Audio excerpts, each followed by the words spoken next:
Time for T-Mog. So once that starts, you want to like get it in. So after the magic barrier, you need to be fast enough. That's a physical barrier never even starts. And if it starts, well, then get the whole pattern for the absolute barrier and all the spells regarded with it on top, which are tough to survive even if you try, and you might as well just reset.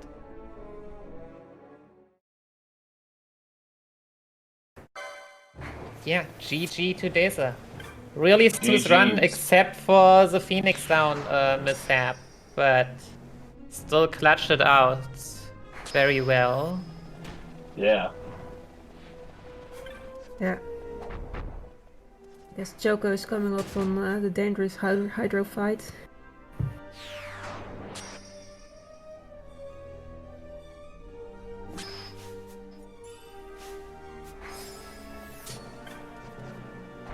Yeah, let's see how Hydro treats Team Choco.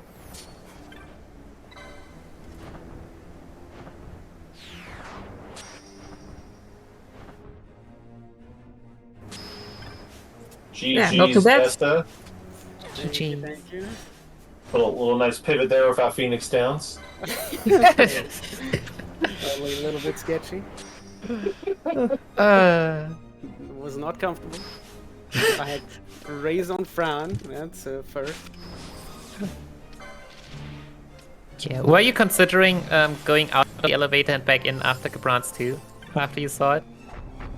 To just No. make sure you don't have to refight him again? No, I never thought of that ever before in my life. But I am thinking about that now for future runs and of course for Phoenix Downs. And aside from that, it was solid, I guess. It was a really good run. Yeah, Very, very. unnecessary, but I'm overall pretty glad. Like it was still 248. Very nice, very nice. Yes, very nice. Still bought my PB. Everyone's PB on commentary, I believe, even. So Yes! So you got all of us. That's To be fair, they have to be having a poor run to not beat by PB. I mean, you never know. Like, Hydro can always just nope you. Yeah, I've I'm had hoping the lots of runners all beat before. by PB. could also be super stubborn with not buying Phoenix Downs. Yes! I mean, I was already saying that, I mean, since I think you also didn't make a save, like, you didn't have that many Oh, I options. made If one. you wanted to I get made one. Phoenix Downs, you had to go into trial mode. Oh, Hop was mentioning, I was like, no, before I do that, I load the pre-Bahamut save and buy some and fight the Bronco again. I Okay. don't care. I rewatch all the You had a cutscenes. pre-Bahamut save, yeah. Yeah, I just made it right after Sid 2, so I don't have to touch the crystal, because I was like, I won't need it. I could just, like, go into the final fights. I'll just make But it yeah, first no, and true. have it made. Loading that is better than going into trial mode, I agree. 100%. 100%. It looks Because like then you at Team least make sure you Tonberry. have them all. Team Tonberry just finished the Hashmal, so going on to the final boss of Pharaohs. See how their Sid 2 goes. Yeah, Sid 2 is generally very sketchy fight if it ever goes out of control. Like, you can keep it within what you want to have it play out, like, very easily, but once it goes bad, like a silence from Water, Jaw, and Famfret, then all hell breaks loose and you have, like, 20 seconds of pure recovery, if it goes well. Rooster using it back as a spine right after the Radis fight on Barsh. I wonder when that is supposed to run out. I guess it's the beginning of Famfret. Yeah, I was wondering about that too, actually. But shall we take a quick moment to... Actually, let's get through Sid 2, and then we'll have the Final Fantasy V commentators introduce themselves.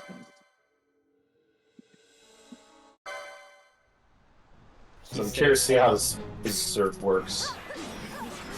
Yeah, so Liz has been using a different route, the Barsh Zerker as he dubbed it. Mainly because Berserker Bosch. Yeah, mainly because, I mean, we always kind of knew about it, but we like consciously realized that Bosch is doing more damage anyway. And if you have a higher number and add a percentage buff to that, it's better than taking the lower number, obviously. But for both Hop and myself, it was a little bit too sudden, and the changes ended up being a bit bigger than purely just swapping a license or two in the Gambit or two, because there are lots of subtle changes that accompany that. But overall, it should be faster. Oh yeah, I didn't pay attention. Did you use that Racewall Hasker mode anywhere now? Yeah, no. I didn't notice. Ah, okay, yeah. Remember there was talk there this morning still, so Yeah. I realized that you all were picking it up. Yeah, Hop apparently has like 2 extra hasty downloads because he also got some from trials. So he's Nice. swimming in them. As long as he doesn't use them on Good Brand 2. Yeah, we used them on good brands too back in ICJS days when we didn't have Reflector mode strats. Ah, yeah. Because if you don't use a Reflector mode on Gebrans 2, that fight is spooky. Mm.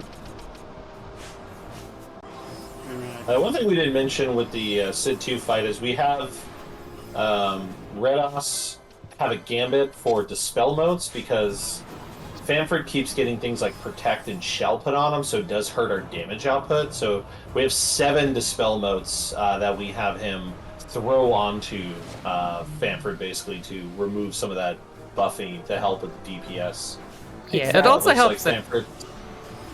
Yeah.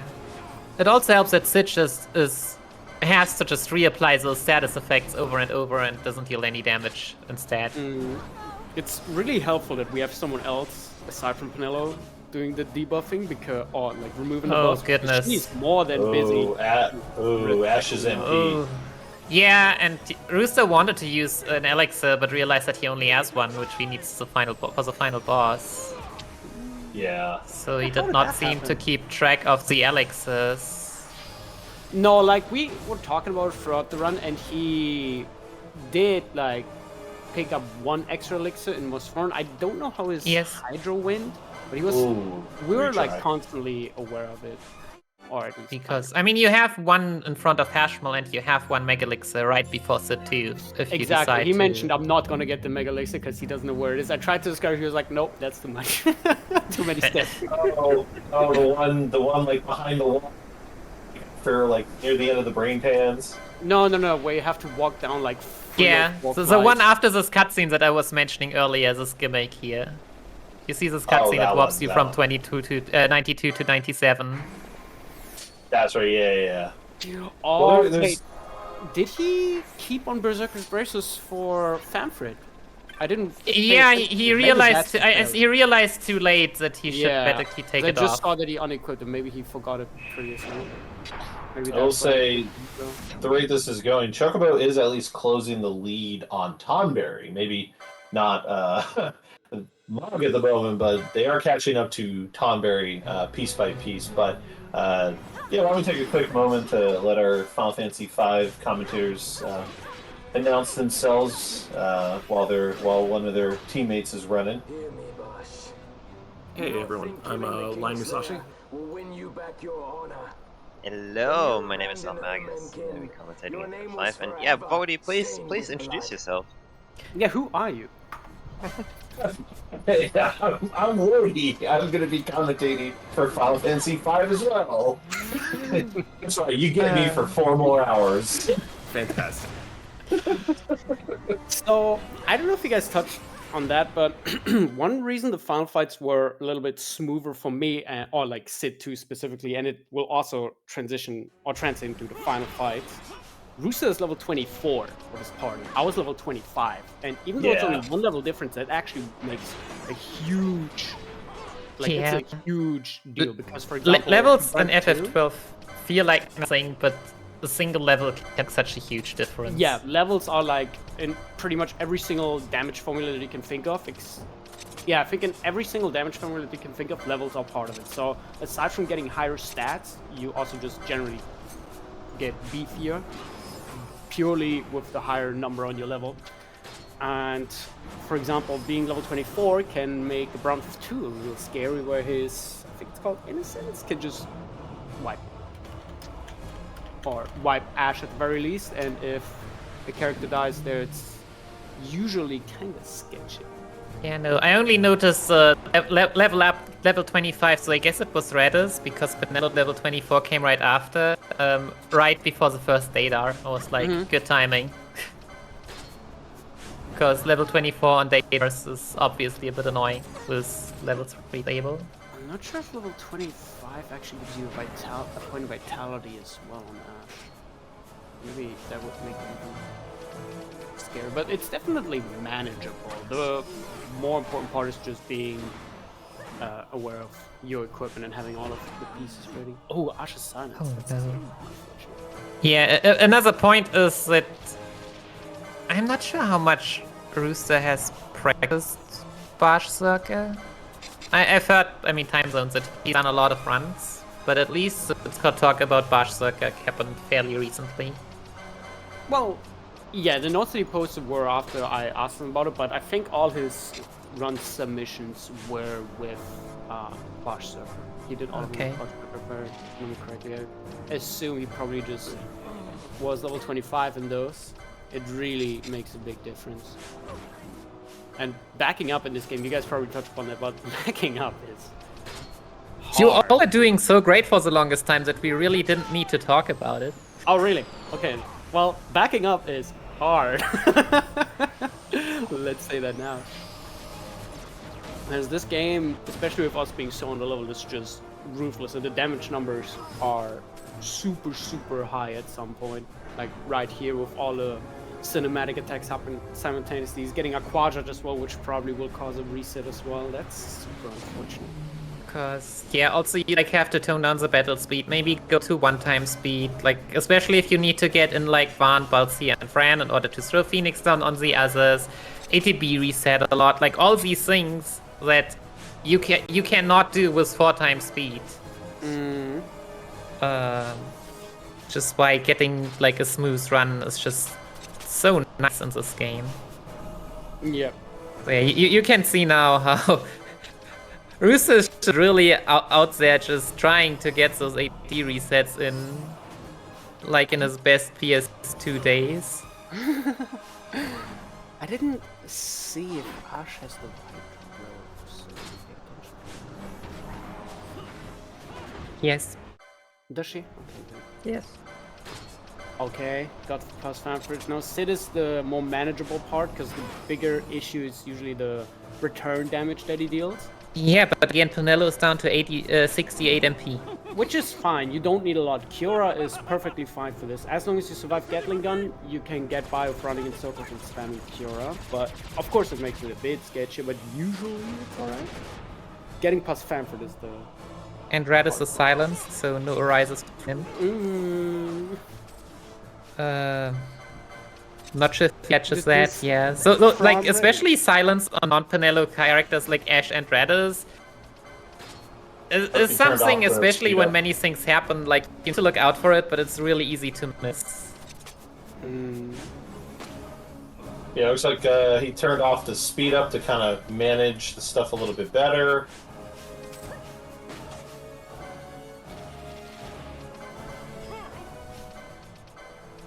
Yeah. Oh, you're having I want to say I'm confident that he will pull through, but it will take a while. It's...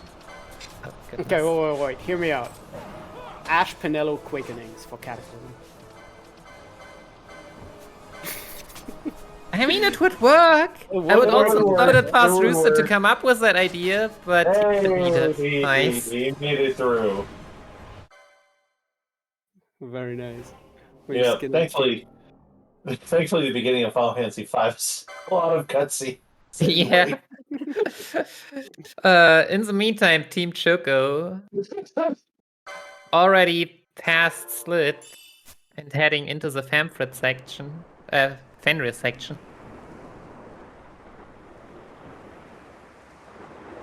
Little buffer. I think it's like 13 minutes before you get to the Wind Shrine. So. Yeah, FF5 has a slow start, but I think most FF Hey, games hey. have that. We've only got an hour and 55 cutscenes in that run, all right? Oh, In a run that's like 350, 355, depending on the runner. sounds like the PS2 Kingdom Hearts runs to me. 5-hour run, 3-hour cutscenes. Oh my god, it's really that much? I didn't know that. Well, it's maybe like 245, but it's a lot. I'm glad Oh we my can God. take it, but yeah. that's the point.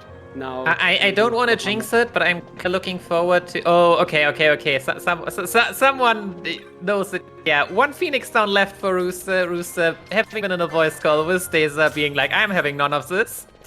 Thank you very much. Yeah, I'm very happy you paid attention. He didn't say anything during that, but he probably heard it and was like, okay, I'm gonna pay attention. Well, I should probably check myself. And I mean, he had to like save a lot and use Phoenix Downs in that Famfrit battle, so Oh, we are actually really glad that it was enough. I don't know if you guys noticed it, but have you seen what happened to me when I picked up the Dragon Mail? We saw Yeah, Balsia, the you- leading man, Yeah. running around to You the got safe diseased. crystal. So You- body blocking is a real thing in this game, and they were on it. Hey And man, cursed. that was some zone defense there. Those enemies are co-oping 100%. Just split screen local co-op. Let's get him. That was Yeah, I thought we already had FF10 way hours earlier with that zone defense. That's why I try. I actually like let go of Flea briefly. Like I turn off Bosch's Gambit and I let Ash cast the Firaga kind of outside the room, and I grab the Dragon Bell, I swap to her, and I run out. So I'm not trying to run through the door with a bunch of enemies. Yeah, I just hope that they don't block my path, but I guess that's foolish. Alright. Back to Bahamut we are. Did you make a save? Yes, Okay, I wasn't paying attention. I did see you make a save. That's good. I think we're really out there to kill all the ashes in the world. Like, after Rooster's Ash has taken a lot of its harps also, but doing better since Harp had Kiraj set up from the beginning.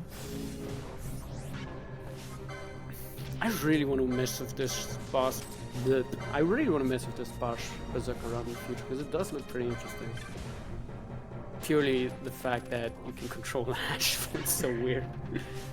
Ooh, Hastiga mode on Gebranth too. Okay. I mean, I never tried it, but Hop swears by it that it's not a good idea. His makes just go out of me. But we'll see. Yeah, he says he gets wrecked. He's gotten wrecked like 5 times by it. Yeah, exactly. And I don't think it just changes much because you're still gonna reflect mode, no? I mean, yeah, if you just turbo through and on your gamuts and get the reflector mode out, it's fine. I guess you use Innocence a little earlier potentially if the spell comes out. I used haste gun mode here before because I think that's what's used in the tutorial by Blue Harvey. You might as well mention that because if someone's interested in learning this, there's a tutorial video for that by Blue Harvey. And that one I think throws the haste gun mode here as well. I guess on the upside, Penelo might not, like, the chance that Penelo dies is not there anymore, so... Oh, he also saves Berserk. Reflect on Penelo, yeah, that looked like an accident. Immediately distilling it. Nice one. Good For the job. fans. Yep. Alright, so he's gonna take the PS2 approach where he brings in the characters during VIII. He makes sure that Penelo's targeted by VIII and then has Bosch and Ash go at it.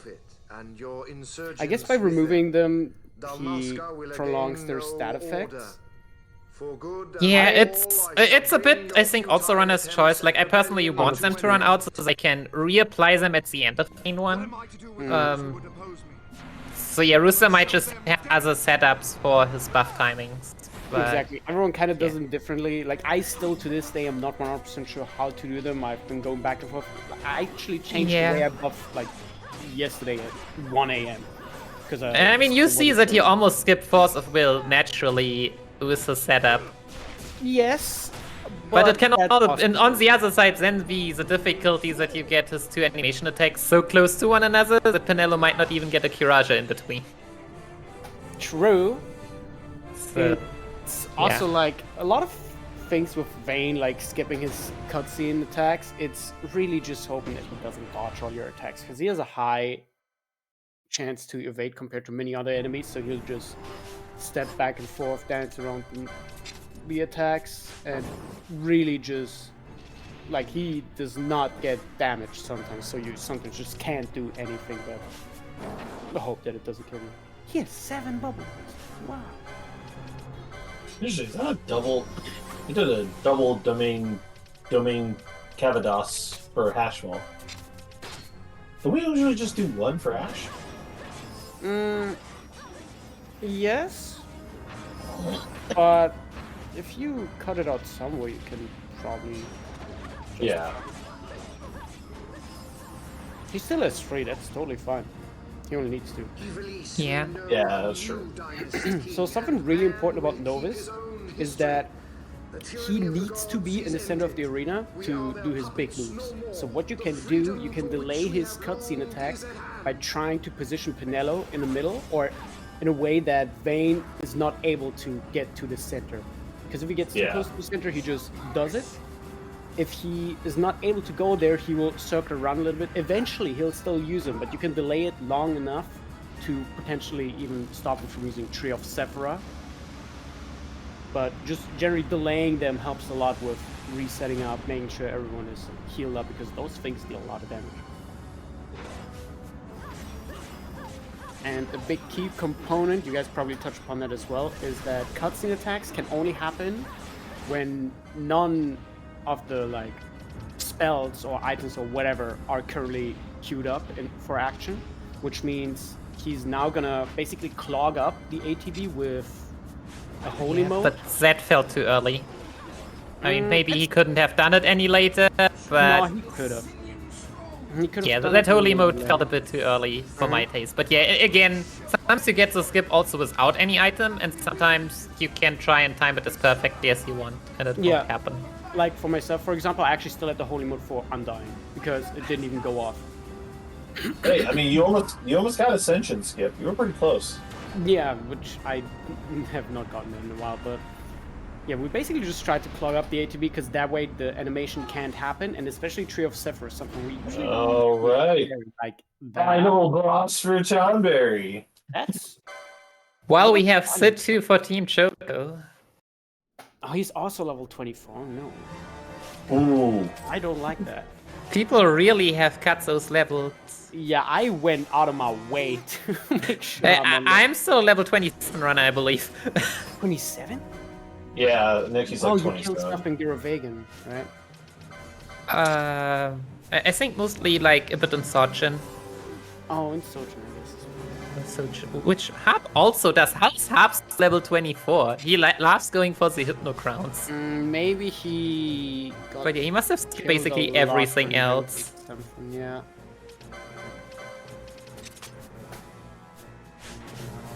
And a good recovery with ATB resets to try and get things going. Oh, and Bosch died, Oh, so we need Bosch to died. reapply things. But first we need to heal, and oh goodness. Oh yeah, this might be a retry. Luckily, there's an autosave, so it's not a whole battle retry. So as soon as you get to Undying, you're pretty much in the clear because you can always go into trial mode, reset up because there's an autosave right before this, and you can like there.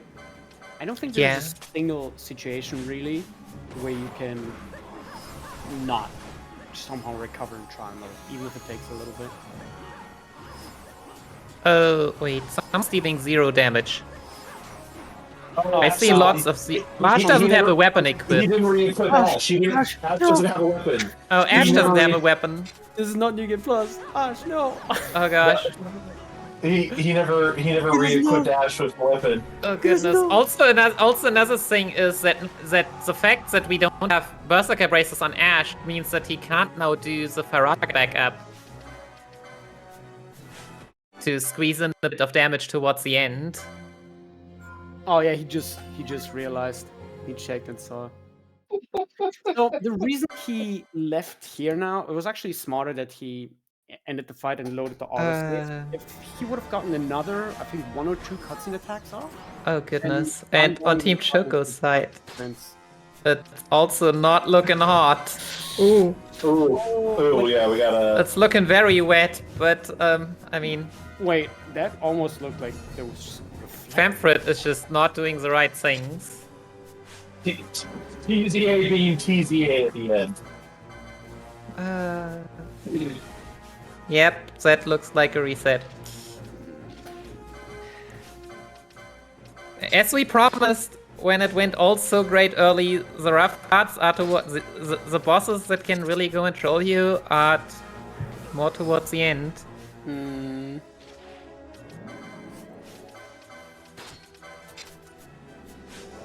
Yeah, that's Even if I didn't expect it like this, deaths just happen.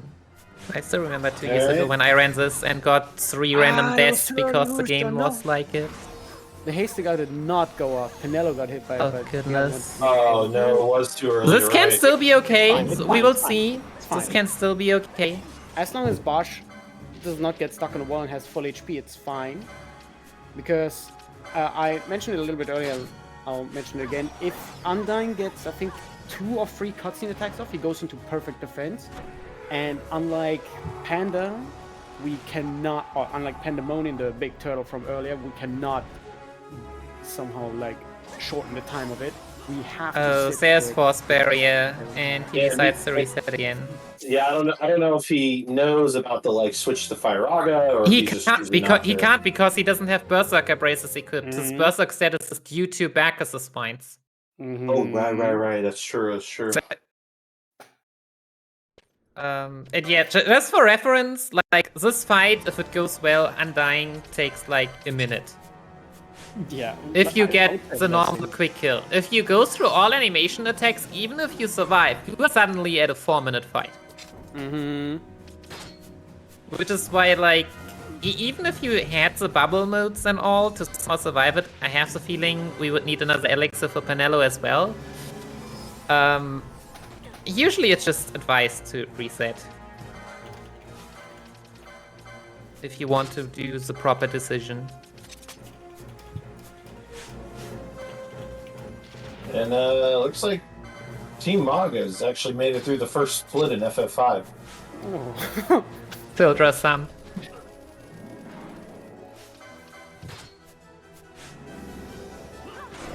Let's hope. Oh, I feel like PTSD watching Undying. This box has been the bane of my existence sometimes. Alright, this looks way better. Yeah, they actually have haste up, though Ash doesn't have it.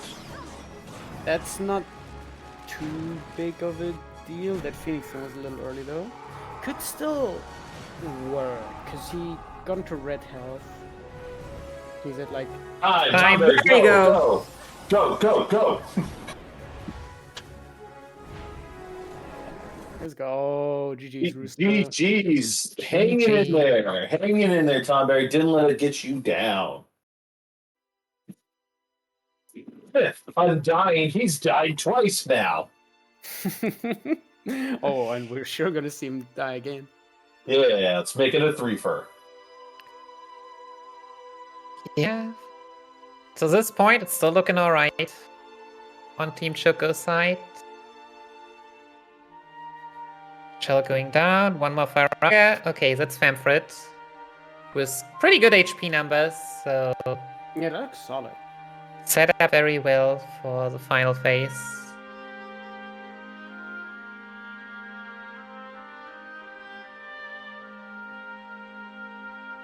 Get the intelligible attack. It took Hop to write it in the Discord that one day to even know what Sid is saying here. You dream of death, wake and die, something like that. I never understood what he was actually saying. It just sounded like Hey, Choco made it through. Oh, nice. Clean Nice. ending. Clean ending. Yeah, like dying once to Sit2 also just it just happens. Yeah, especially You in get rounds. you get unluckily silenced or something, or just a bad setup of Sit2 and Famfrit doing the animation attacks at the same time, roughly. So yeah, Mm. it's unfortunate as it is. As gauntlet fights always hurt a bit more to die on, but yeah. Got to see now how Harp's gonna maneuver through the final boss rush. Yeah, so when we were talking about my Phoenix Downs, he mentioned that he generally checks what his Phoenix Down count is. Like he's had that happen often enough where I don't think that he'll skip out on it. Yeah, I was He will do mentioning it. gold needles and Phoenix Downs are the two things that you kinda should look out for in theory. Yeah. Gold Gold needles, needles are also vital. yeah, and at brain pans can also suddenly run out, and then you're like, whoops. Mm-hmm. Oh, okay. I guess he knows that he has enough. Yeah.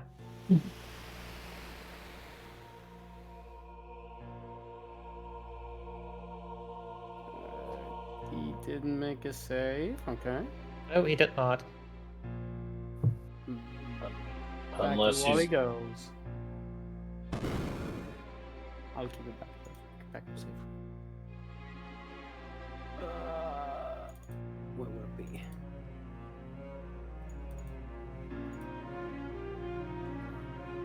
Right. Going into Bahamut. So, I don't know if that was touched upon earlier as well, but the run up to Gabron is also like that's where Bahamut already starts becoming scary because we're still vastly under level, which means the enemies here deal crazy amounts of damage. They also have lots of instant attacks and AoE spells. They have enough time to cast them, meaning that by the time you get to Gabron, you can have like 5 status elements, completely roughed up characters. In this case, that was actually fine. No one got critical health. Yeah, I Just pointed like- out. Sorry? No, I was gonna say I mentioned nobody got hit with Sleepaga. Yeah, Sleep Guy is really unfortunate. I had that happen on my end, I think. So I had to actually stall in this room a little bit, go for Kiraja, and hope that nothing else bad happens. Alright. A domain Calvados for Pinello for good measures. Let's go. Shout out to the times where Pinello actually used her katana. Like Kiku. Yeah, there were times I was trying to make 3 melees a thing, but it is just faster and more consistent, of course, to have a dedicated healer. Yeah, I think that was back in the day when we actually needed higher levels. Because if we were to do that with like level 27, 25 or so. I mean, the main point for levels was dataless. That as well, yeah. But final fights are also sketchy with low levels. Yeah. Alright. Reflector mode. The little skill check if you don't use turbo. Because Hop actually doesn't use turbo in comparison to Rooster and myself, but that of course has also been accounted for in the balance. Oh, good. Look at this HP bar. I mean, he should be able to make it, but like, this is like Magic Pixel. Shock mode, shock mode, shock mode. Shock mode would be enough, unironically. Go Pinello! Okay, yeah, or just Ash with his 300 damage hit. Yeah, Oh my god. That was the lack of domain. Yeah.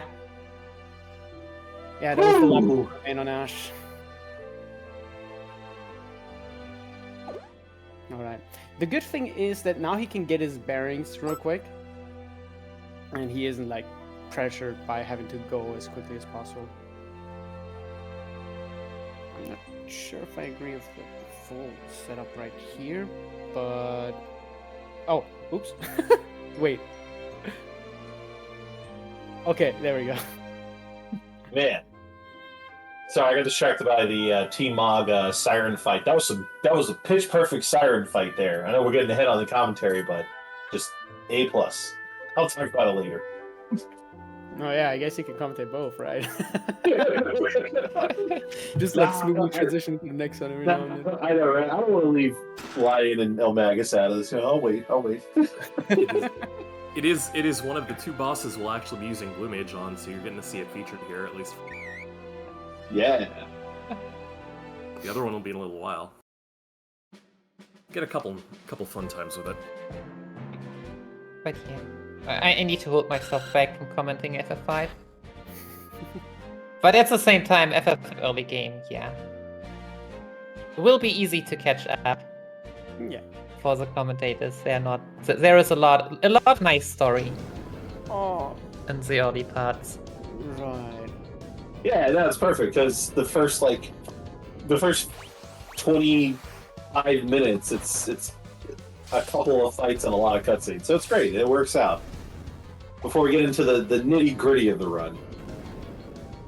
And oh boys, there's a lot to talk about.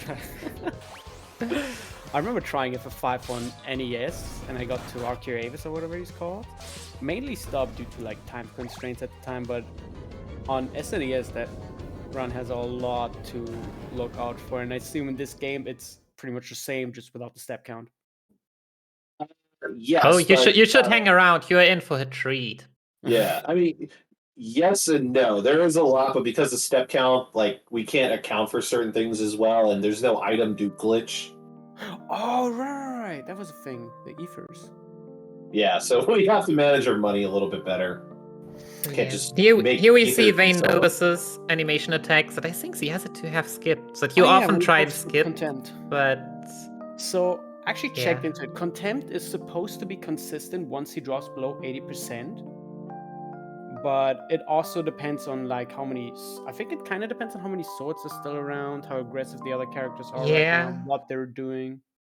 and often it also just hits Gabrons. So in that case, you're like, okay, he takes a time loss, but it didn't even damage him. Yeah, if Gabramf gets it, that's just like. It feels like Alright. 60% Gabrons, 30% Pinello, and then 10% the other two. It's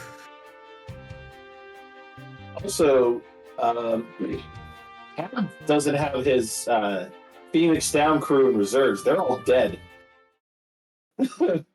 Oh right. Yep. So they've already been used. If he gets past Novus, he can at least revive them in trial mode. That's true. Yeah, worst case Yeah. scenario. I didn't even see how many things does he have. They're at the very top, so I can check. Shall perish. Yeah, this attack, the Vayne cinematic attacks are so weird because on the normal Vayne fight, the sound is delayed by like half a second on Force of Will and it's jarring. And on Vayne Novus, he talks like this, while the music goes like this. It's like such a big volume difference. It's Just suddenly hear him say perish. What? Vayne is the precursor to Final Fantasy 16's cinematic boss fights. Okay, now. And to skip, thanks to the Okay. dark matter. Hey. That's a fancy way. Hey, that is a fancy way. Okay. All right, one Choco's almost done. We almost got to have. We almost the third Undying. Mm-hmm. Keep yourself ready. That I am. Yeah, the setup here is a bit sketchier now because both characters Bash is still berserked. So basically, Pinello currently has to like reapply all those stat effects, while also looking out for healing. Well, Yeah, I I'm think- surprised that haste gun would actually hit all three, but I think in this case, I would honestly just let the fight play out because the buffs are not long for that much longer. So let the fight play out, have like the first fourth happen, then reapply the buffs. But of course, it's a little bit more dodgy doing it in the middle of the fight. yeah, it's looking. Oh, it's not. Could you please? Okay, Bosch is at full Oh, HP. no. Oh my god, the character. So yeah, we didn't talk about it. So Fucking- the stage they in looks like a circle, but it's like not perfectly round because I mean, how could it be? So characters like to get stuck, and then they don't attack, and then force barrier happens, and then please flame staff do the thing. It's already glowing red. Okay, the back. It's not looking good. The banger? Do you still get one off after the animation attack? Yes. I think you have one Still or has to two? use- He still has to use the. I feel like absolute barrier happens very, very quickly afterwards. Very quickly, but I have killed slightly after this before, so it's possible, but... That's a Let's tight go. window. Yeah. Nope. No. No, it's a reset. Yeah, he goes into trial mode now to set up. Yeah, which honestly I think might be smart just because, like, of course, nerfs might be acting up with it as well. Yeah, Yes, it's a bit it more is. consistent. You can't just set up Yeah. everything perfectly now. Can let things run out. Can you even? Barge might just kill all the rats on his own. Can't even take away his weapon, he'll just punch him. Yeah, He's so- still running away from the rat. I kind of love it, but jeez. Yet until Berserk runs out. Cue the Benny Hills. Alright, so what he's gonna do is he's actually gonna buff in the trial and then kill the rat, because that way the buffs get saved and he doesn't even have to set up for Undying. That way he'll just immediately... Yeah, buff one. just that he hasn't healed yet, and Haste Mode also is not. But we are better than last time, I believe. That's fine, at the very least all the things are fresh now that you applied. Yeah.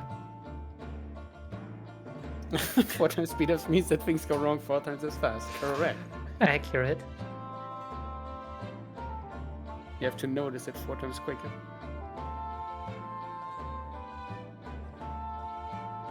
Alright. Okay, Kiraja, Haste Mode. Yeah, he just ATB resets again for another Kiraja. And now we which should be honestly, good. That's fine. HB resetting a lot can make things much more consistent. And now just making sure to push our characters.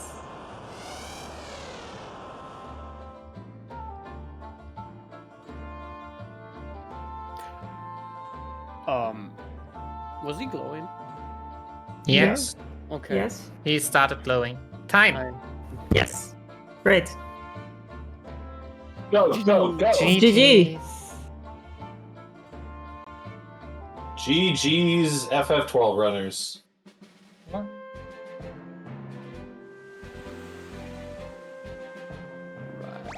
That's was my Final turn to head out Fantasy now. 12. That was Final Fantasy 12. Thanks for having us.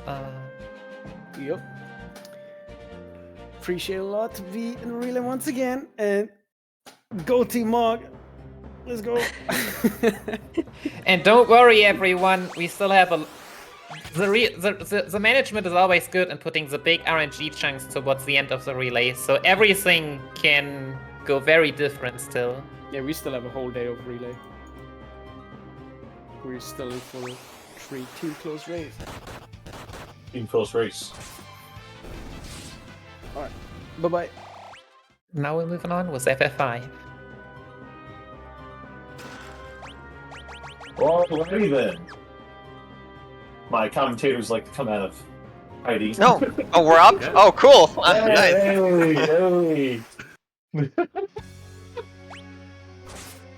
Welcome in. To be fair, the end of 12 is far more exciting than the beginning of 5. That is correct, yeah. No hurry fast. Yeah. I love 5, but yeah, that first like 30 minutes, it's very kind of touch and go. So, well, getting caught up. Yeah. Yeah. Tonberry just finished off the first boss fight. You'll end up seeing this a lot in this run. There's gonna be a lot of auto battle, as is tradition in PR. That's a very, very simple fight, auto battle fight. And on Team Mog's side, we're actually getting to the other boss that uses a lot of blue mage, which is Rula. This is a little bit of a notorious boss if you had watched last year. Garula is a rather simple fight if you've got Goblin Punch and Blue Mage. As you can see, Galuf using Goblin Punch at level 3, which and Gorilla does X damage. Very quick and easy fight. Ferris guarding all the damage that's incoming. So that was a very clean fight for Team. Yeah, very clean fight.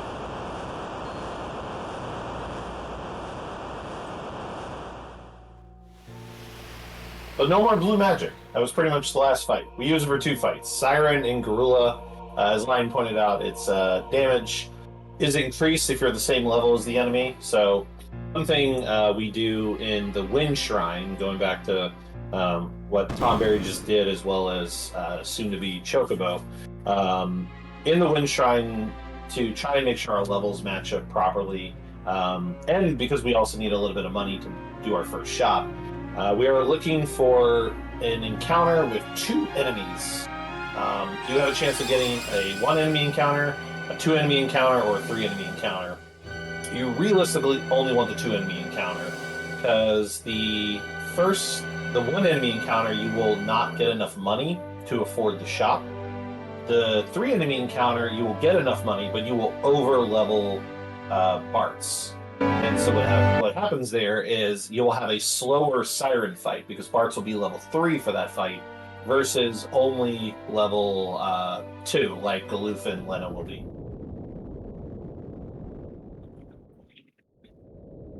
Yeah, it's actually one of the tricky little bits of this run. There's going to be a lot of management of levels, a lot of management of ADP, so job levels, and then a lot of management of money. All those things are pretty similar to the SNES run, but as had been mentioned earlier, there's a few big differences. No step route means the encounters that we get are randomized, and no duplication glitch means we need a lot more cash income than we would otherwise.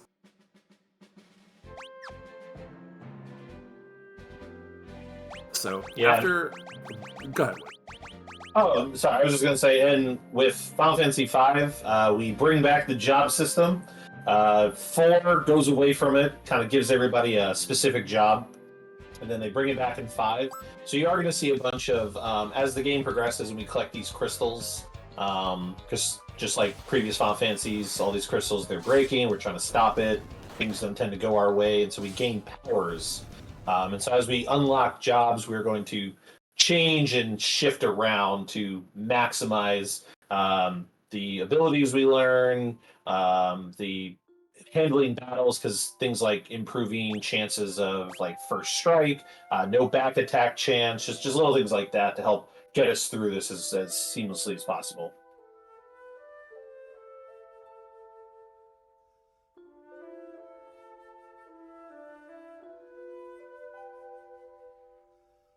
So those are those are all really important. You probably have seen for the first couple of bosses, or at least I believe Magissa, and yeah, Magissa and Gorilla.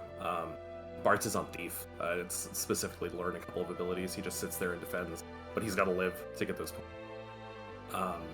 On Tonberry's side, we have the Goblin fight. So you'll see we had switched. Yeah, and here we go. We had switched over Lena and Galoof to Blue Mage to hopefully take a Goblin Punch attack to learn the only blue magic spell we're going to need for this run.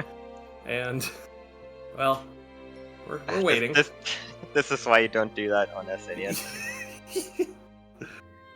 No, this is why you switch. No, this is why you switch the Thief to Blue Mage for this fight alone. That's why right. that is literally the strat I do now. Is I will swap Bart. It's a quick menu. Yeah. I just swap him to Blue Mage. It avoids all that. It's easy peasy lemon squeezy. Yeah, the RNG in those situations, I just have a feeling is not going to be kind today. So it should be fun to keep track of though. It's certainly going to be interesting to see these runs in a no reset setting. Like I've only seen runs at RPBs because I verify them, but yeah, it's gonna be exciting to see what can all go wrong. Actually, Yeah. One of the things that got mentioned. Yeah, one of the things that got mentioned is in PR, ATB starts are random during combat as well. So it's really easy for a boss fight to go sideways right from the get-go. and then you either are playing catch up or you just instantly reset, depending on the fight. Yeah, and also unlike the previous versions of this game, like in random encounters, you can just get clobbered because the enemies can get turns. Like in other versions, you just always get the first turn. Here, it's random whether the enemies go or not. There's quite a few choke points for that. Probably both early and later on in the run, where you can just have random encounters end you.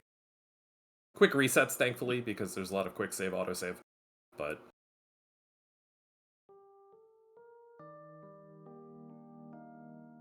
So you'll see Team Mog. Yeah, we right have to now be careful of a lot of threshold attacks. What's going on with Mog? Just saying, Team Mog doing a quick level grind to get some money. A few levels on characters there. So we're taking those big wild knack encounters in the forest. Yeah, those knack encounters are they're interesting. I would find this out later. So right now, if you notice, everybody's in critical health except for Ferris, and that's because we're taking advantage of the knight's ability to guard characters in critical HP, but also if we use the guard ability, they negate all damage. So we did that for the gorilla fight. We do that a few times throughout the run, especially in like the final dungeon. So you're going to see that method used a lot, but the dangerous part about the knack grind, or at least the first two knack fights, the next three we do shouldn't have this problem because Ferris is going to one-shot them all. But the knacks have an ability to do a blue magic spell that is just 3 question marks. And the way it works is it's going to do damage based on the amount of HP that the knack has lost. And so the dangerous part is you can either take a chance and like if a black mage or a red mage has their ability early, you can cast it, but then you run the risk of them using that move and they can just nuke everybody because cover won't catch that.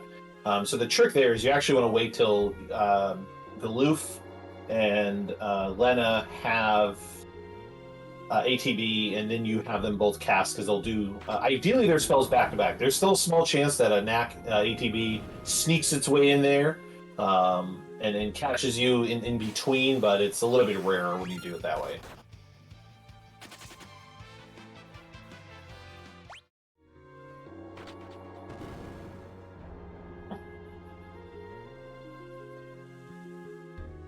But for now, Bdewd and Crimson are both kind of getting through the kind of early game cutscene heaviness of the run there. I believe Bdewd is on his way to Karlovas, and then Crimson is finishing up in the Pirate Cave, so I'll have a fairly lengthy amount of cutscenes still before heading to the Wind Shrine. And we've got Team Mog there getting ready to do a little bit more grinding for a little bit more money and experience before moving on to the next dungeon. So the boss coming up for Team Tonberry is another very straightforward one. While we were in the first town, we grabbed a handful of magic spells, a few items for cash sake. And specifically, the Black Mage spells are going to be utilized here. So we're turning most of our party once we get to the boss into Black Mages. And then it'll just be a pretty straightforward battle of just using Thunder until the boss dies. There's a couple things that can happen that, you know, it doesn't play nice and it paralyzes the wrong person, but typically, as long as nothing goes horribly wrong, it'll be a very, very short fight. Good old Feeler. Yeah. Yeah, ideally you want... If Feeler goes off, you would technically only want it on Bart's because, unless it's just my luck, Bart's only has enough MP to cast Thunder once. They don't have more than that to actually cast two casts of it. So if somebody else gets it and then Bart's gets another turn, it ends up being like a melee thing, or you just, you know, turn off the auto battler. And so if somebody gets paralyzed, you ideally want it to be Bart's. Well, ideally nobody does, and then the fight ends a lot quicker. Yeah, but no, that's correct. You can see Bart's MP coming in is only 7, and he won't be able to cast more than once. So Oh, I got scared. I thought Mog was about to knock my sleep, and I was like, oh, that's going to be a rude awakening, like 3 hours from now. I get it.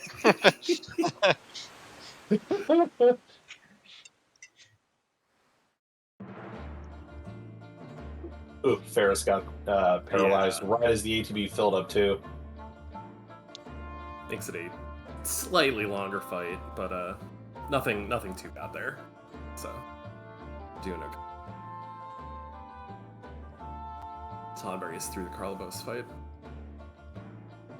Do either one of you want to talk about the shopping in Karnak pre and after?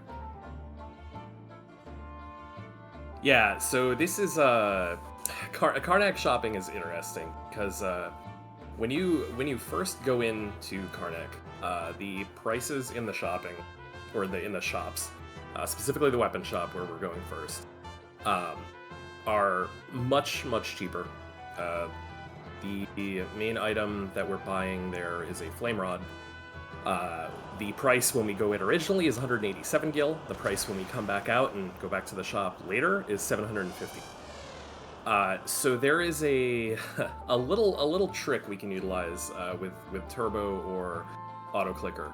That when we go into the shop the first time, we sell all the items we don't need, get a bunch of money, and then auto clicker or turbo through and mash the flame purchase.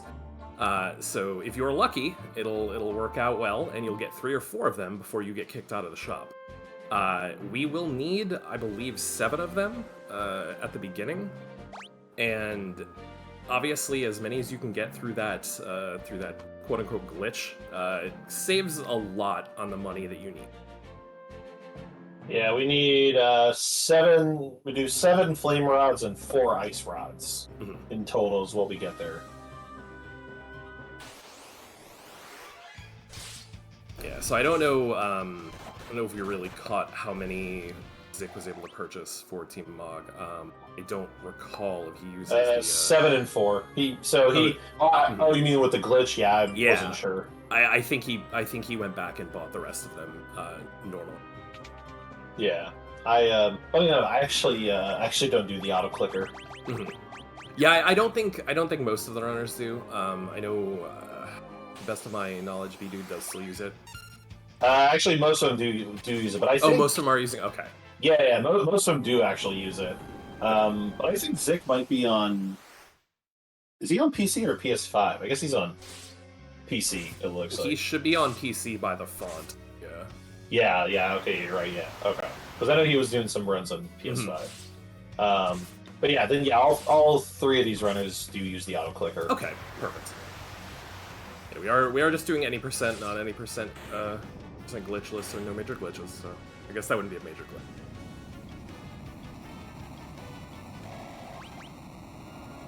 Coming up on the liquid flame fight. See what RNG we get this one. So with the liquid flame fight, basically what we're going to do is we're going to equip a rod to one of our mages once they get a turn. Then we're going to break that rod, ideally the ice rod, because it's fire, and using fire on fire would make no sense. So the boss is 3,000 HP, so we can high roll at 3,000 and one-shot it, but we can also low roll and not. And then once you hurt it, it does change form. So it looks like Zik did get the one-shotter, so that does mean one of 2 things happens here. It's a faster fight, but he gets less money. So that's the tricky thing about this fight is when you kill the human form, you get a flame scroll. It sells for like practically nothing. Like the money you get from it is just terrible. But when you hit him and he transforms, if he turns into a hand, you have to melee attack him because he's immune to magic, and so it does waste extra turns. And then we ideally want to see a tornado, because a tornado will drop a flame bow, and that sells for a lot more money. Yeah, I believe the flame bow sells for about 1,200, 1,250. Yeah, it's about that much. There is a backup, and I think Bdewd actually ends up technically getting both. If he gets the flame bow, is in the Library of Ancients. There's a ninja suit that's not too far off the main path that sells for like 1,100, so it kind of balances out the money you miss. Obviously, you lose a little bit of time, and you typically get an extra encounter through the library, but You know, sometimes you need that money. You don't need your run behind the money that's early on. Absolutely. Yeah, there might be a couple of times that we see the runners go for something extra just to make sure they're not left with too little money at certain parts. As is tradition with Final Fantasy V, money solves all your problems. Yep. Throw money at your problems. Yeah. Yep. Hmm.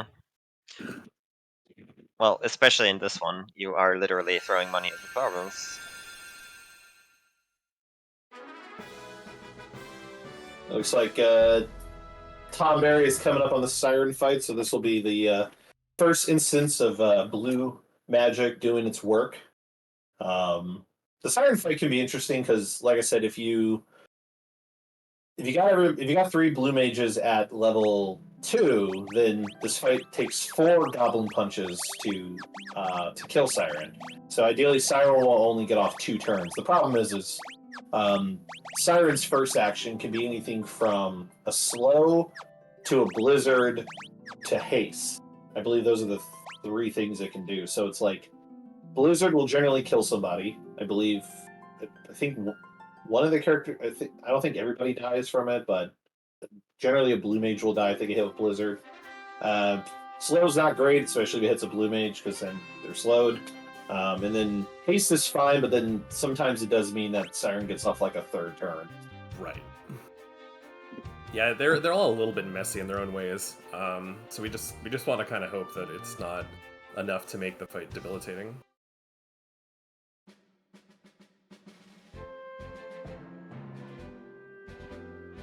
So Team Chocobo is headed to their Goblin Punch acquiring battle. We'll see if I'll be honest, I don't know. I know I do the job switching thing, but I didn't catch if Zik did that, and I don't know if Crimson does that. Zik did it. Yeah. Zik, they do it, okay. Yeah, I know when I was learning the PR run, I was having all 3 of them chain. I just didn't want to deal with the That's a quick menu too. It's not like Yeah. it really loses a ton of time. Okay, so we got haste Okay. for the Siren fight. And, I mean, haste with 2 attacks first. That's not bad actually. So Okay. It should- Then, yeah. oh, blizzard. know. There's the blizzard. Yeah. Interesting. Went for the Phoenix. I mean, you had the ATB. I Yeah. can't blame Bdewd for doing that. A lot of times I don't even revive the person if they die. No, ultimately not a bad fight.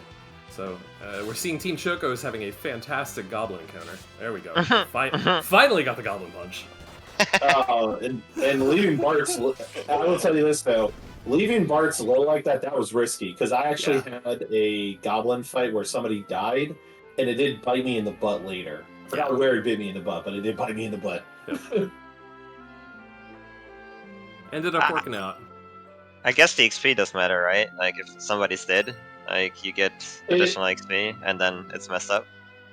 Yeah, because it doesn't split. Because if somebody's dead, it doesn't split the experience, so it does throw off the level. Because it hurt me for. It was either the Siren or Gorilla fight, but one of those fights that hurt me. Yeah, I figured. On Team Chocobo's side, you see we deviate to the town. I think it's Carwin is the name of this town. Specifically to get 1,000 gil, because money's pretty tight early on, but also to pick up this ice rod. Because one of the most notorious early game run killers is the Magisa fight. Oh man, this fight is the bane of mine and Crimson's existence. Also, along the way, we are looking for one of 2 specific encounters. Before we get to the mountain, we're looking for a fight with a double Tatao, I think is how you say this word. I'm terrible with names. Or we get to the mountain like Bdewd did. I don't know if he got his fight or not. 2 I rock don't believe slugs. so. Because we need that extra fight to level everybody. I assume he's probably going to take... Nope, he's taking the chance to try and get only rock slugs. Or maybe he got the encounter. Yeah, I think he got the encounter. Yeah. I think I missed it. So we do the fight because the one fight will make Was it Ferris level 4? It'll make everyone else like level 3, and that'll set us up for the gorilla fight. But the Magus fight is tricky because we have to get poisoned here to set up the gorilla fight properly. And because of that, we have a lot of like painful moments here because Maggie said will cast a spell.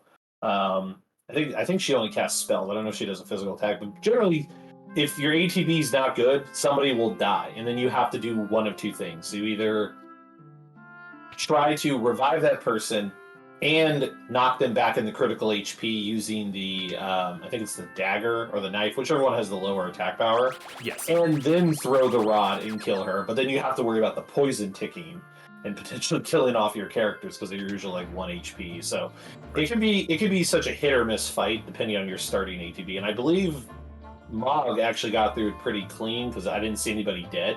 So let's see what happens with Tonberry. So okay, so that's an unfortunate start. Yeah. Oh no! It looked like he had it. He had it. But it looks like he's going to try and go critical HP. And then I guess poison again. It's fine. So for Mog actually had Ferris get hit by the spell, which is the best outcome because Ferris doesn't need to live through the fight. Oh, I missed that. Okay, cool. Yeah, that is good. Yeah, that is correct. If Ferris dies, that's fine. Yeah, the other 3 all need to live through the fight, which is the big issue. So you can. Oh, I know. He's doing the backup strat Yep. I've talked about, where you go back and get repoisoned. I will say, I hate that fight so much. I will leave somebody dead. Like if it ends up somebody dying, if it's one of the other 3, I actually just leave him dead because I found if Ferris or if Galoof or Lena die, they just have to stay Black Mage a little bit longer. But as long as they don't die 2 more times, it should still learn Black Magic 1 and get Red Magic 1. It shouldn't hurt it too much. And then for Bart's, he can die, and as long as he doesn't really die in like another fight, it shouldn't hurt Sprint too much. So yeah, he actually doesn't like that backup. I know, so I'm kind of surprised he did it. It is very safe. Like it's pretty predictable what goes on there. But I know he doesn't like the whole process of it typically. But marathons. Yeah, 100%. He's probably doing it for a marathon. Yep. No, I would agree with that.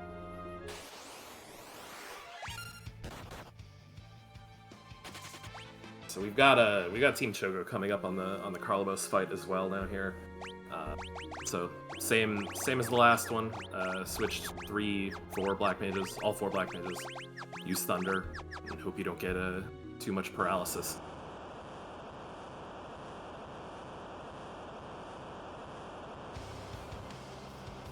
Looks like Crimson's about to hit the Carl boss fight as well.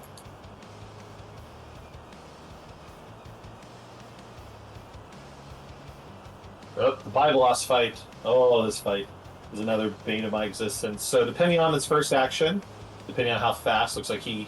Oh, we actually might have got the... I think he got the good one. Yeah, he got the good one. No attack from... That was good RNG on Galoof's side. Or, I'm sorry, Zig's side. Yep. Like, Zig's new name is Galoof.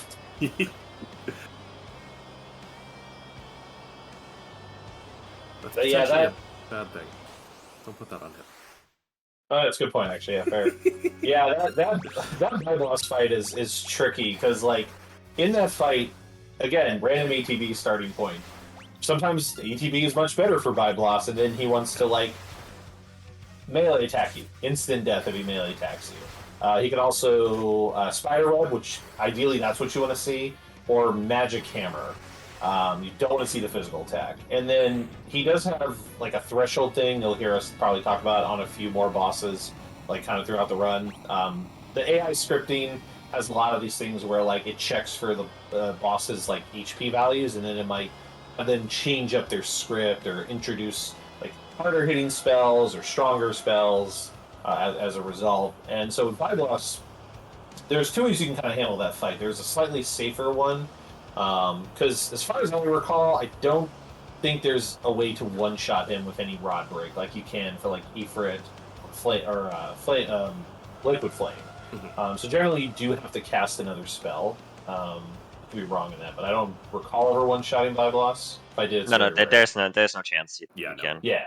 Okay, that's what I thought. So what you can do is you can actually cast, which I believe is what Zik did. You cast a fire spell because it'll do enough damage to kill him with the flame rod afterwards, but not enough to push him over the threshold for a harder hitting attack. But it does sometimes invoke a counter of Toad, which is fine. It won't hurt you if you turn into a Toad, and you break the rod, and he's usually dead because I don't think we mentioned it. When you break a rod, it does like 50% more damage if you're equipping a rod.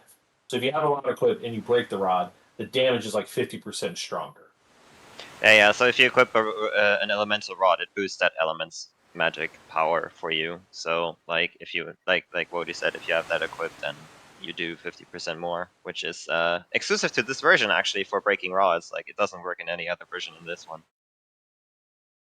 Oh, that's cool. I did not, that explains why you all break 2 thunder rods on the Karnak escape fight. I was trying to figure out why you would break 2 rods on that fight.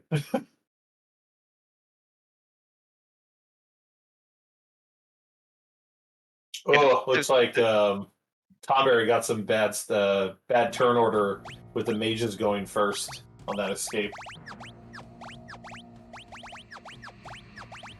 That is it's pretty unlucky. I keep seeing Tonberry run into these wyverns too, and they can be a bit scary on this climb. You get a particularly bad ATB. Oh, they do have the AoE, don't they? Yep. Yeah. So without without That could having be the bad ATB. indeed. Yeah. Yep. See how the gorilla fight. One thing I've started doing for gorilla, and I haven't fully tested it to see if it's better, is if I get like and the SNES run does this. If you get they route in stealing a mithril sword from an ice soldier because it's going to make Goblin Punch do like 496 damage instead of only 240 with the broadsword. So one thing I've started doing is like if I get an encounter that has an ice soldier, and depending on my ATB, I'll have Bart's like steal it. And then I'll equip it on Bart's, or usually Lena, because menuing, she's closer. And, then it's only 3 Goblin Punches versus, and it reduces how many times he attacks. I found it can save up to, 10 seconds in very limited testing, but again, there's, a few factors of, starting RTB, did you successfully steal the first time, how quickly do you menu, so... Yeah, but if it plays nice, I could definitely see it being a little bit of a tough move. Because that damage is significant. Yeah. Yeah, but on the other hand, especially with auto battle, it's 10 seconds for potentially the fight where you try to steal the thing can also go awry, right? So Yeah.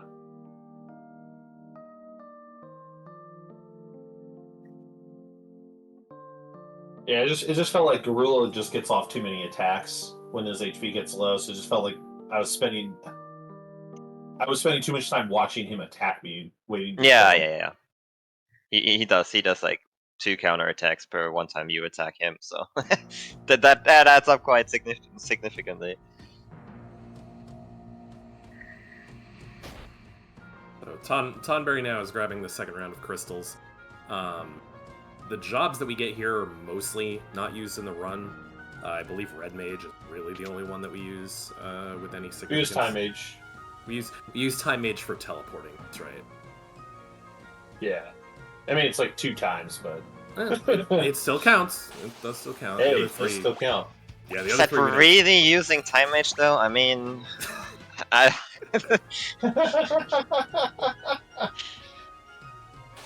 Hey, Time Mages are people, too. Okay.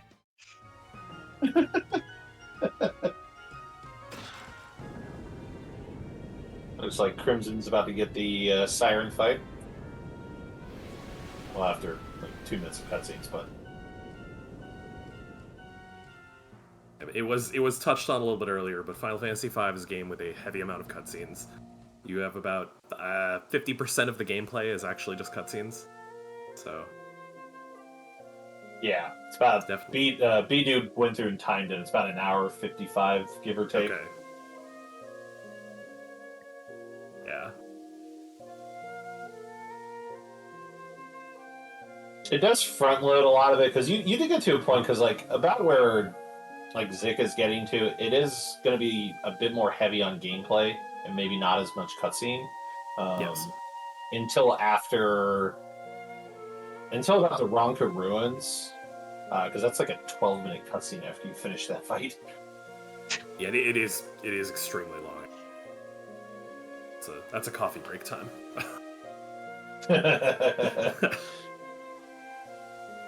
And we say bye-bye to Sildra over on Bdewd's screen. Though I haven't played this game casually so long. I can't.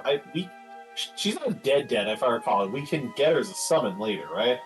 Yeah, but it's a spirit, so like That's she right, is it's the spirit. she is dead. She does come back as a spirit though. I mean, yeah. And it's like- probably the most powerful summon you can get too. So like, I mean, there is that.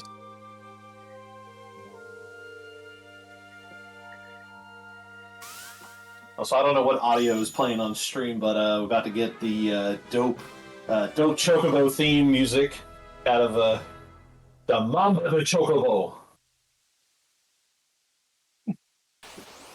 If Mog's music, I don't know which audio is playing. Looks to be Choco's audio right now. Okay. All right, we'll get to it in like 30 minutes then.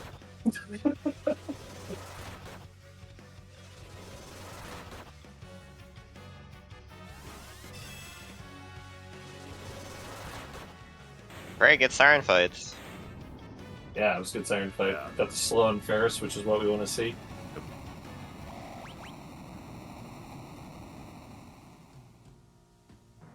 Bdewd about to start his black knack grind.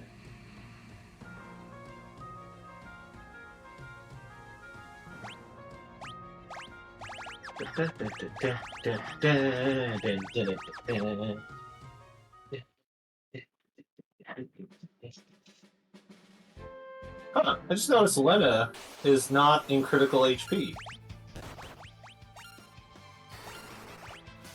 On Tonberry? Yeah, I wonder if they got the Ooh. same thing I did one time that I still don't fully know how to explain. I had, like, somebody was defending, but it was Bart's that's having it. Like, Bart's like healed while defending on Gorilla for some reason. Oh. Maybe it wasn't Gorilla. It was some fight where he was supposed to be critical. Yes, the PR bug. Nice. Eh. That happened to me in Oh. casual play actually a bunch of times where like I had to fend in the auto battle thing and instead it would heal with a potion for some reason. It's weird.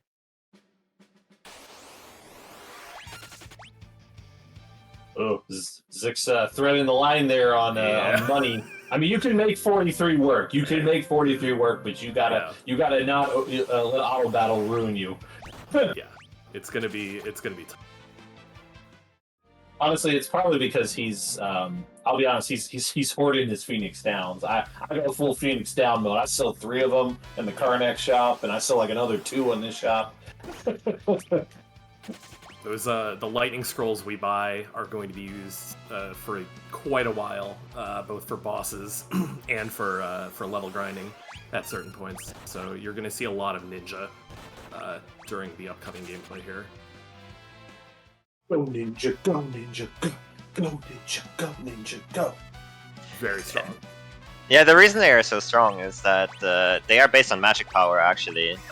So normally when you throw stuff, you throw like a weapon or something. It's based on like your actual like agility and power stuff. But like the scrolls are actually based on magic, and the reason they are this strong is that if you equip a secondary ability, sometimes they give you like extra stats. In this case, we do put black magic on, which gives you extra magic power. So they boost up the scrolls damage by quite a large amounts. Yeah, it's super important because of the amount of times we're going to be throwing lightning scrolls. Because Like for instance, there's like 2 fights coming up after or not directly after this fight, but there'll be 2 bosses that we throw scrolls on, and normally in the menuing scheme of things, Bart's doesn't have Black Magic 1 on because he has Sprint. Because a thief, if you have a thief job, you sprint, you run faster. But sometimes we won't have a thief job equipped, and so we'll use Sprint, which is what Bart's is trying to essentially learn. And so he won't have Black Magic 1, and so what will happen there is we will not be able to like kill this boss in 2 scrolls. So there's like 2 bosses where if we don't have Black Magic 1 on, it's going to actually cost us an extra scroll versus using characters who have Black Magic 1 on. And it looks like Crimson got a good Magic fight. Nobody He died. got a perfect one. He actually got his turn before she got to go. Yeah. Yep. So that is the dream scenario there.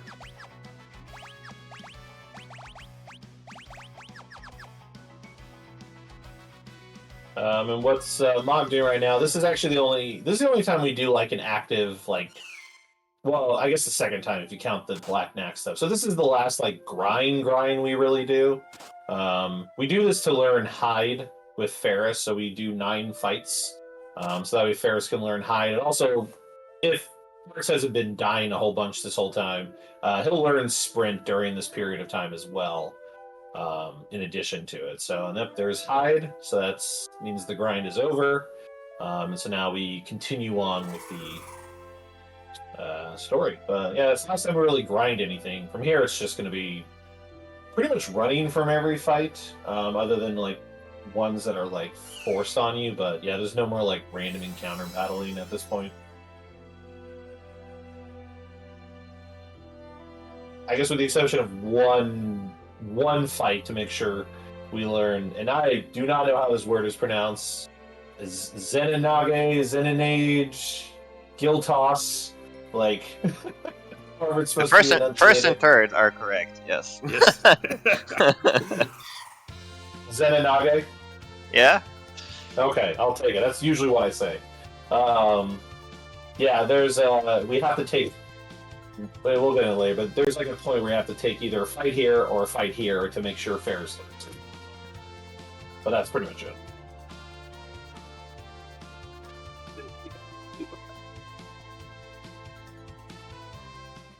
Looks like Bdewd was able to get 5 rods. Am I reading that correctly? He had 4 with 1 equipped, it looked like. He got a lot. I didn't quite see. He got at least 4. Like I saw 4 at least, but I'm not sure about the 5th one. That's a pretty nice save.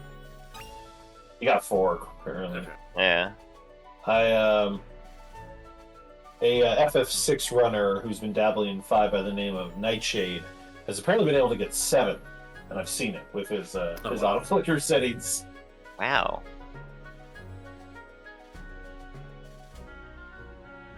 That is definitely the most I have heard.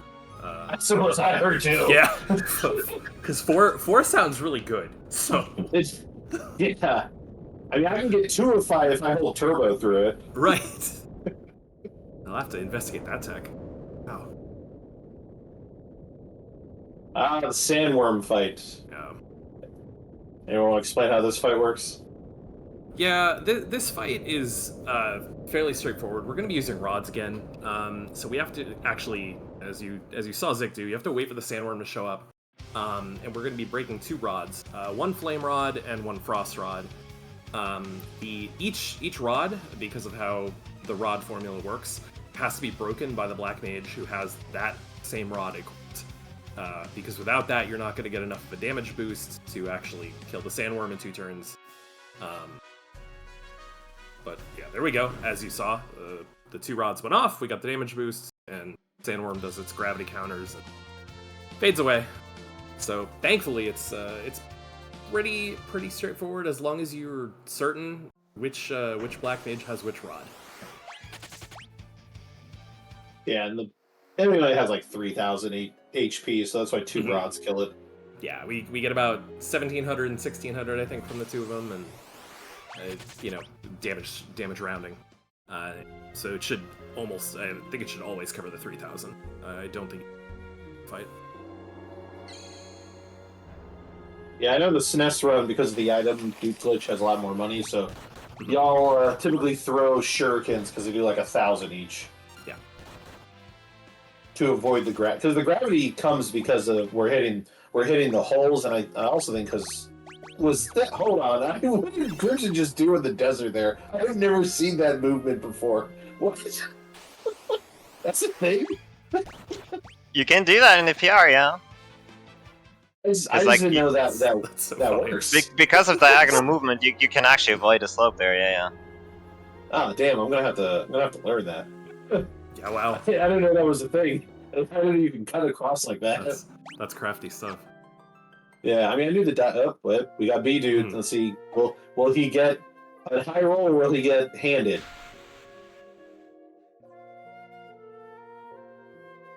We got the high roll as well. Wow. Hey, that's 2 for 2 on high rolls. Yep. Though, in fact, knowing Bdewd, he's probably not happy about that. I doubt he is. Yep. He prefers the money. Yes, he's a jet dang on money. It looks like Gorilla went fine. Got guard up and everything to avoid the. Oh man, the worst part of Gorilla sometimes is the timing. Like, there's this like rare moment where right as Ferris is about to guard, Gorilla might sneak. It's happened to me at least. Will sneak something in out of nowhere and take you out of commission. It's just terrible. Yeah, you can get a little bit of an unfortunate timing on a couple of the things in that fight, depending. Usually not a big deal, but as tends to be the case with random ATB, every once in a while.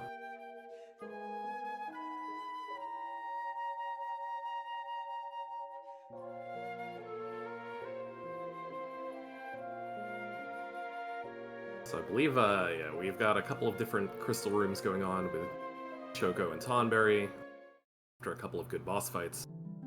Team Mog is making their way through the ruins here. We'll be hitting. Did we mention that this game has a lot of cutscenes? Yeah. Just you wait until we get through the next dungeon.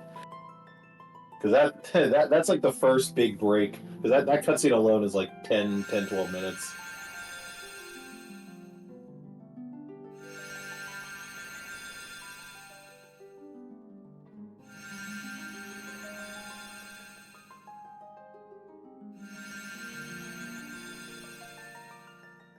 I guess one thing we didn't touch on was the Karnak escape kind of section that Bdewd's about to be going through over on Team Tonberry. So story-wise, go to the fire ship. The crystal's there, gets destroyed, so it basically causes the castle to like explode. So you have a time limit to like get out of there. It's like 10 minutes, which is plenty of time.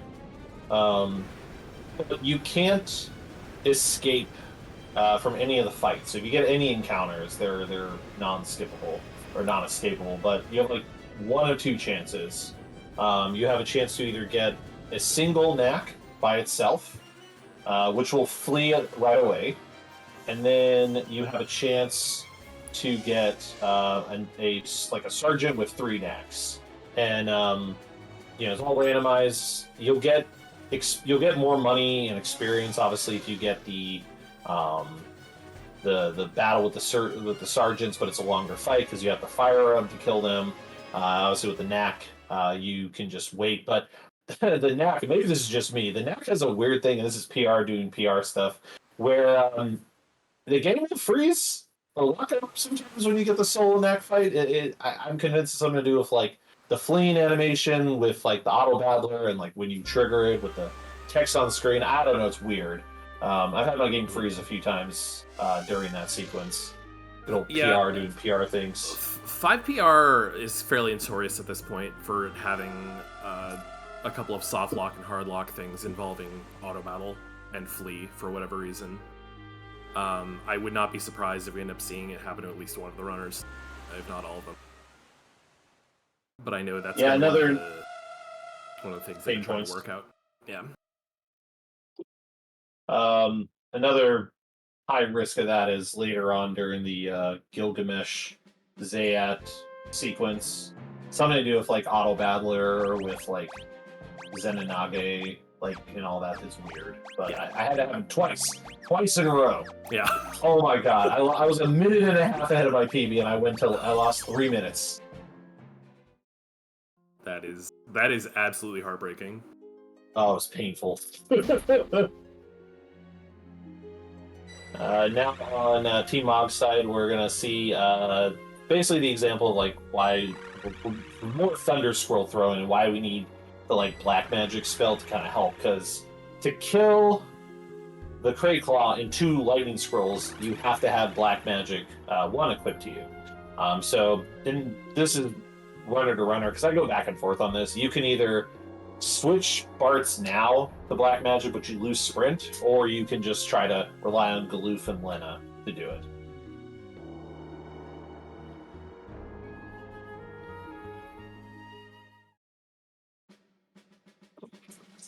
So the boss, the boss was pretty quick. Yeah, don't know. It's an easy fight. Yeah, I don't know if anything could go bad on that one. Thinking.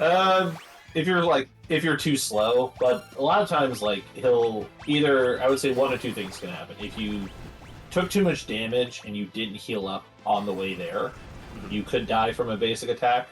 But if you just, like, Maelstrom, it doesn't kill you, just puts you in critical HP. Critical HP. It's yeah. pretty low chance of someone dying, as long as you didn't really neglect your, like, HP value. So, Crimson's got kind of a dangerous possibility here. He attacked really early and gave the Nax a chance to possibly do their question mark move, but luckily they did not.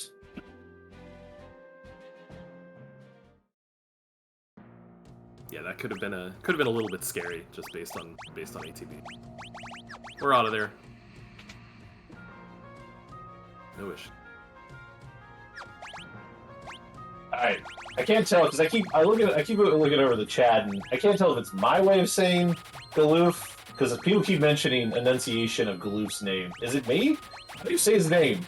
I'm so confused right now. No, you're doing it right. It's just Oh, it's an insider. Yeah. I'm so confused because I'm notoriously bad at enunciation, so I thought it was me. You're good. You're good. Okay. You are good. Oh no! Looks like Bart's died on Ifrit, which you probably could have left. That actually depends. I don't know how many times Bart's has been dead for Bdewd's fights, but I haven't had Bart's die here and I've just left it. But then you can't let him die on another fight. Yeah. Yeah, I think it's just for safety's sake. I think he knew his ATB was going to be okay to finish it off by doing that.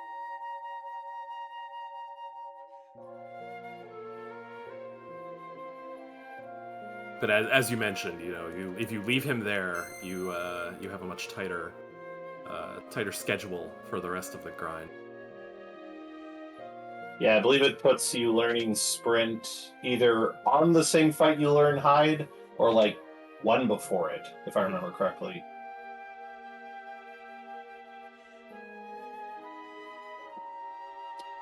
But now Zig is at the part where Galoof kind of gets his memory back. Finds out that, or not yet actually, it's coming soon, but they need to get to. Sorry, I'm jumping ahead in the story. They need to get to the ruins that have flown into the sky, and to do it, they need this adamantite to make their boat into an airship, or to make their airship fly higher than it already is. This is another very straightforward boss. So all those lightning scrolls that we grabbed, using a few of them here, just 3, takes care of the boss. Move on with our lives. Nice, perfect. Yep. Yeah, the Nice boss and can get off like. So depending on ATB, like the boss can get like 2 attacks off. Luckily, if you're full HP and he doesn't attack the same person twice, nobody will die. But he can't attack the same person twice. But luckily, they're ninjas. It's not as important, thankfully. So So it's not a big deal if somebody dies in that fight, other than just time loss from Yeah, like we that don't person's need the turn coming up. Yeah, we don't need the ADP from that. We just need to use the ninja for the active ability. So And it looks like Bdewd got a good Barbatos fight as well, so that's good. No, I didn't. No, actually, he did get sticky whips. we got that was a good fight. We got a slow. Yeah. Yep. Yes, that's preferred. So Yeah. it's easy.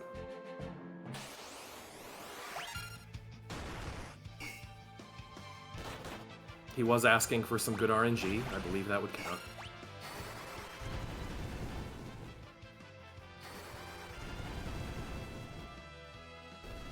Choco is finishing off that neck grind here.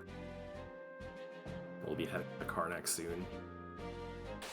So after the first couple of fights, everything goes pretty smoothly, as mentioned. No particular issues on that. There goes the last one, and we're heading inside. Yeah, I feel like FF5 has like, or at least PR. I feel like it's got like two phases to how the run feels. The part up to Crimson bought an extra one. He has actually 10 rods. The part up to Liquid Flame can get dicey in a number of ways because we don't really do any grinding, and there's like, you know, RNG values, starting ATV, all that jazz. After Liquid Flame, you know, we do that. Actually, no, I'm sorry, Barbatos. Through Barbatos. It can be dicey. After Barbatos, we do that grind, gain some levels, kind of stabilizing our HP a little bit to where you can tank a few hits, and then kind of eases up for a little bit. And then you get to, I want to say, like, after you go to the next world, then it starts to get a little dicier again sometimes. Mm-hmm. Yeah, most of the rest of World 1 is going to be fairly straightforward. You'll be seeing on Mog's side here, there's just a lot of battles where we're just throwing lightning scrolls. They're low risk for the most part. The only way you have any hangups is if you have one person get double flamethrowered. Other than that, just mostly auto-battling and letting it do its job. If you get confused during this segment, you may need to reset your auto-battle for the character that got confused. Depending on what they do and if they got an action, but otherwise you can just kind of set it and forget it here.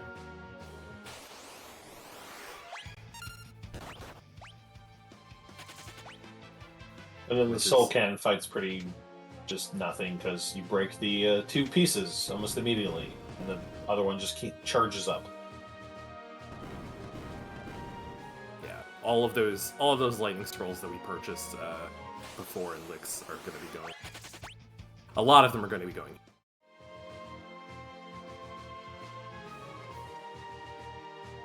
Relatively painless.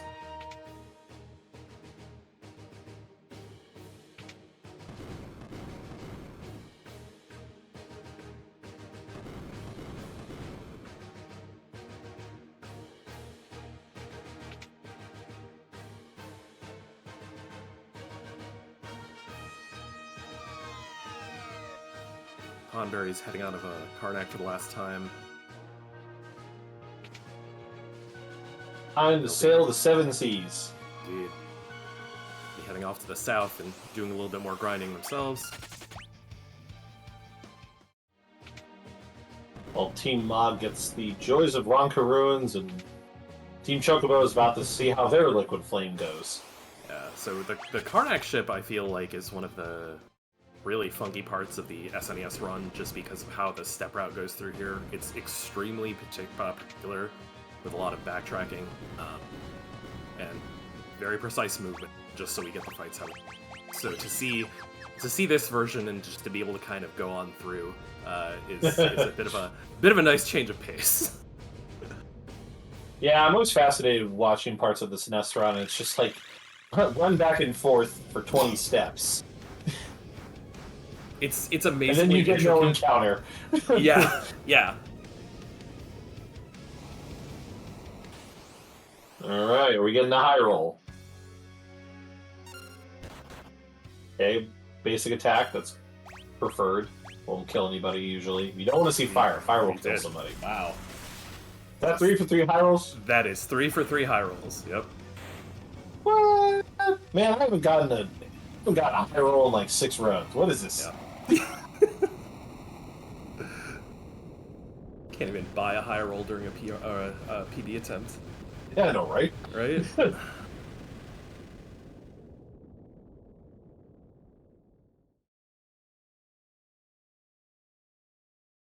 And then in Ronker Ruins, Team Mog is doing it right now. We do deviate slightly to this like side room with a bunch of chests in it because it's money. It's just stuff for money. Because money's tight, we can't item dupe anything. So they're quick, easy. Because the ancient sword sells for like $2,000 or something like that. They sell for a pretty good amount. Taking his time. It took his time to not fall through the hole there. You gotta YOLO it, man. You just go, whew, just down and left, down and left. You can do it.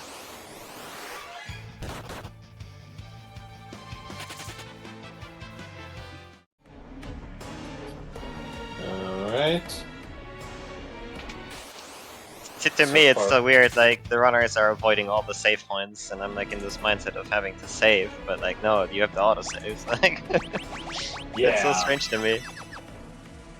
Yeah, we usually use the autosave for most things. Sometimes we will quick save before certain fights because of the time it takes to run to that fight. So sometimes, like, if the fight goes bad, like here, I don't know if they'll do it here, but a lot of times we'll save before Arcadis because the running from down and over just adds some extra time if you somehow fail this fight. Actually, talk about this fight. This fight's kind of interesting.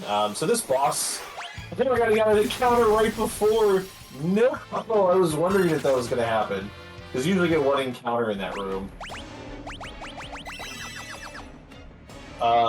So this boss is interesting because it goes through like phase changes of elemental weakness typing, if I recall correctly. So what we do for the fight is we throw 9 lightning scrolls, and then we will throw 3 water scrolls. The boss will die, come back to life instantaneously. We'll throw a shuriken, and then 3 more water scrolls, and then he's dead. Yeah, so every phase at the start here has 1600 HP, which after you deal that much damage, it rolls over.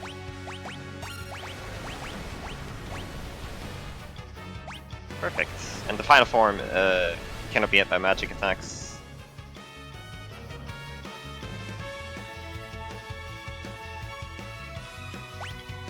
I got throw shuriken.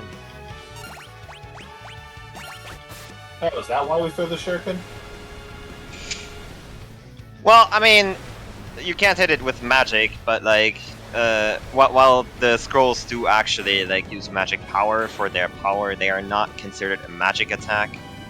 So they still do damage, but like it also has higher magic defense than the other forms, so they don't do as much damage. We need the shuriken to basically make sure that the damage is enough to kill it. Oh, okay.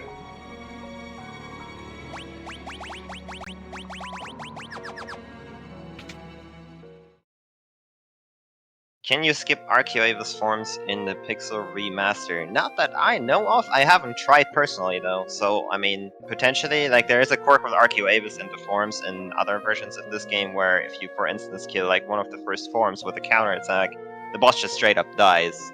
Or if you HP zap one of the forms and it dies to the HP zap status, then it also just dies, like, straight up. It might work in the PR, I'm not sure. The problem with HP Zap, for instance, is that, like, in this version of the game, it's super slow. HP Zap is basically, it doesn't do anything, mostly. So that would be a very slow and painful setup to, like, try and do that, where you can just throw scores here with auto battle, and it's reasonably fast.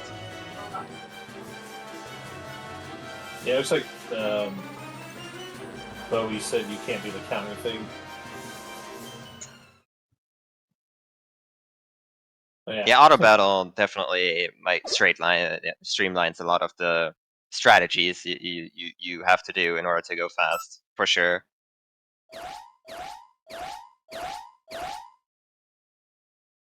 One nice thing, Rose never pointed out. So 2 of the fights in this game, they have like these like additional enemies, or they have like changes to them, but we skipped them. So in the Magneso fight, and I can never remember the name, but Faust or whatever, Fulcrum. I can't remember the Forza. dude.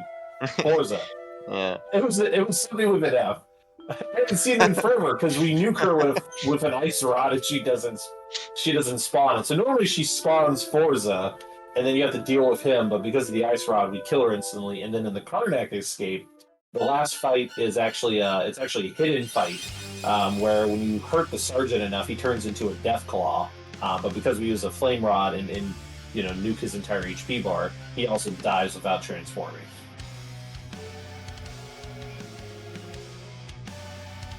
So it looks like Team Mog's got a nice little break on their hands. This is probably one of the longest cutscenes in the run. Probably the longest, yeah.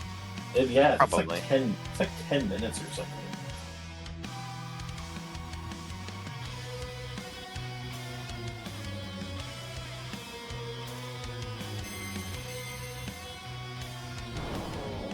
And then Team Tonberry doing their Black Flame grind. It's amazing how on the Black Flame grind, depending on your ATB, you can lose or save a ton of time. It's wild because I've had times where Galoof just feels like he never has good ATB, so I sit through so many Black Flame attacks, and then I'll have 4 preemptives in a row. Yeah. That's one thing I really don't like about this version. It's especially when you play the original version so much that your ATB is random. It's just such a turn off for me. I don't know. The variance that gets created by that is actually insane. Yeah, combining that with the fact that you can't ever really be sure in a lot of these areas what kind of random encounters you're getting, it's definitely a different approach you have to take with this version. Yeah. For better or worse.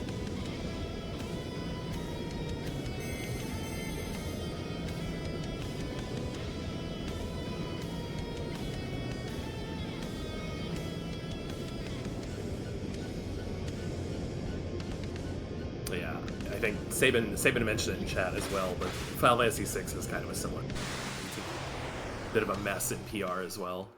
Just kind of does what it wants. It seems like one of the inconsistencies of these that it's a little weird to get used to, for sure.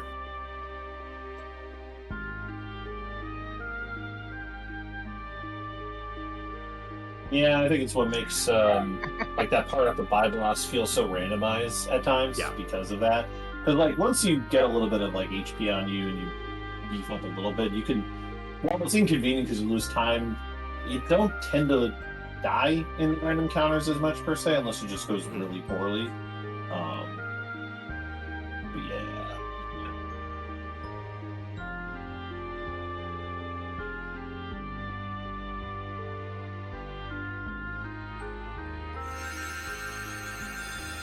Tonberry's doing the quick menu for the sandworm fight. Yeah, I think Bdewd's been doing something a little different. He's actually putting the frost rod on the particular black mage he has using the frost rod in that menu.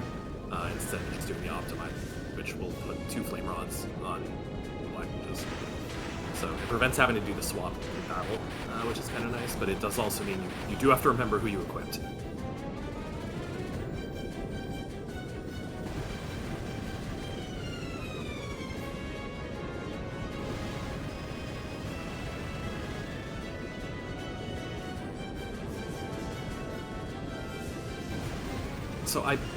So I believe I missed it, but for the end of Ifrit, did Crimson have Galoof dead at the end of it, or did he revive him? Good question. Next question, please. Yeah. Because that could be potentially a little not overly concerning, but it might be a little bit of an issue there. Okay, he got the. Looks like Crimson should have got a good Barbatos. It just kind of depends on if. Yep, looks good. Okay. Yep. Good. Yep. Cool. Yeah. Nice sandworm for Tonberry. Nice nice Diblos for Choco. Planes for either of those.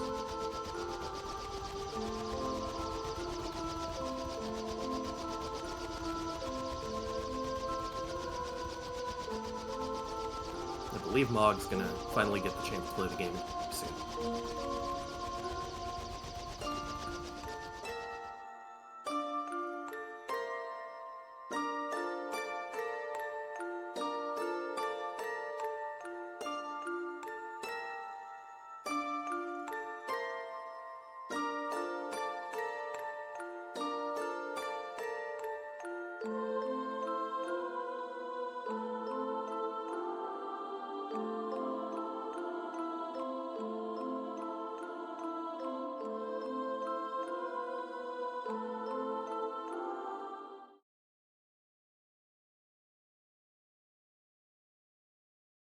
All right.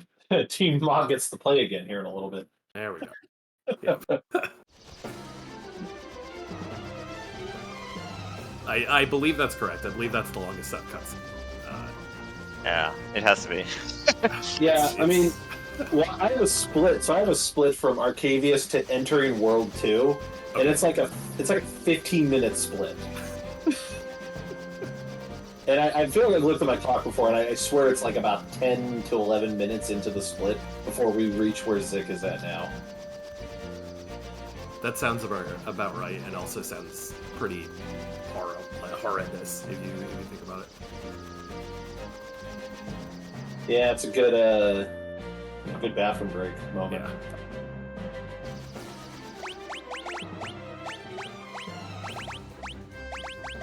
Alright, we finally are going to start making use of chemists and working our way towards mix. Because now we're getting to the point, because now we have samurai, or we're going to make use of samurai and everything, so there's... this is where we start building towards the end game to late game, where we're going to throw money, we're going to learn mix, so we can mix things up.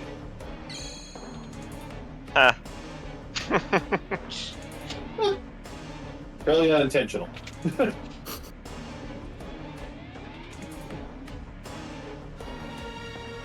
Yeah, after the Earthquakes are getting the Samurai and Chemist jobs, they are so overpowered, like that's the main user for the rest of the run.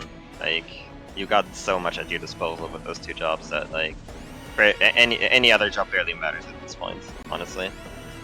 Yeah.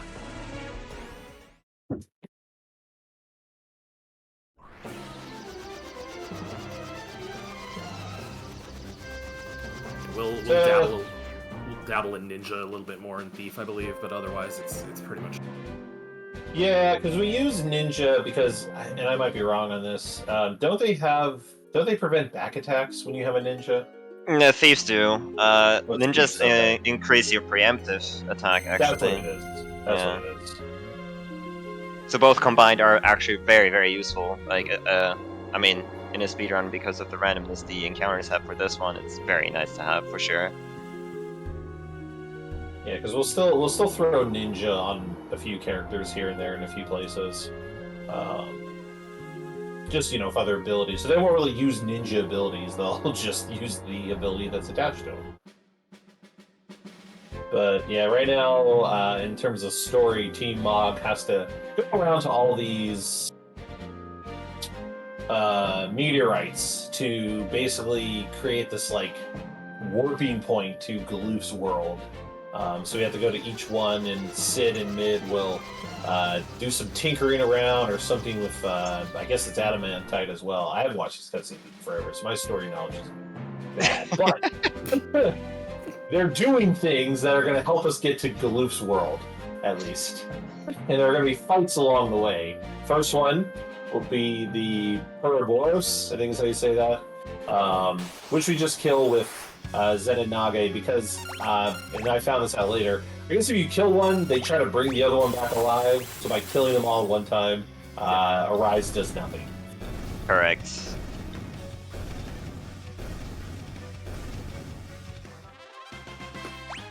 Yes, the way Guild Toss works, by the way, it's dependent on how high your level is. That's how your damage is calculated, and the enemy's defense. that's pretty much the two variables that come into play. Yeah, you'll see why the level thing matters later.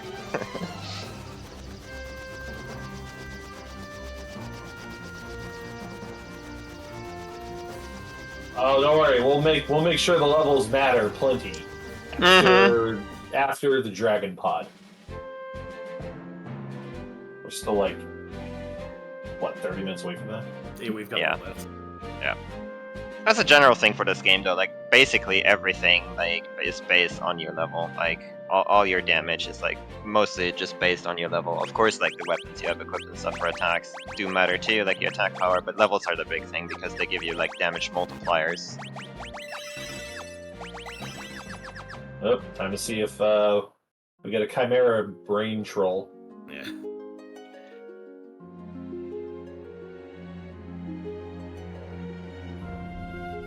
Though it depends too, because I swear, and maybe this is like a level thing or get lucky. I've had times where, okay, Zik made it through because 320 is bad because 320 will kill Ferris with Aqua Breath, and that's gonna Yes. either cause you to lose time to revive, or possibly have to take more encounters later to get Mix.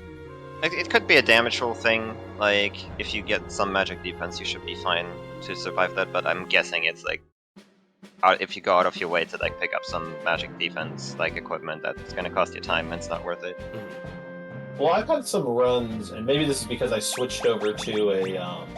Because I don't think none of these runners do it, but I've switched over to letting the game, equip the gear for me, like optimal gear, versus Okay. manually doing it. Yep. And so I don't know if there's like a gear giving Ferris more HP or something with the order I do my menus, but there have been times where I do that fight and Ferris is more than 320. So then if it does Aqua Breath, it just puts her in critical and I'm fine. I guess you could just get like more experience depending on how your grinds go. Maybe, I don't know. Like Yeah, maybe I have never, one more level. narrowed it down. Yeah, that referring back to the optimized thing. That's one of the options that we can set in config when we first get control. Like most of the PRs, you put message speed on high or fastest, cursor memory, and then you can do the optimize when you change jobs. So it's a runner preference, though. You can either have it empty or full optimize.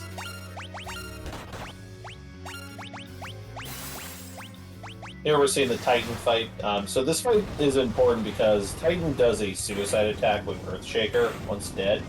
So that's why we learned Hide with Ferris to make sure not only Ferris gets the APB or ABP from it, but so we can also live too because if everyone's dead, Yeah. that's the purpose Yeah. of it. I'm Just dead, surviving matters. I can't really live if I die. I'll die when I live, or so. I don't know. So, but yeah, so we have to have Ferris do hide before we kill Titan. So ideally, you do that first, and then you just do a Gill Toss, which won't kill because it's like 3,300 HP, and so we just throw a Lightning Scroll with a ninja to finish it out.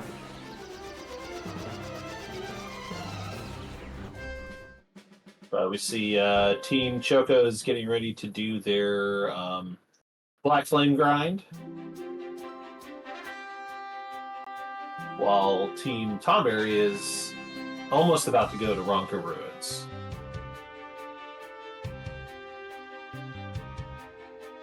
We have a quick Adamantoise boss fight here. See how it goes for Tonberry. Wait, did I just see that right? Did did Crimson buy 7 Water Scrolls? Trying to think. Wonder if he's doing. I don't know. I had an idea. I haven't tried out like where we throw a Water Scroll and Antlion to like help kill him quicker. Okay. Wonder if he's gonna do that, or if that was just an accidental buy. Be curious to see how that comes along. Nope. Looks like we got the double melee, but it was 2 different characters, so we're good.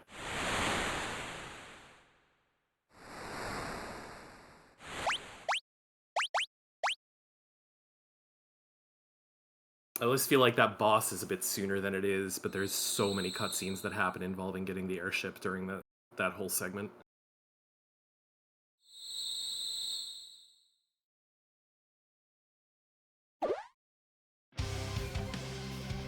Oh no, we're being abducted by abductors. Who'd have thought? I mean, the name's right there for you. One last abductor remaining for votes. Oh no! We have fallen. Oh no, he killed himself. Psych. Yeah, that's how you can't win that fight. You Or maybe can. You can. I don't. That's Yeah. You can. Sorry. It just takes longer to win the That's fight. true.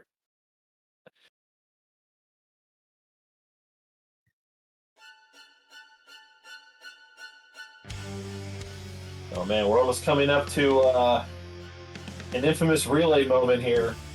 I hope people got their copy pastas.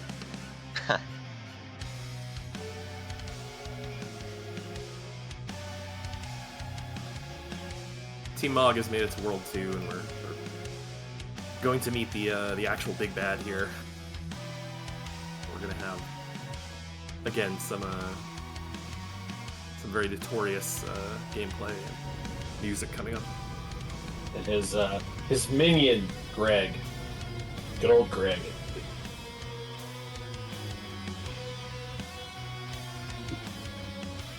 We love Greg. Greg's misunderstood. He is extremely misunderstood. He means well. It just might depend on the game. Yeah.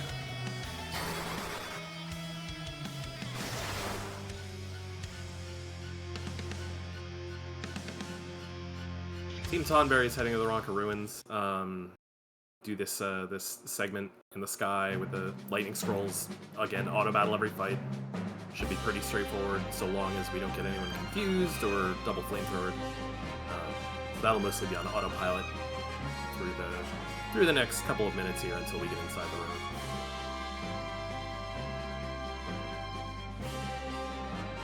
And then I believe Crimson and Team Choco just finished up the Black Flames. Just got Hyde, so he'll be heading off. He'll be heading off here shortly to Sandworm.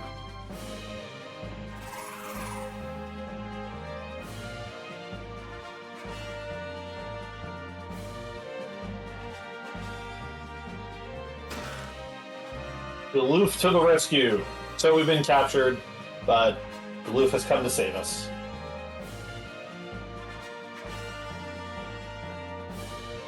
Gloof is actually the game's hero. Clearly. I wonder if Zik's gonna get the encounter right before. Okay. He got 2 encounters before. No, I got the one that was literally the step right before. Drives me insane because I've done the menu and I'm like, ah. I've definitely seen it happen. If you get an encounter after you do the menu but before Gilgamesh, it's cool. Can you die against Gilgamesh? I'm always paranoid. Like if I take. Yeah, you can. Yeah. It's a game over, isn't it? Yep. If you do nothing and he kills you, it's game over. Yeesh. A little bit awkward with that. My ideas for healing were smart, apparently. Yes. When I take too many hits. Yeah. Alright, y'all. The first of 2 moments is almost upon us as we head to the infamous Big Bridge. The one and only time we will allow this in chat. Cactar dance spam. Only during the Big Bridge theme. I don't want to see it afterwards, everybody. We will go in only mode. When you hear that Big Bridge theme, I want to see them Cactar dances.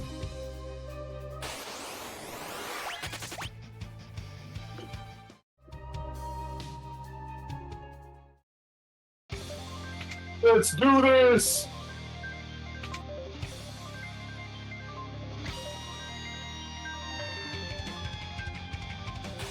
Yeah!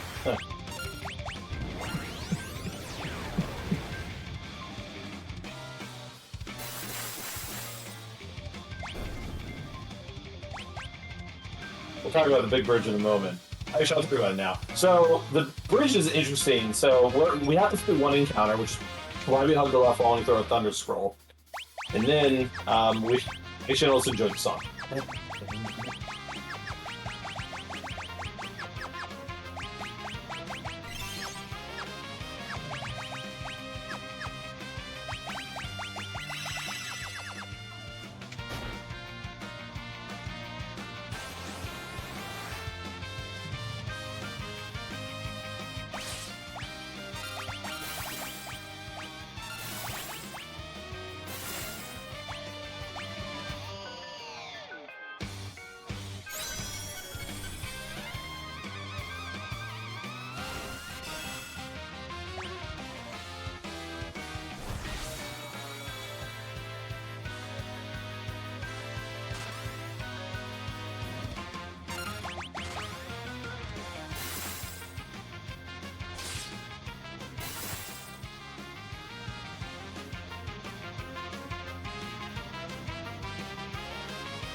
Jeez. All right. Thank you. It's so good in PR. It's so good in PR. It's so good. Yeah. I mean, it's so good anyway, but we did it. It's so good. Hey, we did great. I love the enthusiasm, chat. I loved it. All right, I guess let's talk about Big Bridge. So, what happens in Big Bridge? So, what you kind of saw there was there are trigger points on the bridge that will initiate fights, and you can't escape from those fights if I recall correctly. Like you have to fight them. So, the first one we have to get because it's unavoidable. So we hug the left wall. And then we just throw like a thunder scroll, or you can throw a guild toss. Either one will kill that fight. And then from there, we've pathed out a specific pathway to avoid war encounters for the rest of the bridge. So it's kind of like we go up, and then it's roughly like around like a step after I think like the next column that we have to kind of angle like hard upright against the wall, and then that leads us to the end. We fight Gilgamesh. We make everybody a samurai because we just want to throw money at Gilgamesh, get him to go away. Luckily, if people die in that fight, no big deal. You earn nothing anyway, so not a huge deal if you die in that fight. And then on the second screen, hug the left wall again, and then this time it's one step, I think it's before the middle column or the second column. You then want to go kind of all the way to the right, go up to the middle of the column, and then go into the center, and then it's a straight shot to the end. Yep. And then you'll get only one fight. Yeah, it's rather precise pathing, but it reduces the encounters by significant. Definitely preferable because there's no reason to. Yeah, no reason at all, and it's pretty like.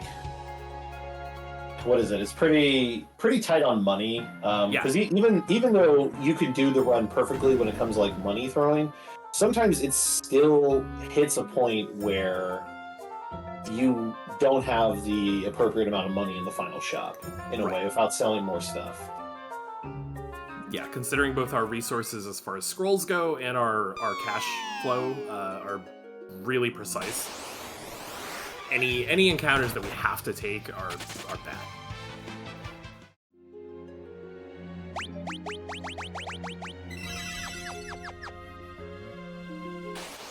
Hey, y'all dancing in chat. Stop it. There's more dancing later. Save it for the Zayat bridge.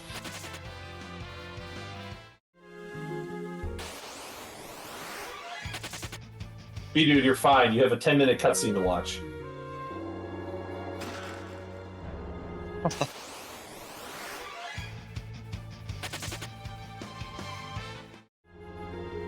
So we're in the underground tunnel here for Team Mog. This part, this is kind of a fun fight. So, coming up at the end here is going to be a Tyrannosaurus. Luckily, it's an undead Tyrannosaurus, so I'll be curious to see which options it goes for here. So he didn't get the extra Phoenix down, which is fine. It costs you an extra encounter. But is he going to go for the double White Mage strat, or is he going to go for the Phoenix down strat? Basically, we can kill this boss instantly by throwing a Phoenix down or raise. Funny enough, both of them can be can miss, to my understanding, because Phoenix downs can miss and so can raise. So it is kind of a gamble. Looks like he's going for the Phoenix down strat. And it looks like he got it. Yep. Cool. I don't know what the percent chances, though. I will say that.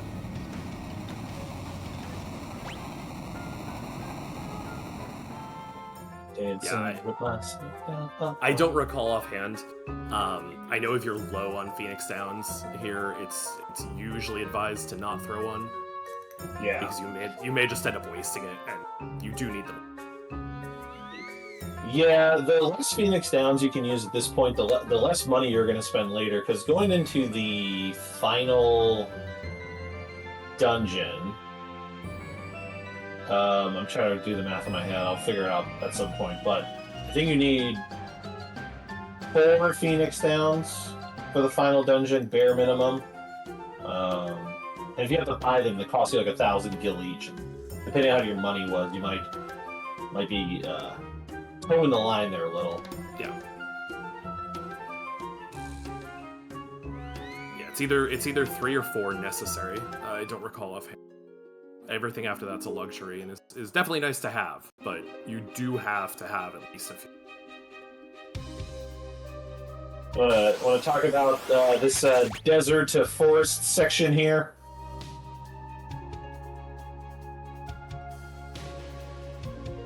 Or is this a PR thing? So, yeah, that would be a question. I believe for Magus. I think this part is specifically PR. Oh, do you guys not have this in SNES where you avoid the desert? You do. You do. In a way. Like, you can step out, obviously. So, like, that would be one way to just avoid the encounters. But you can't just force an encounter and then, be sure that you don't get an encounter by crossing the desert. That's not how that works in SNES, no. Ah, fair. Then I'll share. So, yeah, what happens there is the desert has really strong enemies, and the forest grass area does not. And so we're not going to step around. We don't necessarily know what encounters we're getting to kind of plan it. So instead, what we do is you only have to technically force one encounter. There's 2 ways to do this, but basically you force an encounter kind of near the desert edge, but not in the desert, to kind of reset the threat level, and then you cross the desert as much as you can without triggering another encounter before getting. That way you can kind of crisscross through it. But yeah, if you get a desert encounter, I don't believe you can escape from it, and you'll basically die. Yeah. And if you didn't autosave, I think you're still outside though, so I think you're okay. Some of the autosaves are in weird places, but I think that one you're fine. Yeah, I believe you do get one after Tyrannosaur, so it shouldn't be too far back. But it looks like. Yeah, go on. Oh, I was just gonna say, yeah. On as Magus mentioned, on Super Nintendo, we have to walk around that completely. We can't do any of those nice shortcuts here. Yeah. The main reason for that actually being that there's no encounters at all in this path here on SNES. That's a PR exclusive. There's a lot of areas actually. Like you saw that we only fought killer beasts and goblins, which are the basic enemies from the very start of the game. A lot of areas in the SNES era and GBA ports, for instance, they just don't have encounters there. And in the PR, those areas that have no encounters have these basic encounters instead, for some reason. Not sure why they decided that was necessary, but I guess. I can just assume it plays into the story where Mog is like, oh, don't go into the desert.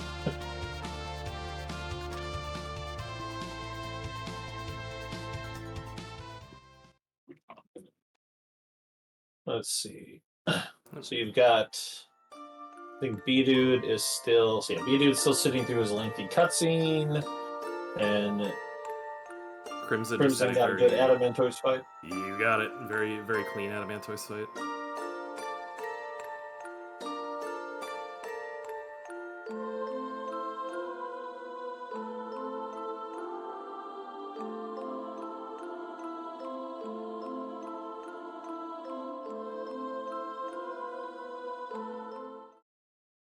Not to jinx our poor runners here, but so far nothing horribly wrong has happened. Yeah, why did you have Hey, to I'm say not- that? Look, man, I'm not running. I'm trying to will the gods into a team close race. There is still time for. There is.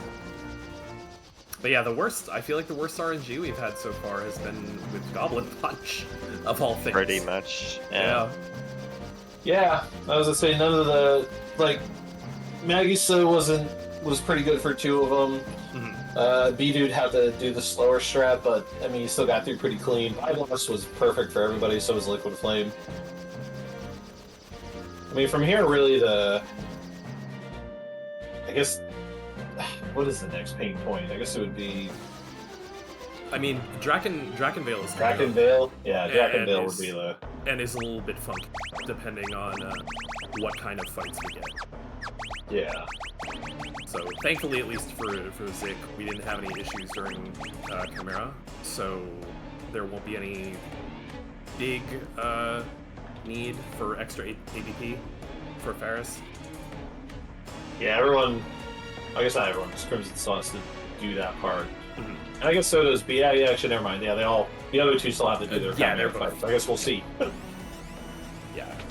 Yeah. Tonberry's gonna be coming up on it here, sort of soon. Sort of.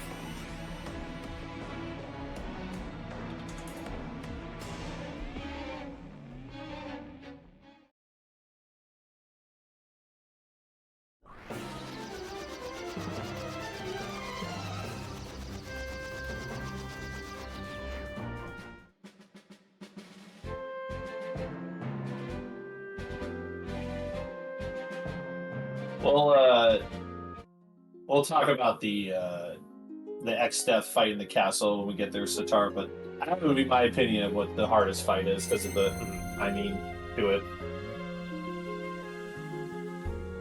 I think that's probably a fair opinion, because everything in the late game is fairly scripted. Like after that, Yeah, it's pretty scripted.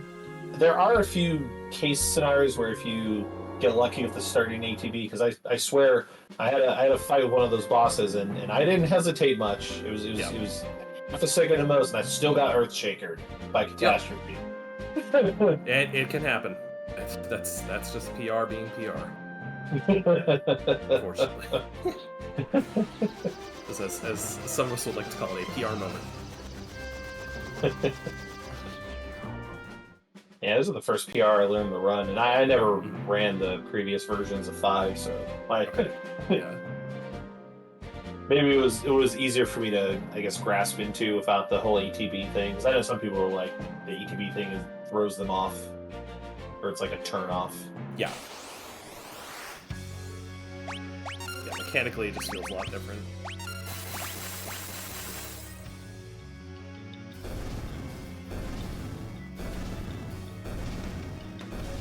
As someone who's run both versions 6, so both yes and R, it's the same idea. There's just a lot of things mechanically that feel different, and it really messes with something.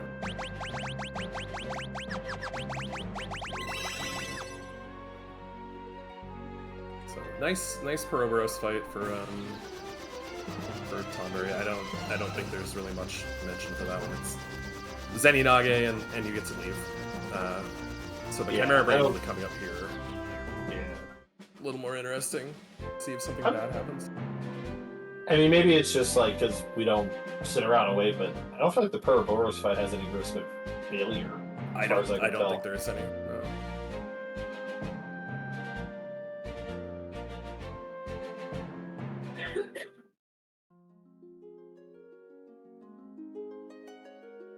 Alright, Chimera fight, what do you got for us?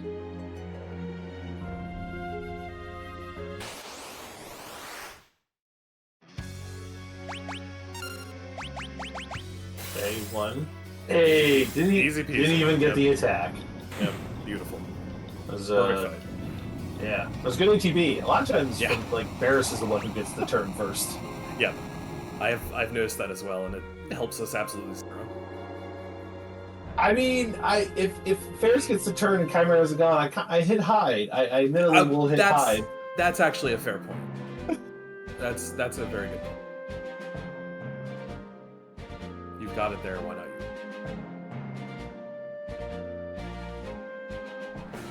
Good old Kagar. Or Kelgar. Kelgar. Kelgar. I don't recall all their names. I know a couple of them have been not retranslated, but kind of retranslated in how they're displayed compared to our old Final Fantasy V translation.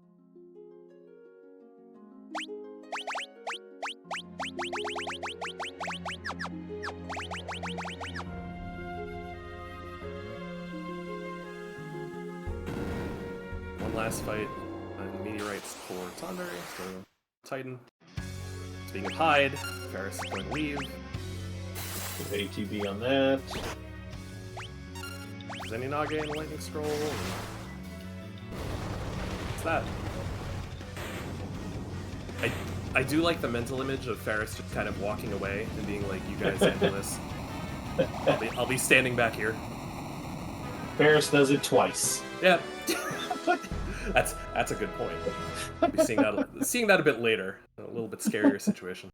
Yeah, the much scarier situation.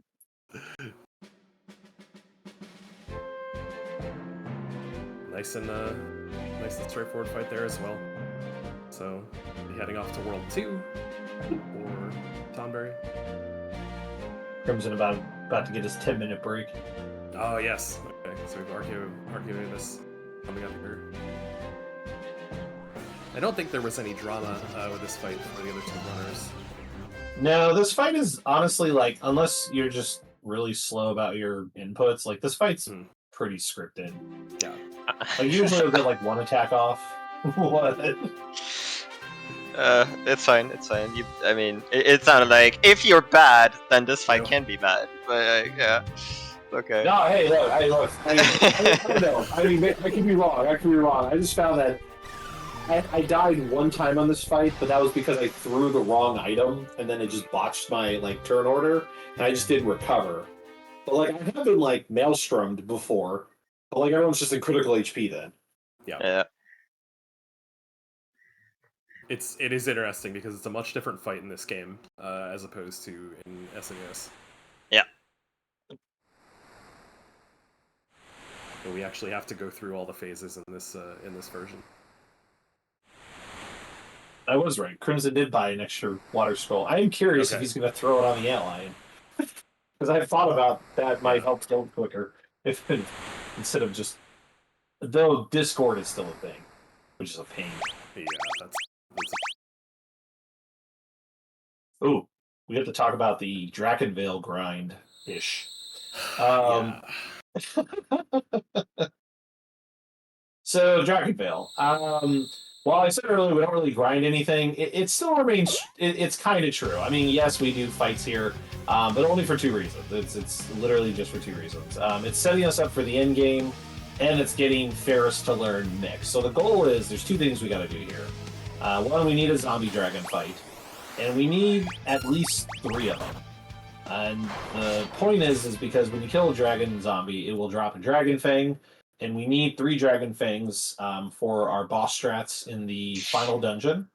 But it also is going to give Ferris enough APB to get within 10 points to learning Mix. And it looks like on Zig's side, he's at 17. So I don't know if he just skipped the dragon zombie because he didn't mean to or what his plan is, but I hope he knows he still needs 3 more APB before he fights Dragonpot. Because Dragonpot will give you 10. He should get it here, I believe. How tight is the money actually? Like, Very. because okay, because we did get an extra guild toss on Bone It's- Dragons by accident.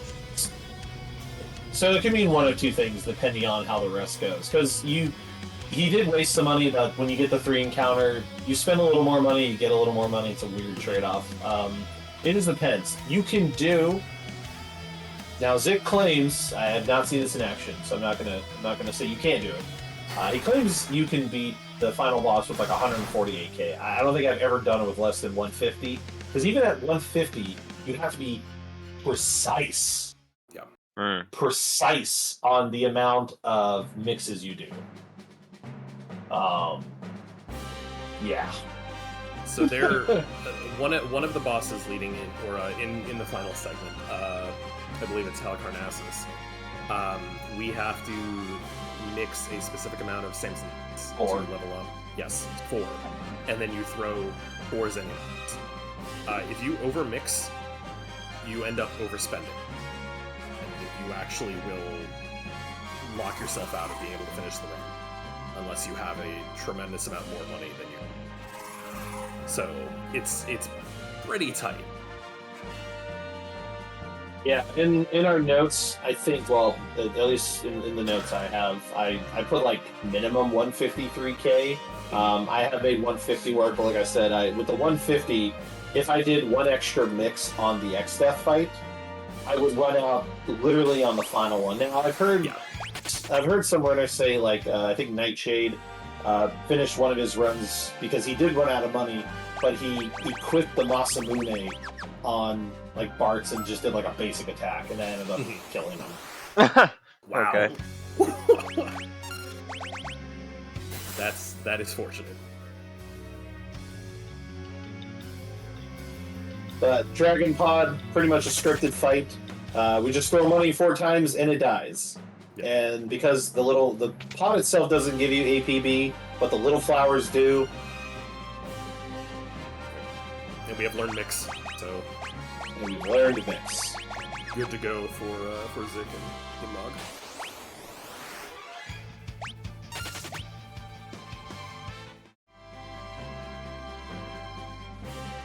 It looks like No, you're good. I was just gonna point out, it looks like we're coming up on round 2 of the big bridge.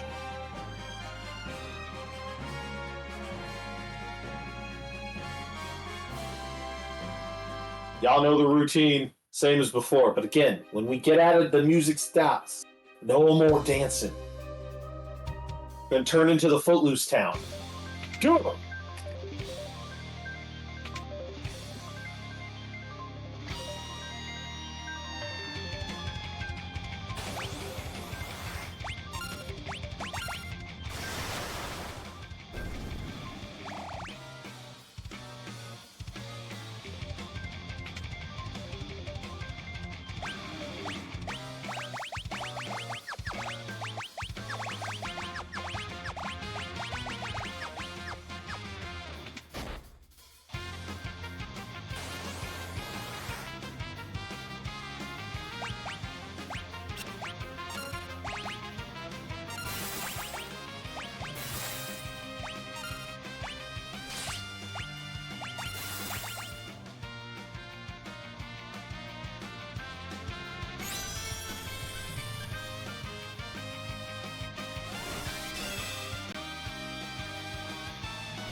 Oh no, Bdewd misstepped.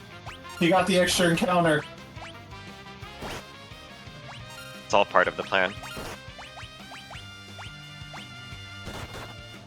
More music. Plan to lose The more music. I was like, what's the plan? the plan is to reset. More music.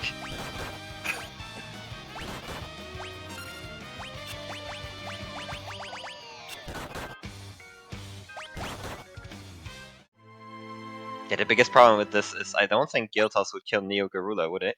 Like, Neo Garula has a lot of HP. It's a good question. I don't know either, because I feel like even if it could, you would use so much more money and it would really screw you for later. Yeah. Yeah.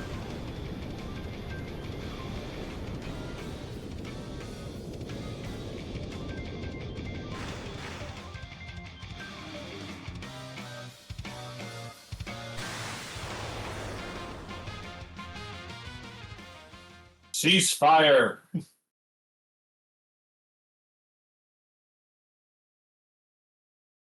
Steph, this isn't World of Final Fantasy. Chat making reference to the voice line where it says, "That's one big the bridge."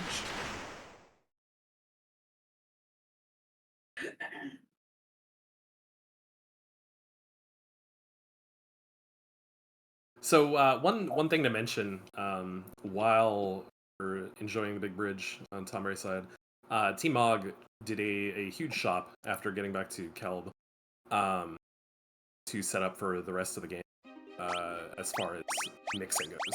So we end up buying a bunch of antidotes and a bunch of holy waters that are going to see a lot of action as we go forward. They're both involved in a mix that we utilize called Samson's Might, which raises our level. And you'll be seeing quite a bit of that. As Magus and Woady mentioned earlier, level is a huge part of damage form. So we'll be abusing that quite a bit going.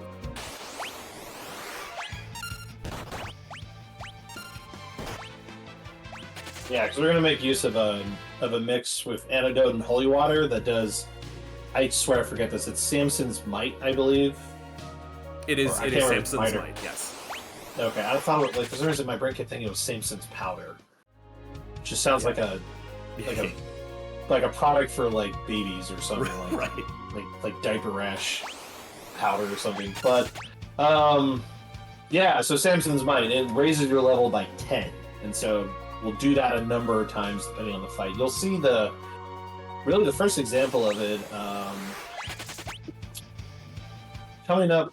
Not yet, though. I guess the first thing we mix is the Gilgamesh battle with the Death Potion. I don't think we do Samson's Might until the Atmos fight, if I recall correctly. That's correct, yes. Okay. Oh man, speaking of big bridge, we got to probably have another one here shortly. Yep, be soon. On Team Mog's side, the version 2. This one's a little bit shorter because if you get good pathing RNG, you should have as many fights. Yeah.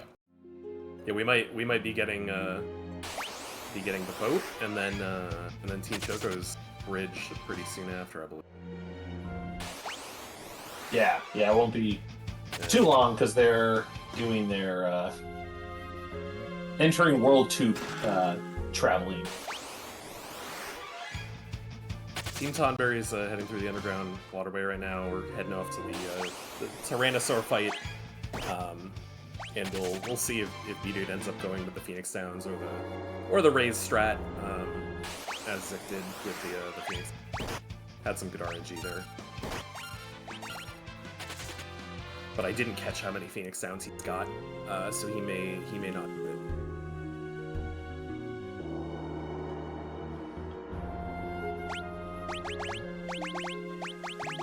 And survey says he is switching the white mage. At least one of them. So he does one, okay. Yeah, I should probably start doing just one.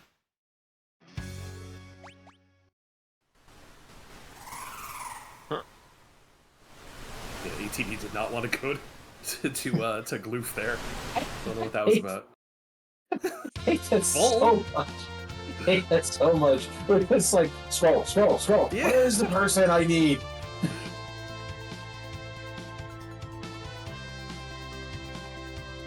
Yeah, pretty calm fight other than the ATB not agreeing. One raise and you're out of there. Menus, the real enemy of the fight. Yeah, I think I might switch to just making one person a white mage. Too much extra menu time.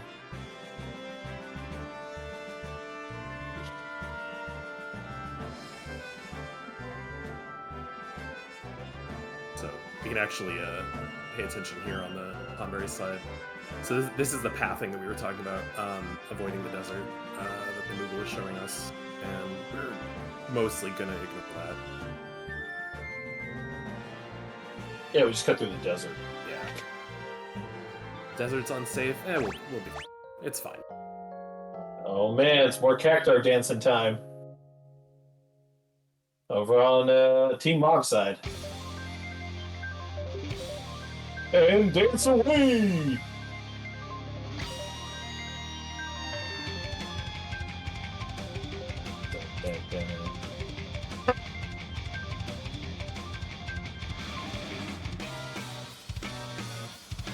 Gilgamesh has returned again.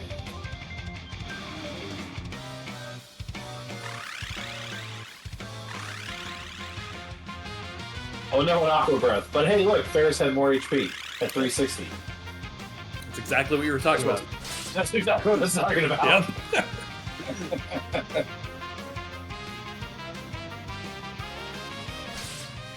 Could have been bad. Thankfully, it's not. But yeah, basically, Gilgamesh is attacking Zayat's ship. Looks like Zik got an encounter. I don't know if he actually wanted the encounter. Because you have to take either an encounter here. Oh, he got 2 extra encounters. So this might leave his money around the 150 to 151 range, give or take, towards the end. That's assuming he doesn't get... No, I guess the other fight you would just throw... I think you get most of the money back in the fight. Like, they give it a reasonable amount of money. So it shouldn't impact the money too much. Yeah, I mean, he'll be fine ultimately, but yeah, ideally here you either and again this might just be runner choice, or maybe it's just RNG choice of like when the enemy decides to cut you off and force you into a fight. We either have to take an extra fight here or later on in the Pyramid of More, because without it, Ferris will not learn money toss for the final dungeon without having to like take some unnecessary extra encounter as her as a samurai.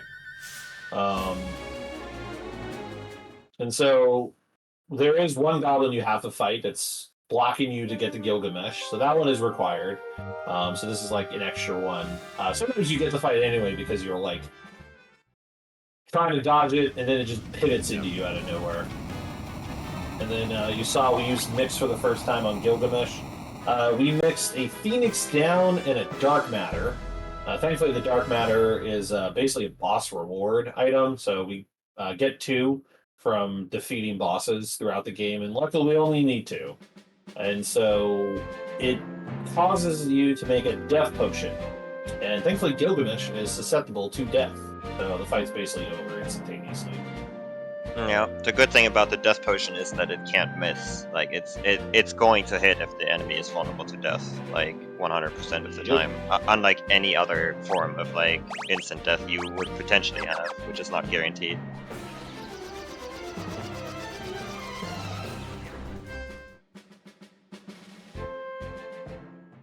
Nope, death potion is not. At least, I mean, only blockable if the enemy is not susceptible to it. And they've now entered the barrier tower. And I don't know, I feel like this is the part where random encounters, maybe it's been going on this whole time, I feel like this is where random encounters start to get really hit or miss, and like we'll start having you bleed time. Because there have been times where I climb this tower and I'm like, I'll like get through an entire room with no encounter, and I'll have other runs where I've get like an encounter every room I enter. Yeah. This area is a little bit different as well, because I'd say the last big random encounter zone was probably Drakenvale, and we're taking a lot of those. Whereas these, we don't want anything to do with this, so we just need to. And so Yeah. you can get some sizable time swings here if you're unlucky. Yeah, it's really the same thing for like the next like several areas, because even like the place we go to after here, same idea, like really just everywhere we go to, because there shouldn't be any more fights we take other than boss fights. Right. Yep, that's correct.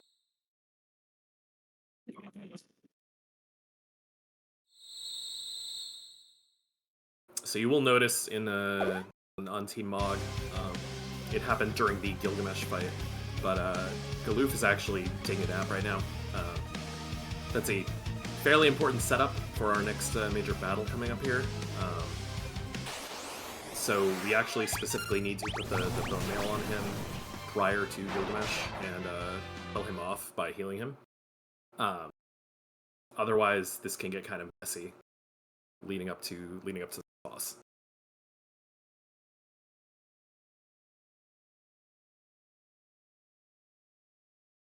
Yeah, because I believe if nobody's dead, I think he spams Meteo.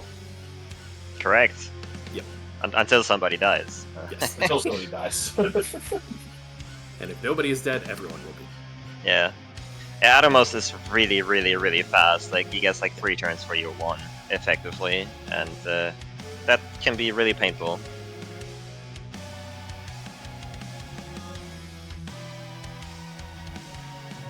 Yeah, we'll be reaching out of us rather soon here, and there's a couple of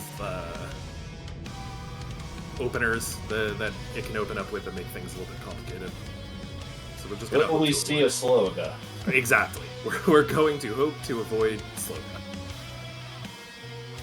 Oh, it's like watching paint dry when that happens.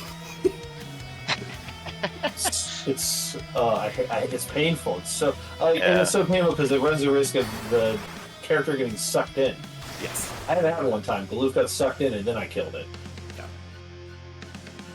Yeah, it can absolutely happen. And most of the time, Adamos, when it gets its turn and the character view is dead, it should skip its turn. But like, yeah, sometimes it will still do stuff. Non-lethal stuff, but definitely annoying. Yeah, so with this fight, basically Barks is going to defend the whole time, but he's a chemist. So if you've had things go fairly normal and Barks hasn't really been dead for most of them, he should learn Mix on this fight.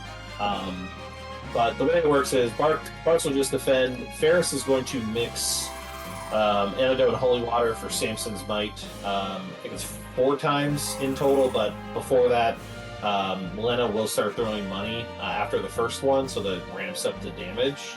And then it should die after 2 more casts of Zenanage. So 1 more, so he's basically, yeah, it was a good fight. So he turns it off so that we don't waste, even though we have plenty of items. We don't want to overuse them because it's also, animation loss. Yep. But that was a very good Atmos fight. It's I believe it is 3 total Zenanages, or 4 total Zenanages and 3 Samsonites. And we do have a ton of resources for Samsonite, but we will also be utilizing that mix about as many times as we have items. It is imperative to have a huge stockpile of them. So. Yeah, because there's a boss that we're going to come to eventually called, not that it should cause this to happen, but I've seen some weird fights of this, but there's an Antlion fight, and it does this move called Discord that will lower your character's level. So it just creates this like awkward situation where you're not throwing as much money, so you have to keep Samson mighting to get your level back, and it's just... It's a weird little fight in that it seems like kind of this filler fight amongst an end gauntlet of a bunch of difficult bosses, but it can cause a lot more complications than you would think.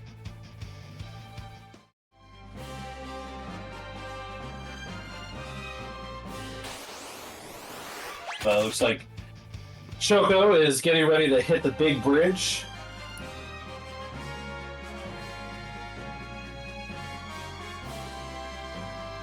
We've got, 3 more dances? 3 more dances. One bridge and 2 more boats. So.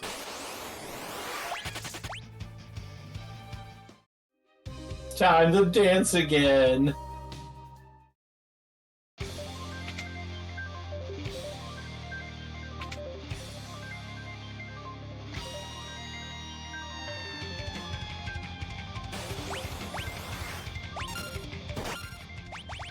Also, story-wise, Zan has just died because a lot of people like to sacrifice themselves.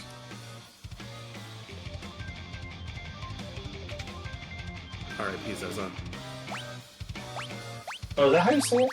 I believe so. Zeza. It's been spelled differently in the different version. Ah, fair point. That's always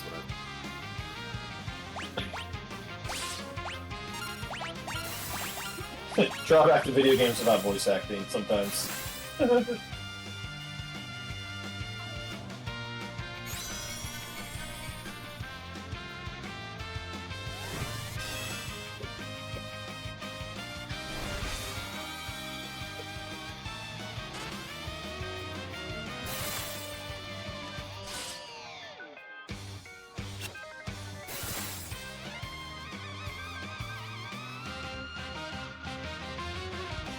pretty good Gilgamesh.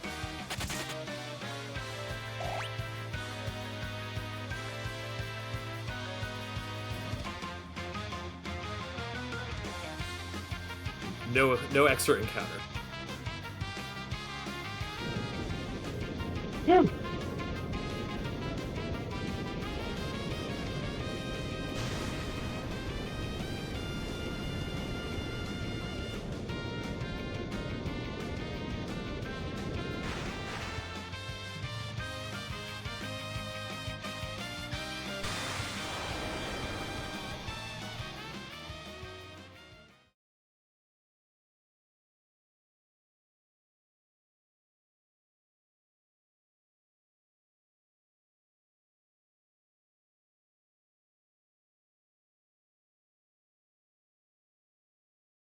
Oh no, what happened on Bdewd's side? I just blinked. I think everyone was too busy dancing. I turned to the side for a moment Yeah. there. Must have got like a bad encounter or something. Maybe somebody died. That is what I'm assuming. The autosave was not too far off, thankfully.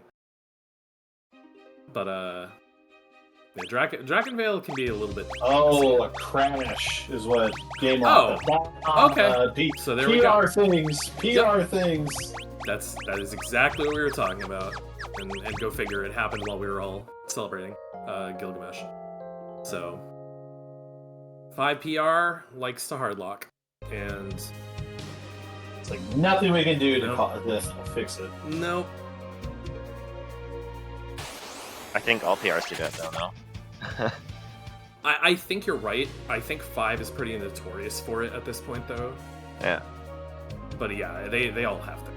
I've definitely had it happen in 6. Yes. And in 4 as well, so... 6 has a fun lock that happens on the final boss, if you're unlucky. Nice. Between the tiers. So... Fantastic. I don't want to put that in the world, but it's there now. Whoops.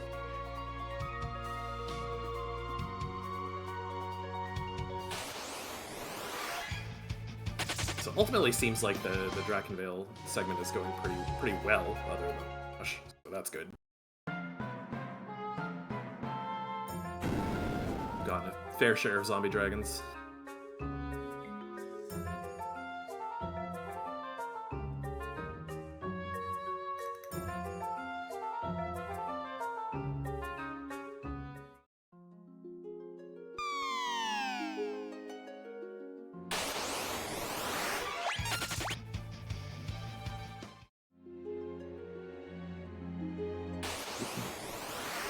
So Choco's now making their way through the waterway as well. We'll be heading to the Tyrannosaur there.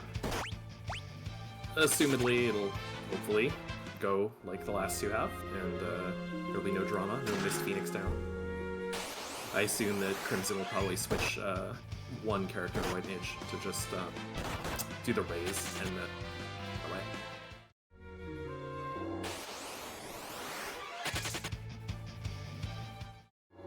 I believe that Bdewd is done with his mandatory fights, because I see him away from zombie dragons now.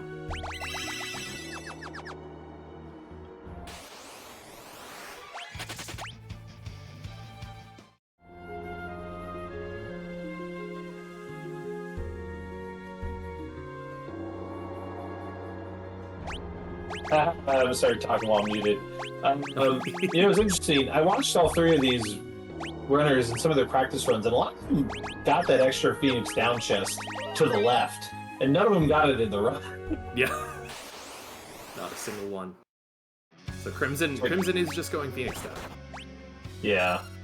Hey. Yeah, I mean, it does cut out an entire menu that, like, well, I mean, not an entire menu. You still have to make Bart's a chemist, but I don't know. Maybe I'll try doing. I mean, I'm on a break from 5 right now, but when I come back to it, I'll probably give that a shot. Yeah.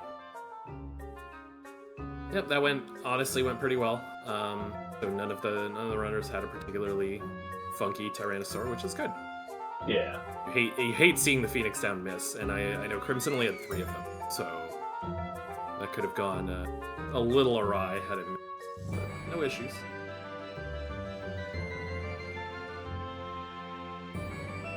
He'll be also making his way through the desert. I believe we are out of Dragonvale. Had a nice clean Dragon Pod fight. Tonberry side.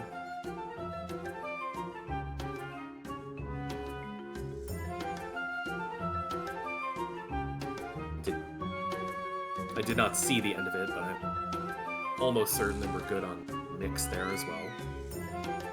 And you'll see Tonberry now doing the big shopping menu. So we'll be buying some Maiden's Kisses, I believe 11 of those, and then 60 antidotes and 55 holy waters. So I think we brought it down to 50 antidote and 45 holy water, 11 Maiden's Kiss, a couple of Phoenix Downs if we need them. I might stop doing this. I was buying high potions, but I'm like, I haven't really been using them, so I probably won't buy high potions anymore. And then I was buying 5 eye drops, but I've yet to find a reason to use them. So, I mean, there's a chance I get blinded in a few fights, but. Yeah, I don't recall You don't. 4 offhand. To be honest. I don't either. I just remember when I was learning the run and I was watching like Bdewd's run or copying his notes, like he was buying them. It sounds like it's for like, there's a few fights where I guess there's a small chance you could get like blinded if an attack gets off. That might be like the reason for it, as far as I can tell. And it's 100 gil, so it's not like you. Right. It's Other than menuing time, it's not that bad. pretty insignificant. But it looks like Team Mog is in the Forest of Moor. So after the unfortunate events at the Barrier Tower, we were told to go visit the Sage Guido, is how I've been saying it. That's my understanding is Guido, yes. And so from there, we were given, I think it's Whisper Weed, was the item. And so it allows it, or the branch, sorry, the Guardian Branch. Whisper Weed, which game is that? That's a different Final Fantasy. Is that 4? Yep. Okay, I said, wait a minute, the wrong Final Fantasy. Anyway, we got the Guardian Branch that allows us to enter the Pyramid of Moor, and so we're just trekking through there. There's a lot of fights.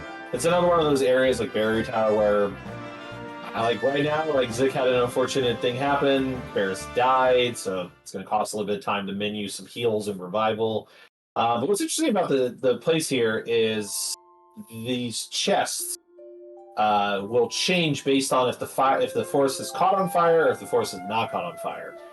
So there are 2 chests we don't pick up until the forest catches fire, just to make sure we get the flame shield and flame tongue out of it.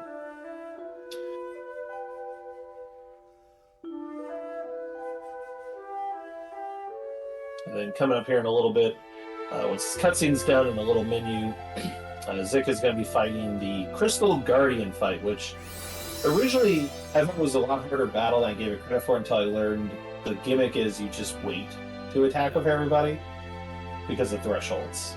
Yep. I was gonna mention this is another one of those fights where the boss has an HP threshold where it starts doing some rather gross things, and if we time our attacks in a nice bunch, we never see them.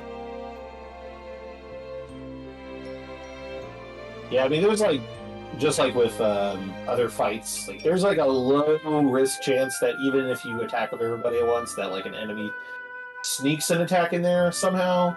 But most of the time,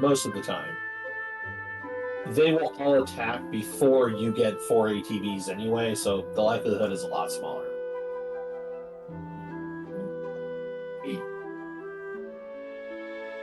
So 4 money tosses or guild tosses are going to kill all guardians collectively, because some of them absorb like certain types of magic and others don't. So it's just it'd be a nightmare of a fight if we couldn't just throw money at them, trying to like plan out who to kill, what way, and what ability. Plus, like it was pointed out, when their HP gets low, they do like level 3 spells like Aqua Breath and Thundaga and Eroga and stuff. Like, just start nuking you. Yeah, if you're not quick and a little bit lucky, it's an easy fast reset. But it's not the worst thing in the world. And then once you learn the time, it's pretty. Yeah. And coming up now, the like really another break, though it's not immediate. You have to kind of do a couple things first. So from a story point of view, X-Death has reappeared, and he's basically trying to put a stop to us yet again. I can't remember why we went to the tree and what the relevance there is, but so now we're going to fight X-Death in a infamous Final Fantasy moment, because yeah, up to this point, like they were pretty good about, or I don't know if call it good or not, killing characters off for various reasons. So Gloof kind of takes his final stand here. So he's going to get into a battle here in a little bit. I'm telling you this now because I can see we're getting to another dancing moment here shortly on Team Tonberry's side. But yeah, they're going to fight X-Death. It's an unwinnable fight per se. I mean, you do win it, but Gloof can't die. But you do have to still damage him up to a certain point. So Zik is going to throw money twice, and then from there he's just going to basic attack until the fight's over. And then, we'll RIP, pour one out for Gloof. But before that, a happy dance moment as a character dies. This is like the most awkward timing of cutscenes. This is kind of morbid in a way. It's a little morbid.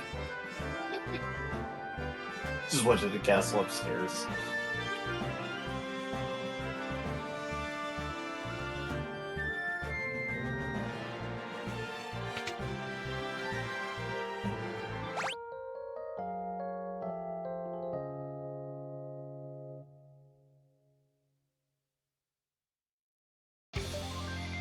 Morbid dancing time. It's morbid time.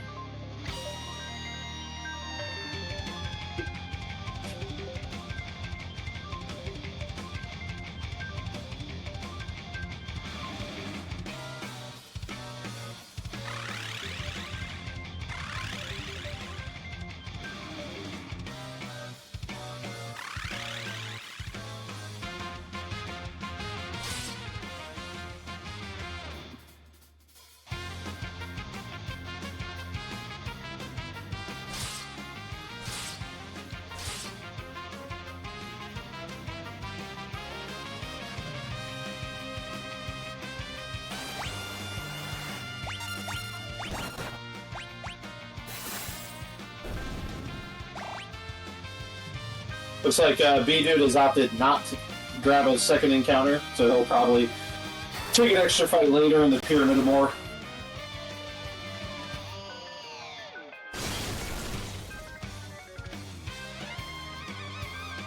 Gloof, the trooper that he is, just stands there at 0 HP and keeps on fighting.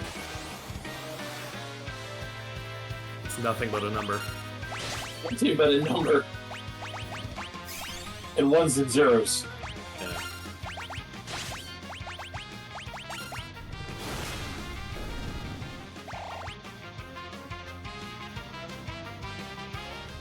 Hold! One more dance, y'all. One more dance. Alright, now everybody cry. Let's pour some out. Let's get some Bible thumps. dancing and sobbing simultaneously. Yeah, what, y'all don't cry dance? I cry dance all the time.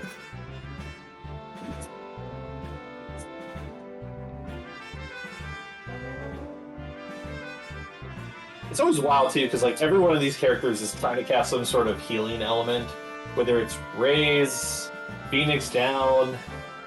Can't remember what else the text will say, but like everyone just tries something different. It just doesn't work.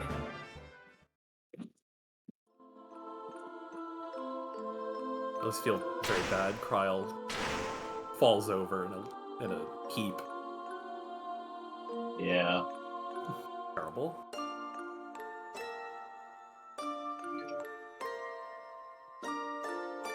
True hero has left us. The true hero has left us. Alright, everybody, game's over. Plus, we defeated X-Step, right? Like, what else did there be? Yeah, it's true. Oh, no, we haven't. I'm sorry, we haven't defeated him fully. He ran away to his castle. He's just gone. Yeah. So, luckily, even though Galoof dies, I'm going to say this the way I understand her name is said. Krylie is how I've been saying it.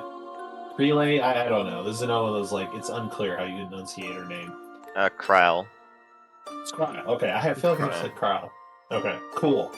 I've definitely said that, but I do jump back and forth. I'm very indecisive. I mean, it's a fictional name, so Right. it's kind of whatever. You say how you like. True. Yeah. That's fair. Kara. Kurururu. So, with that said, I will now be referring to Bartz as Joey, Jojo, Josum, Shabadoo. Sure. Anyway, luckily, with Galoof being dead, we don't lose everything. Instead, she gets she basically just inherits everything at the end of the day. So thankfully, nothing we've done is lost. It's all still gonna be there, as it was. But now... That was the big concern when I first played this game. I was like, but all that time I put into Galoof, and now he's gone. And then she's just like, no, I know all that stuff. Okay. Yeah, it's no Aerith, right? Yeah. It's no Aerith, right? Oh, if you wanted great gospel credit, you never get to use it. The ultimate's used. There was no one to inherit it.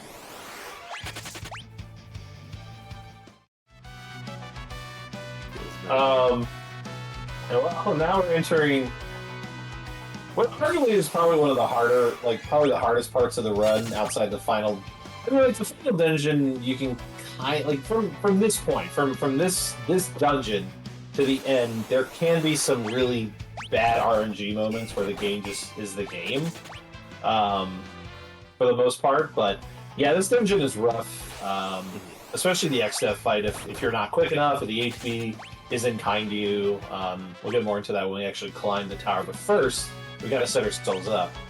So with the castle, we're going to be coming back to early game strats of the guard method. So we're going to be getting everyone to critical HP. Now, while we used poison before, there aren't exactly poison flowers inside of a giant castle, or maybe there is. I don't know. It's kind of... It's a funky castle, as you'll see in a moment here. But what we're going to actually do is we're going to mix Maiden's Kiss and an Antidote, I think is what the spell is. I always forget this mix command. Yes. And it will make Krylie hero. Float. It'll make her float. Because there's a lava pit. We're going to come to a lava pit. That's going to just melt our HP. So we use that. Everybody else is in critical, and then from there she can kind of block us. But it doesn't really save us per se, because there are dragons who like to atomic ray you sometimes. Bdewd doing his Atmos fight. Looks like no Sloga for now. It still happened in theory.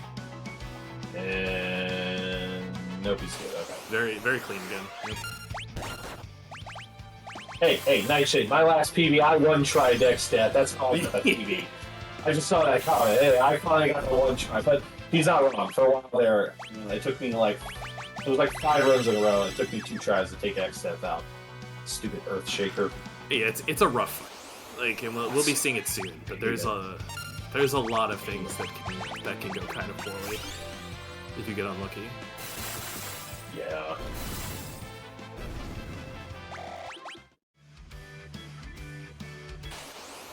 Crimson doing his. Something happened. Oh, one thing I was going to note is that I saw when Bdewd was preparing for the Atomos fight. One thing he does a little item management there where he puts the antidote and the holy waters up at the top of his head. It's a really minor thing, but what it's nice for is it really helps out for all the mixing that we do going forward, is that you'll always know where the items are. Yep. So it's nice to be able to custom sort that. Again, runner preference, but it's very useful.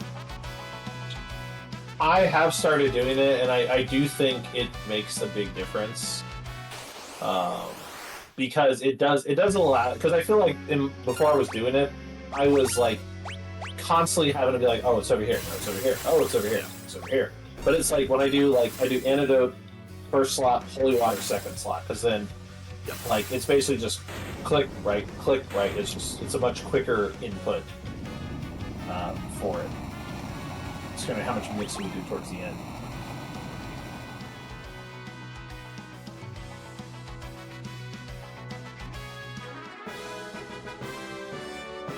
I don't recall exactly what we have, but we'll be using it a ton.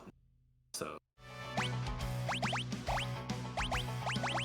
This reminds me, I don't think I've submitted my PB. I've not. Give Magus the heads up. Which one? Yeah, I mean, I've verified like 3 runs with you in the last 3 weeks, so.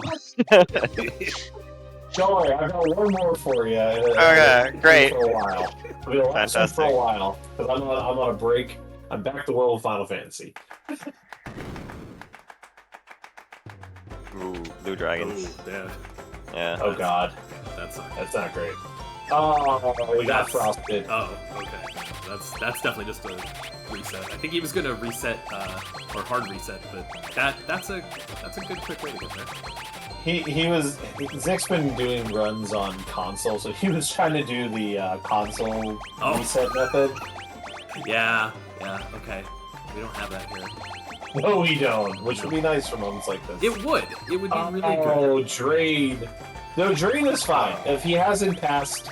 Drain is fine, though, because if he hasn't passed the second lava pit, it's perfectly fine, because he just Phoenix Downs or raises him and call it a day. Yeah, we had a raise there, yep, which is perfect. And then we have lava pit.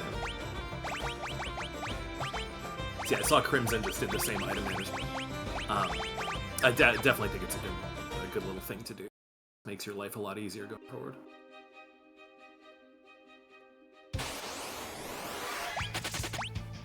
Curious if Zick grabs the... I think it's a Twin Lance?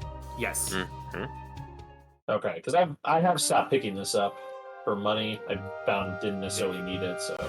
It's a good 5,000 or so GP, so it's nice to have. It's very good money, yeah. Sells for 5,000? That's not for less. I think it's like 5,400 or something. Mm-hmm. Correct. Fair deal. Yeah, it's nice. It's a good little boost. It's actually nearing the painful boss time here now after the Twin Lance thing.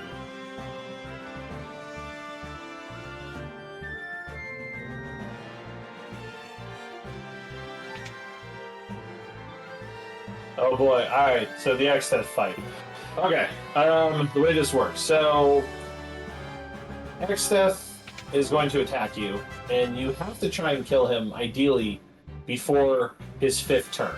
Because on his 5th turn, not past the threshold, he has a high chance of using Earthshaker. It's like 2 out of 3 chances of his 3 potential actions. So the best way to do this fight is we need to cast Samson's Might a total of 6 times on Lena.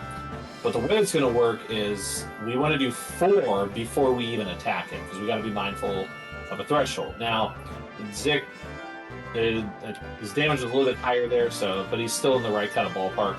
You don't want to do too much damage.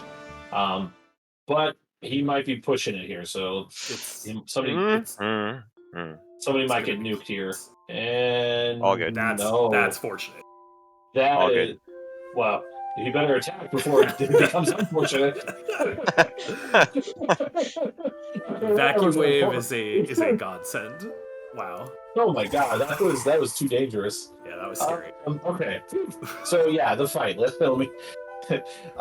6 Samson mites is what we need to kill that fight. So normally, the safest way to do that fight would be to cast Samson mite 4 times, then attack, then do 2 more times, and then attack, and then ideally, unless your reaction speed's not as high, your ATB was bad, or whatever the reason is, he hasn't had his 5th turn yet, or he's like just about to hit turn 4. And then you'll let him attack, and then you'll do the last 2 gill tosses, and then fight should be over. But yeah, sometimes depending on ATB, if he gets too many turns off, like me, where I get Earth Shakered half the time, it feels like, you'll find that you die because you can't do anything by Earth Shaker unless you've like anticipated it and like put Levisalve on Lena so she doesn't die. But yeah, that fight can be bad. I mean, even like case in point, there's some hesitation on getting the last kill toss out, and he got another attack off. So luckily, it wasn't a Thundaga or a Fire Aga, because once he's below, I think it's like 8,000 or below 9,000 HP or something like that, he might throw Thundaga or Fire Aga, which isn't bad in theory unless it hits Lena, and then it's bad. Right. Yeah, you can get because it got Vacuum Wave, which is a physical, so Cryo will block that. You can also get, I believe, 100 Gs, and that's inconsequential. So it's kind of a coin flip there. If it goes too long, you can get something not so bad. So we take those. There's definitely a little bit of luck involved.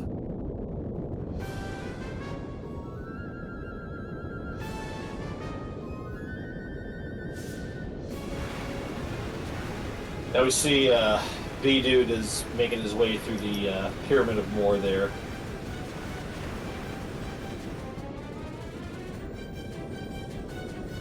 Not Pyramid, Forest of Moor. It's too many Moors.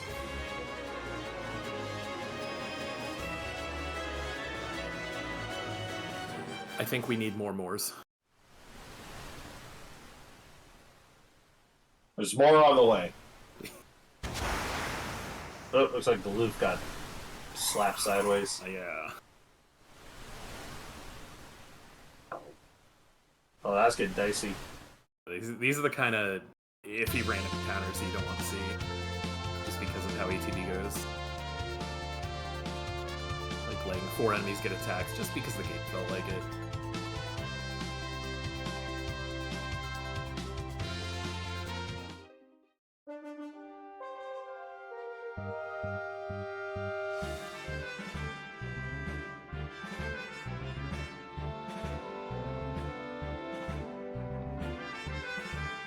We'll see here on Team Choco's side. You may recognize the spot that you just landed in. Oh man, one more dance. People what they want. And after that, no more dancing.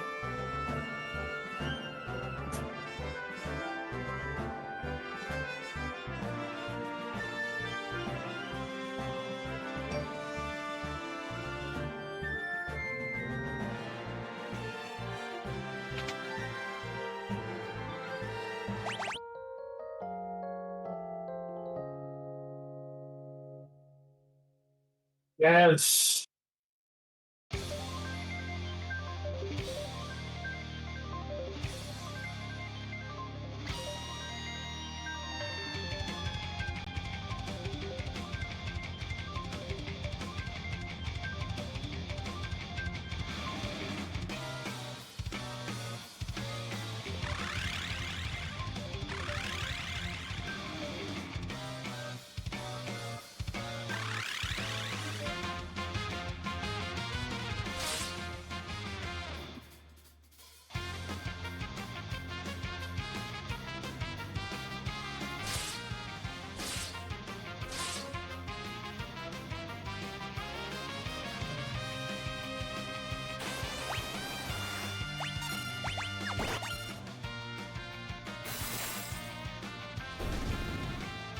It's like Crimson chose to take the extra encounter, or he ran into it.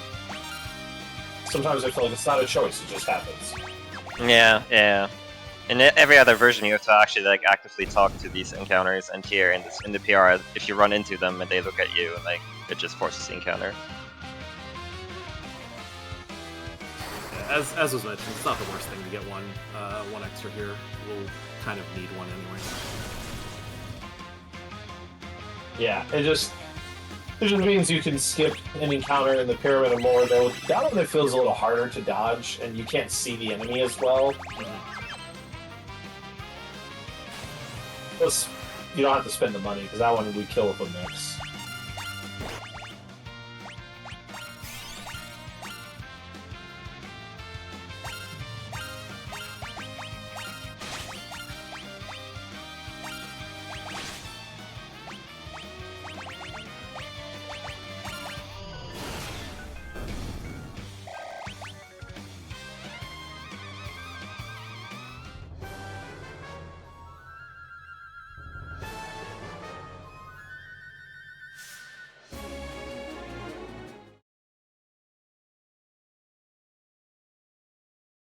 And that is all the dancing from this year's relay. Good work, everyone.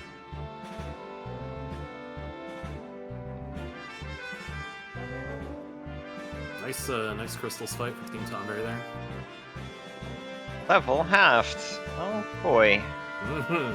Yeah, Mog is only a antlion. Didn't get a chance to talk about.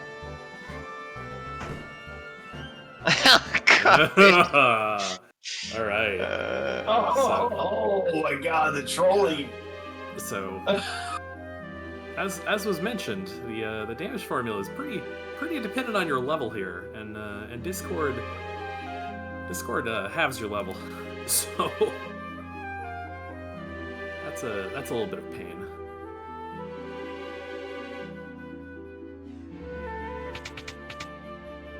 Yeah, that fight. Oh man, if the Discord spam is real, it's painful. I've had it happen to where I think it was like, I think I did like 0 damage. Like it got that bad. Yeah, yeah. But that was before I realized I could just keep spamming. In theory, assuming it didn't take too many more. In theory, the best fight you can get is going to be Discords on Bards, because they don't. And or physicals on Kryl, who is going to be or who will have the image status.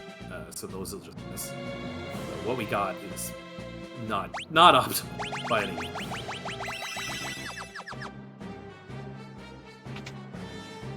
Yeah, it's a bit sad that like stuff like Berserk and Sleep, which he's vulnerable to, don't actually work in this version, because like Endline just won't die if he sleeps or is berserked, which is annoying.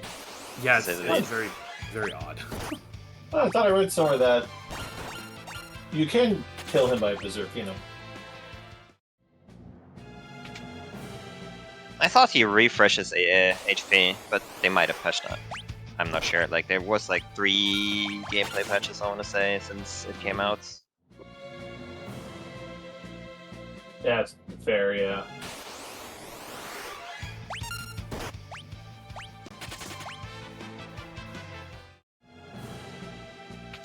Let's see. We're gonna have Tonberry's last stand here. Or Galoof's last stand for Tonberry. Version 2.0.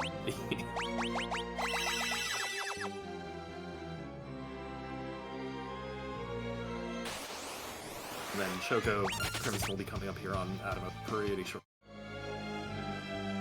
Had 2 very clean Atomos fights so far, so hopefully we can get a third.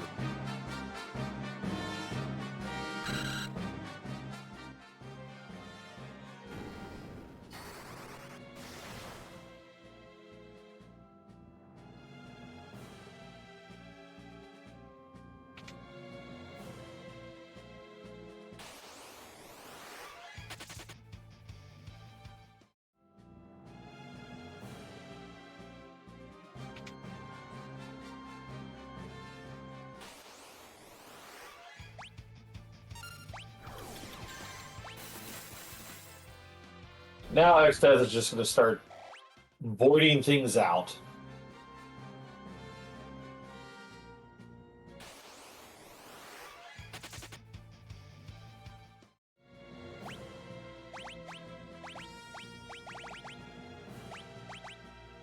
After beating him once and then beating him a second time, he's like, okay, it's He's time been to hiding in a splinter.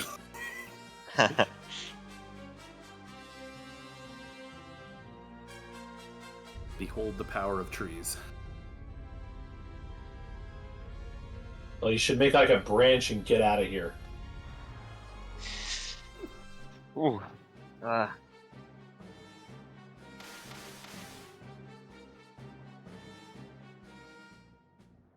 I thought I was going to say leave, huh?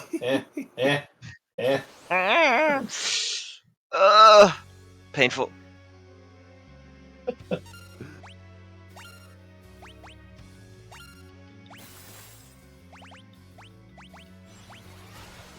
Thankfully, the Yidamoda fight does not seem to be super painful for.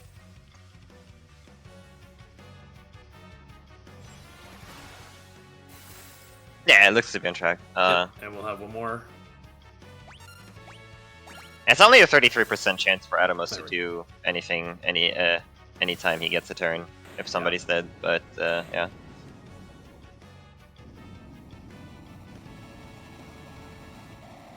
Very good fight there.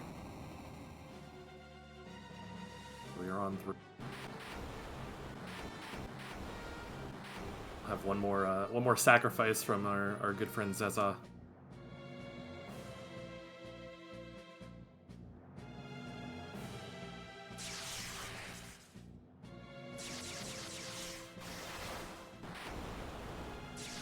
After Xdeth's Void Magic, Zik is now on to World 3, where we'll be having the final couple of dungeons and the end boss rush. But not before venturing into the pyramid. Yeah.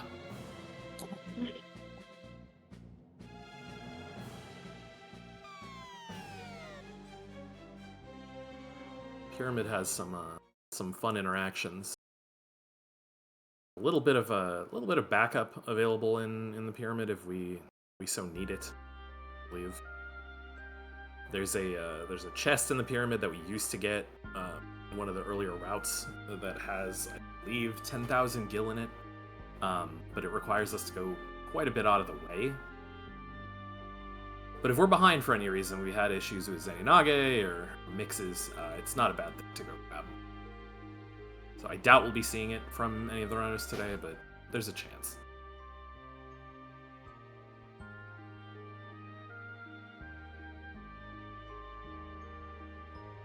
Yeah, I also think the runners only get it if they somehow accidentally fall through the floor. Yeah, I think it's not something that you would typically route in it. Not at all. If we're down there, if something happened and we're down there, then why not? Can't hurt. But yeah, I doubt we'll be seeing them purposely fall.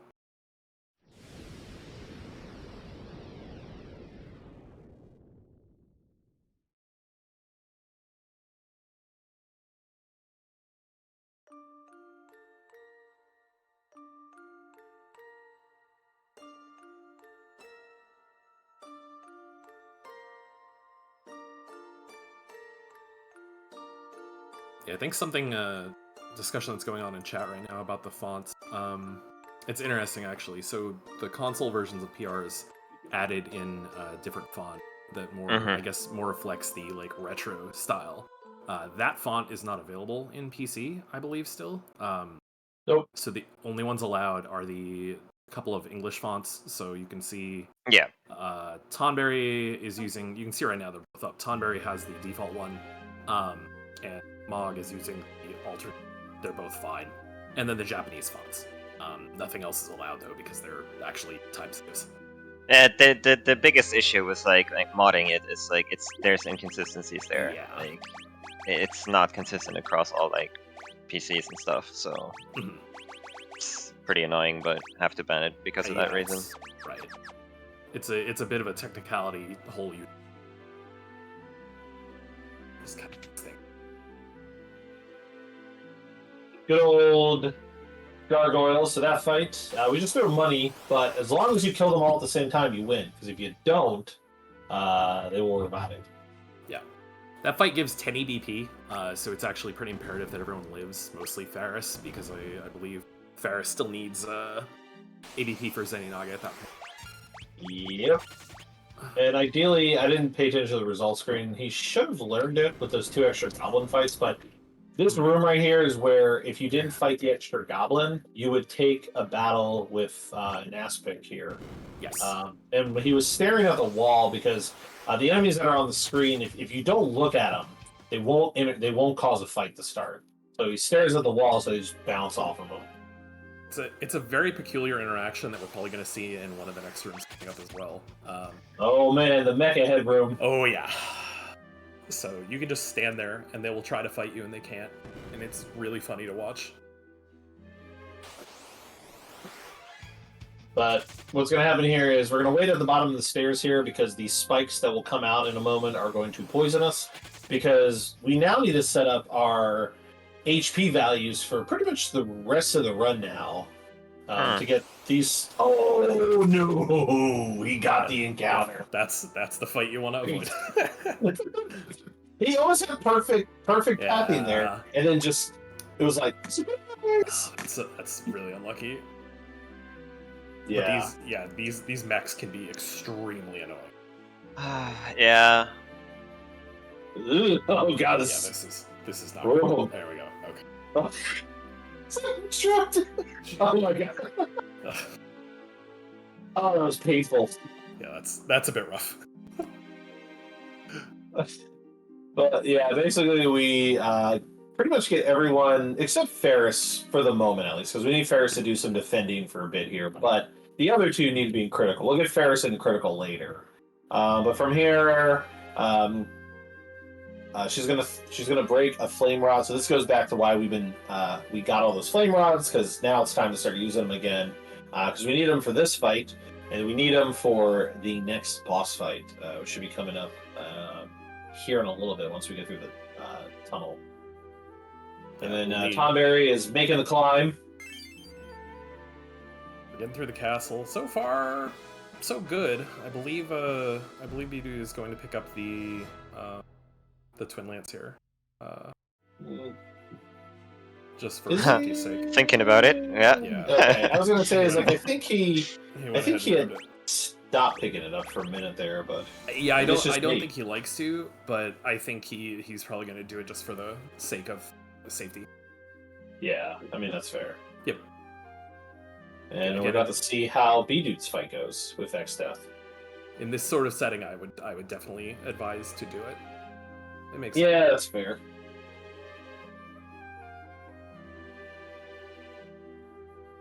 PB attempts of this game end up kind of being YOLO in the end game.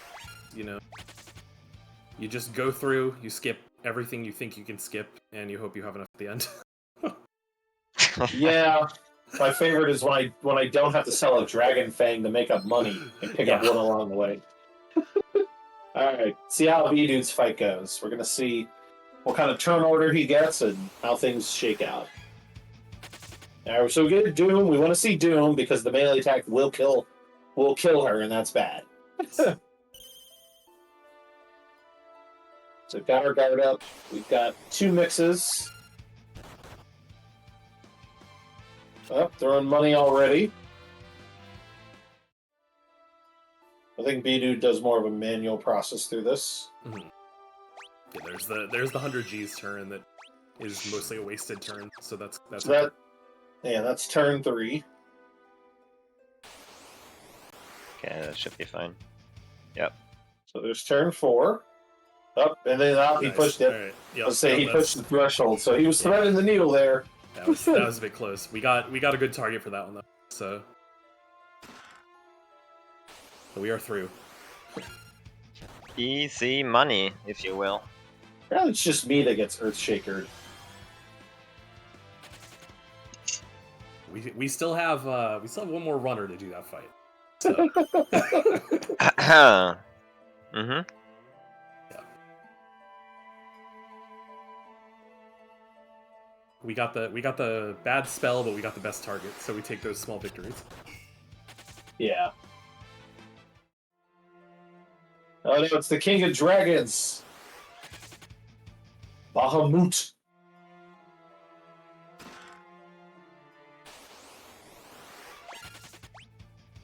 Or as when I'm running FF10, I like to say, the Baja Blast. What are you doing? Bunch of people. Anyway, so in terms of the story, we climbed the tower because we grabbed this tablet, and this tablet is going to allow us to go to the Kuze Castle, and from there we can acquire some legendary weapons. Because we're going to need two, well, technically we need all three, but two of them serve purpose, and one's for selling, which I guess serves a purpose. But before that, we do have to kind of get through another fight. Now, this next fight is arguably not bad. Like it's pretty straightforward. The only trouble part with this is if you don't get sleep off, because then you run the risk of Melusine like doing certain things. But once you get sleep off and you haven't like messed up with any of the menuing or targeting with like fire rods and stuff, then the fight should be over pretty quickly after that. This is also where we remember if we remembered to buy sleep at Boulevard. And can't imagine the runner that forgets to buy sleep, and then they get here and then they realize their time is wasted. I don't even know what the backup for that would be. Terrible. Like, would there even be a way to salvage that? I mean, kind of. Not really, but kind of. You could.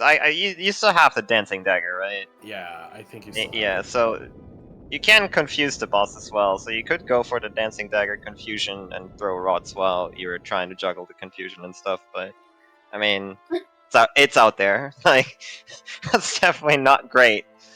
Well, I think we actually could just mix for confuse instead, because I'm pretty certain I saw in Shigeru's run he actually did confuse Melusine with a mixture.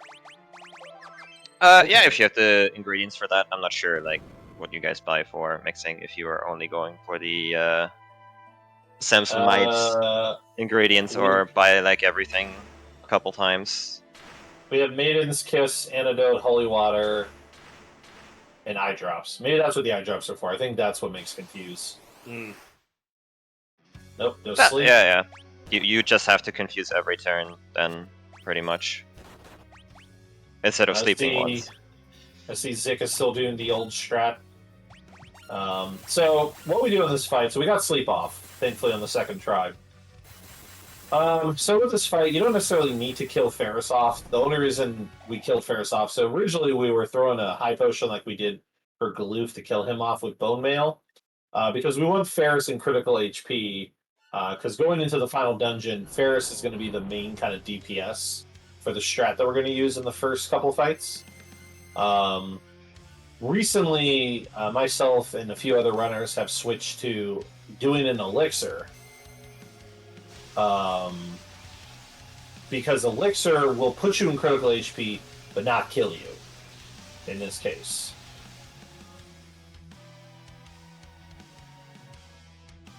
No, I mean, you could also just raise if you do that strat too. So, I mean, there's ways to do it. It just cuts down, like, the extra menuing and making somebody a white mage just to raise a person. But then after that, we break 3 rods after a couple Samsonites, and it's game over, because that's what we needed the rods for. Yep, not too shabby.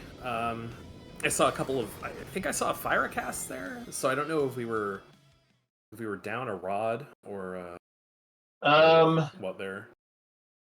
Yeah, either because I should have paid attention to his turn. So I would assume one of two things. He either threw a rod after the first Samsonite, or he didn't have enough rods. Because if you wait and do... Because what I do is I will do 2 Samsonites, then start chucking rods. Right. And then she should die in 3 rod throws. So if a fire cast was added in there, it might have just either been didn't wait long enough for the Samsonites, or just did them in a different order. Yeah, I think it's probably. So, no hang-ups there. We're odd rods. Yeah, Boss is down, which is pretty much. Yep, all we really need there. So Bdewd is actually, I believe, going to be going into the antlion fight here, terribly. Yeah. Let's see how his antlion goes. Yeah. Maybe he won't get double discorded on Cryle. Or maybe he will. We get to watch Galoof die one more time.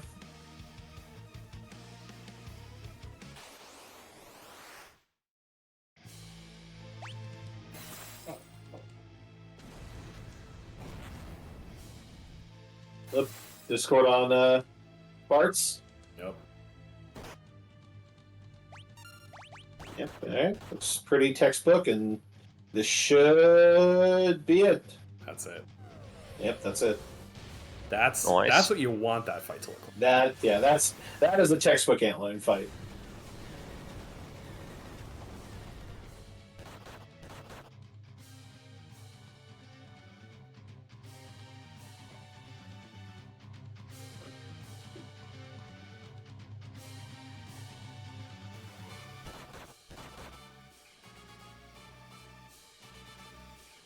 Galoof's still putting up his resistance like the wall he is. He's doing his best.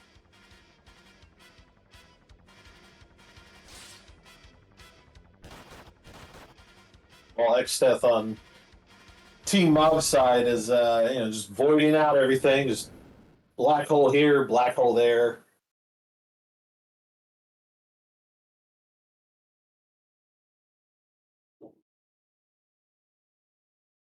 Yeah, and a little bit here after this. It's like 4 minutes or so of cutscenes. Basically, what will happen here is we're going to basically set up for the final dungeon, the Void. First stop is going to actually make use of the tablet. So the game has you pick up a tablet as part of the story.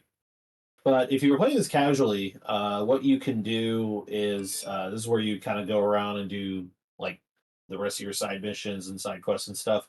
You can actually acquire more tablets to acquire all the legendary weapons. But obviously that would be too slow, and we're probably not geared properly to really handle some of those fights. Yeah. Realistically. You do fine. You do fine. But yeah, it takes a lot of time. You can definitely beat all of them, though. Oh, okay. Fair deal. Yeah, it's been a bit since I've fought them. So instead, we're just going to use the one tablet we have and go collect 3 weapons. We're going to collect a Masamune, a Apollo's Harp, and a Fire Lash. The Fire Lash is only to sell for money. Also very dangerous. Start here. That actually was ideal. That's actually good. Lena die is good, because that's the person we'd want to revive and all that. So that's fine, actually. Yeah. And then the Masamune and the Apollo's Harp we actually are going to make use of for the final dungeon. Now, the Masamune has a feature to it where whoever has it equipped will have it's basically first strike materia. If I reference Final Fantasy VII there, it's basically a piece of item that will let you attack first. So that's great for fleeing encounters. So from here, it's going to make all the battle fleas basically auto-battleable. So we just leave auto-battle on, we'll run away from all of them. As long as Scram is up, which is a thief move that Bart's learned a long time ago, we didn't really bring up, but it's an instant flee when used. And then the Imperial Harp is important because of our strats for the bosses. This is it's not that it's necessarily a PR unique strat, but because of money, where the SNES run would have a lot more money, we don't. And so this is how we fight the basically the next 3 bosses, is we're going to use a mechanic where we take those dragon fangs that we have acquired, and we're going to turn the next 3 bosses into dragon types. In addition to some other stuff, which I'll wait to go over here when we get closer. We'll go over when it gets closer. But Apollo's Harp does about 8 times damage to dragon type enemies. So that's how we utilize the ability to kill them. But more on that in a little bit. But before that, we've got our final shop to make the money. So we need at least 150k. Apparently, you can go a little bit less, like 148, 149. I'm told. I'm too scared to even try that. So 150 minimum is my line. But 150 does make it tighter, and you have to be a lot smarter with your money tosses, your guild tosses. But with anything more like 153, then there's a little bit of leniency there.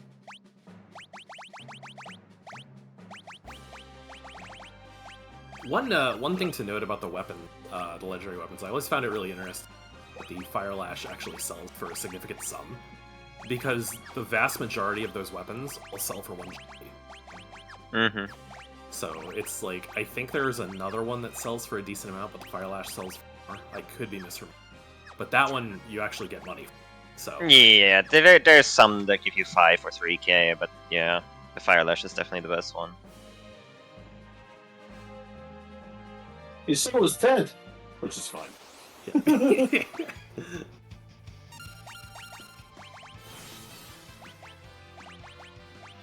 So I mean, yeah, from here you can realistically sell just about everything except for all the items you need for mixing. You can, and they don't sell the Masamune, don't sell the Apollo's Harp, don't sell any of the ribbons, and then. Okay, I'm surprised he sold a Dragon Fang. He had more than enough money, but hey, maybe he needs to buy Phoenix Downs. Maybe that's why. Yeah, we'll see. Bit what of he does with safety, those. yeah. Looks like a bit of safety here.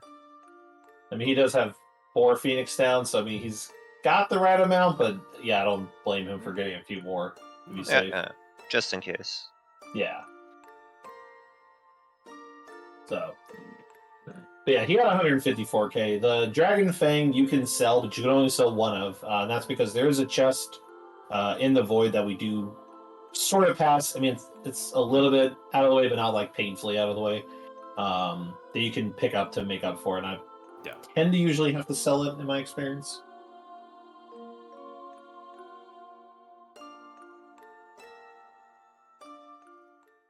But into the void for Team Mog.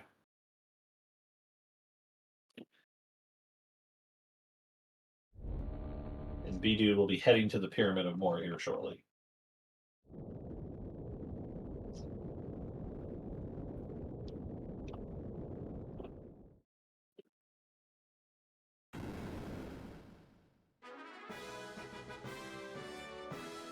We're gonna have a couple of interesting bosses going at once here, I think. Yeah, because timing-wise, the Callista Fairy fight and the Exta fight might happen at the same time. Yeah. Yeah, I think we're gonna get through Tonberry's Melusine. Tonberry's Melusine is a little bit further off. It's when we come. I missaw where we were.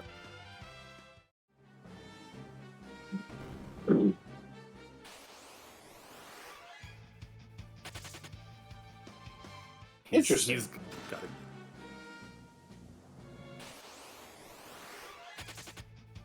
Maybe I wonder if Crimson picked that up and sell for money. He picked up a nice shield. I've never seen somebody pick that up before. He was actually talking about that a little bit before the run. That there is that ice shield that he grabbed is a little bit out of the way, so you have a couple messy encounters you potentially run into, but it does sell for a lot. Yeah, it sells for 20k. Yeah, it's okay. Very hefty sum. So it it's a trade-off for, I believe, a couple of the pickups elsewhere. Mm-hmm. No, fair enough. Yeah, that's pretty dope. Yeah, he wasn't. I think he wasn't certain if he liked it better as like a time save, but he seemed to have pretty good RNG getting to it and getting out of there. So I think it's probably worth it. Oh, Bdewd got the hidden aspect. The hidden aspis. Yeah. So use a potion and an ether to X potion it, because it's undead, so it dies with 1 X potion. He did need 1, to be fair, because he only got the 1 on them. Oh yeah, that's true. Yeah, so not a bad thing.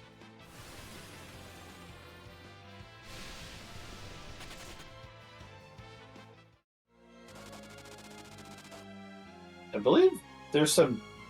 Oh yeah, there are. Crimson's taking an interesting approach. Everyone's dead. He's not Also- getting twinlings. Also, props to him for running through that trap there because Yeah, that's a little scary. I mean, the diagonal running makes it work, but yeesh. Yeah. I guess Sometimes you he's just gonna- have to let the diagonals take control. Yeah, I guess he's gonna Phoenix down everybody. Or, I mean, Close Safari. Alright, so Close Safari, this fight. Basically, the way it works is we need to do a mix to Berserk. So we're gonna do Blessed Kiss, it's going to Berserk, Haste, and Blink the enemy. So this will stop her from using all of her spells and various other actions. And then we need to... Okay, we're good. We're good. It's fine. This is fine. Yeah, we're fine. Okay. It was a little dicey for a second there. Because the way it should work is Lena has full HP. Lena's going to eat the first hit, and ideally, unless your ATB was really bad, Crackly is going to then guard in time, and then we're going to Dragon Fang. We're going to do that Dragon Fang mix I talked about to turn Calio into a dragon, and then we're going to Berserk Ferris. So Ferris will just go ham with the Apollo's harp. And that's pretty much the strat in a nutshell for the next two fights. Fight went well. You have to cover the coverer, which is always interesting. Yeah. And then we've got X-Death down on Crimson's side. We'll peek in real quick, see how things are going. So doing the setup. So there's reverse polarity. That should be the second action. So he's probably going to auto battle through here. Kind of roughly what I do. And they'll probably stop the auto battle. It's attack 3. Nope, I can see ran it through. So kind of doing the same thing. It might...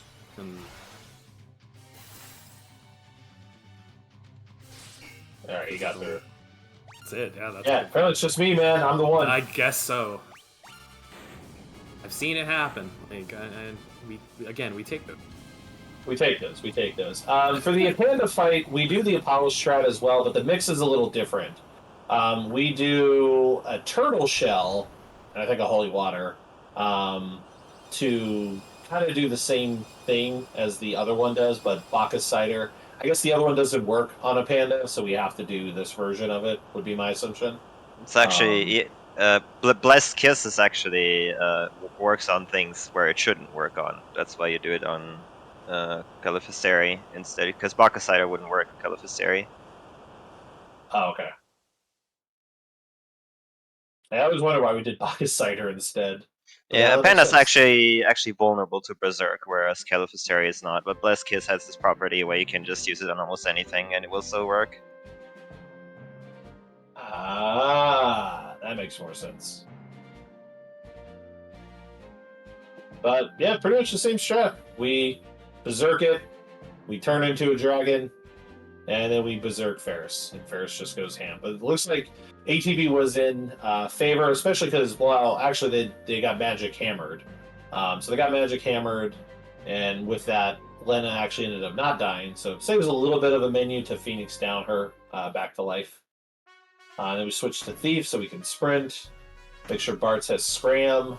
Because the most dangerous part is the first fight afterwards. Because you have to get back to Scram before the enemy gets an action off, usually. Unless they do like a basic attack and then Lena eats it. It's one of the common things I've heard a lot of the runners say for this end run. The bosses are less scary than the first fight after. And speaking of scary, here is scary. So outside this little castle section here, you have a chance to get into a fight with Ramu, unavoidable or unescapable. So if you get the fight with Ramu, it's basically a reset, unfortunately. And then you kind of have to either take a chance to get the fight again, or leave, trigger a fight, or like leave to mess with the step count, or trigger it somewhere else, and then go back and try it. So luckily, no Ramu. Ramu did not show up. It seems fairly uncommon, but it's definitely terrifying. Yeah. And then we found out recently there's a random encounter that is also unescapable, because I got it in a run and Zik got it in a run, and it basically just Scram did work on it, but it was just like against a bunch of bunnies. Okay. That's very awkward. So Catastrophe, so got the Berserk off in time, which is good, because Catastrophe might Earthshaker you, like he has the mate. Next time I get a milkshake, I'm going to order the Earthshaker.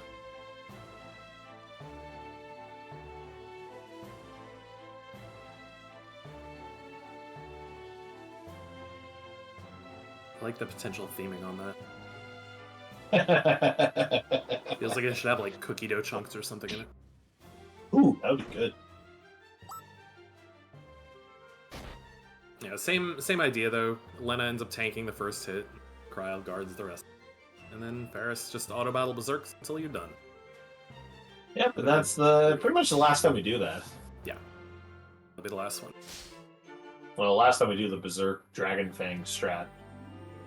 Alright, we'll see how Melusine works for one missed. Successful. And 2 try. The same that Zit got, I believe. So that's Okay. okay. Yeah, it was just the auto battle. Right. Oh wait, but It's would not wake. It will not. It's considered a magical attack in this game. Okay. Just Yeah, stop. I was like, wait a minute, that might wake him up.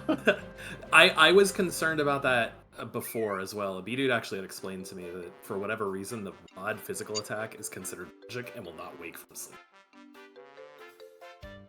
Not like that in some games, so we'll look out for that. Good fight overall. Yeah. Yeah, and he did the elixir strat to just put Ferris in critical HP. Right now, Team Mog is setting up. So at this point, we've kind of leveled some of the main jobs and gained stuff plenty to where we've got kind of things set up the way we need. So now we're going to go back to freelancer jobs, because freelancers can equip, I believe, just everything in terms of gear. So the point here is to create a combination of scram and sprint, as well as Zenanage and mix and cover and guard. So that way all 3 of these characters can equip ribbons to kind of avoid not only the frog effect here, which isn't as big of a deal, but it's for the final boss when he does white hole. It's to avoid white hole doing anything to you as well. And from there, we just mix 4 times on Ferris, and from there, just kind of throw money until it's over. Got the nice toad guard before that fight ended. So that is one of the fights that I believe I mentioned a little bit earlier. If you really need to keep track of your mixes, because you can overspend there if you mix too many times, and it will really muck up the. But it looked like we were good to go. We got a couple bosses remaining now on Team Mugs. Chocobo is on the Antlion. I think we've mostly had a good fight over here. Yeah, looks like it's done. Pretty good. Twin Tanya.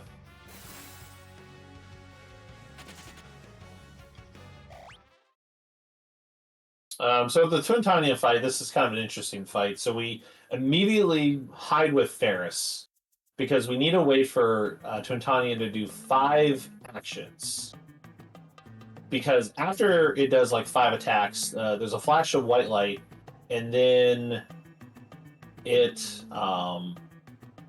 turns into a completely different creature that becomes susceptible to practically almost every status ailment, including death. And so we just do another Dark Matter Phoenix down and kill it instantaneously. And This is our other use of the death potion. Yeah. You think it wouldn't work here, but you know, sometimes these bosses have weaknesses that are takes a lot of pain out of that fight. I see Zik is going for the route with full heal, which is fine. I mean, Ferris is going to guard anyway. You keep Lena dead. It doesn't matter if Ferris, Yeah. or not Ferris. Krylie has full HP or not. So Yep. Lena's gonna be napping for the rest of the run now. yeah, Sleepy Toad. Sleepy Toad. Actually- Bdewd is getting ready to. What's up? Oh no, I was just gonna say we're heading toward the final boss here now for Team Mog. Yeah, we are. Yeah. Yeah, Bdewd's gonna be doing the preparation, I believe, here for the Void shortly.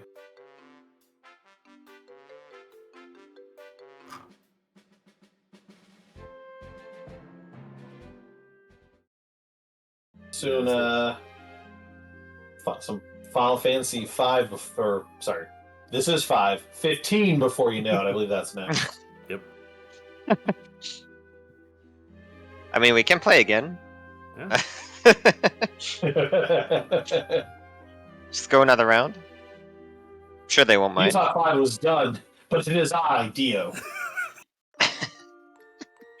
One thing that's fun about this version of 5 is that we're going to be seeing a boss we usually don't see here at the end. Yeah. We fight the tree. There's a final boss, and it has a second. What do you mean there's more? Right.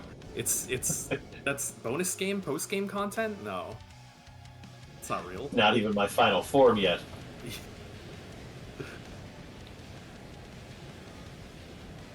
So Tonberry is picking up the legendary weapons now from the castle.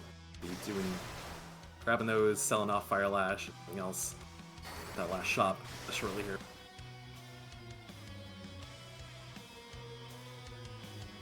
I believe Choco is heading into World 3 shortly. Honestly, probably discuss the final fight while it's going on. Yeah, luckily, this is nice. So there's a cutscene, and we have a little bit of a moment to menu and create a quick save, just in case something goes wrong. Without having to watch this cutscene again. This is one of the really bad parts of the SNES run, in that there is no save for a long time to the segment. Yeah. But at least with that fight, you don't do the second form, thankfully. So it sounds like at least you kind of. Yeah, it's usually not an issue. The only save point you would get would be from killing Necrophobe, I believe. And so, because we don't do that, you go back in a long time if you make a mistake. I guess you'd have to refight Twin Tanya, wouldn't you? Or You is there do. a save point before that? No, I believe you have to refight. I think it may just be Twintania. I was thinking it might be Halicarnassus as well. I don't recall offhand. Yeesh. You go pretty far back. But again, we won't have to deal with that here. But yeah, Tonberry is getting ready to do their final shop, and then it's on to the Void for them. Get jump scared by an X-Death clone in the castle. That's always fun. Yeah, it is. Alright, so the final fight. It's pretty straightforward for the most part. It's arguably kind of low risk, if, give or take. We are going to, after this cutscene's over, we're going to actually move the Masamune to Krylie first, because we want her to be able to take the first action to pretty much guard immediately. Because the Hermes shoes that we got are on Ferris, and we're going to use the Masamune to actually cast haste, because Masamune has this effect where if you use it as an item, it will actually cast haste on the person you use it on. So essentially what the first turn is going to look like is we're going to pretty much immediately aim to open the item menu to stop the ETB bar, remove the Masamune, and then we're going to quickly access the guard ability to get guard set up on Krylie. And then we're going to have Ferris use the Masamune on Bartz, so Bartz will now have haste. So that way Bartz and Ferris will both be hasted. And then after that, we're going to cast Samson's Might Bartz will do it on himself. Ferris will do it on herself 7 times. Once the 7 times are up, then we will start to throw money. But essentially what's going to happen what was found is to make this fight arguably pretty safe and a bit lower risk for the most part, is you're going to throw 2 sets of gill tosses, and then you're going to wait for Xset to do something, because you haven't pushed the threshold yet. And then you're going to auto-battle for the remainder. And realistically, for the most part, you can just auto-battle through the end at that point. Yeah. To even the boss afterwards. Yep. You're basically avoiding that damage threshold on the first boss, because after the first 2 gill tosses, he's still only doing physicals or white hole, both of which are a non-issue. And then the final form you'll typically see 1 attack from, but it's only going to be single target, so you'll still be fine to finish off the rest of the boss as long as everything is gone smoothly. I think you tend to get 2, actually. I've only ever seen 2 attacks on the second fight.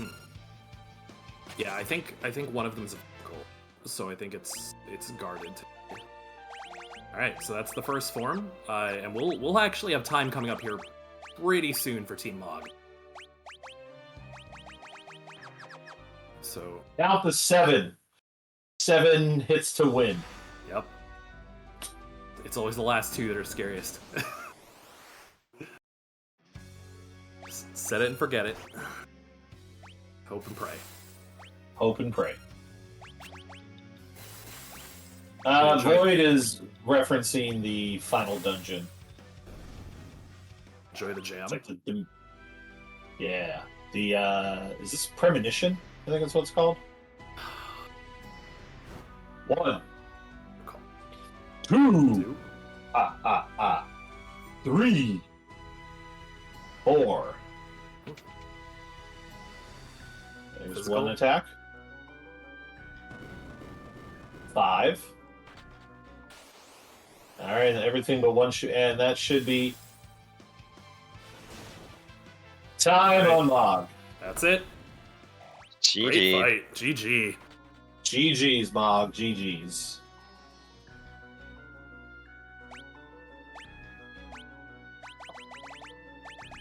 And it looks like Bdewd, Tonberry, has entered just about ready to do the Cali fight. I didn't catch if they didn't die or anything. I didn't see if it was like a reset or something. Sometimes that fight gets wild. No, I think he's just been in the menu for it. I don't think there was anything wrong. Cool. We got looks like he got it off, so he should be Guard is okay. good. Yeah, I think we're. Yep, guard set is now. up.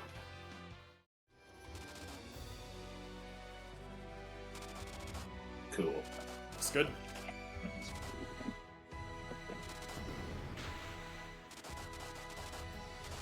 You'll see Crimson running around a little bit here to lead down his character's HP. He got through there very quickly. Yeah, I've learned that the hard way that can happen. Yeah, you have to I make was sure there. you're critical. I was so bad at myself when I was like, I got through really cleanly and I didn't think, oh, hey, Bartz isn't in critical HP yet. And Yeah, I'm over here like, why didn't he guard? It was just. it's those I also little touched things. the pot one time in the void. Okay, yeah, that's always really frustrating because that's hard to fix. I guess we didn't talk about that. So in the void here, before you get the Kyoslilmonster, there is a healing pot that you pass, and you should never touch it. I touched it by accident because I was still holding turbo down, Yep. and I ran too close to the pot. Yeah, classic mistake. Hey, I finished that run and I PB'd, by the way. Yeah, That's- I mean, it's the exact same in every other version if you speedrun it. You cannot touch that pod because you No. want to have your HP in critical. I was like, I got lucky. It was basically like I had to dink around before Kyoslilmonster by taking random encounters and just pray that they would attack the right people and kill them, and then flee with the others. And it eventually worked out after like 5 or 6 resets of dying. forgot what that PB by, but it was a massive time save on the next run. Fantastic. At least you got through. That's the biggest thing. So I had so much go wrong in my runs. I had to improvise so much.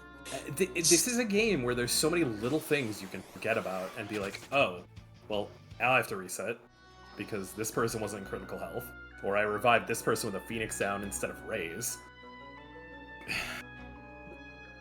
Oh man, it's just brutal. But yeah, I mean, Bdewd. I mean, honestly, Bdewd's made up a. I mean, there's still a bunch left, but it feels like he's made up a fair amount of time. Compared to where Mog, I just don't know what the exact time window is yet. I could be wrong. No, I mean, since the beginning of 5, he has made up 10 minutes. So I'm not sure what the end is going to look like, but he's had a very, very strong role. The game is played nice with most owners too, which is good. Yeah, it's nice to see FF5 be a little kind for once. It feels weird, honestly. Yeah, because this is the first I think year they've done Pixel Remaster. Yes, that's correct. PR is new for 5 and 6 this year, both. Be very, very interesting difference.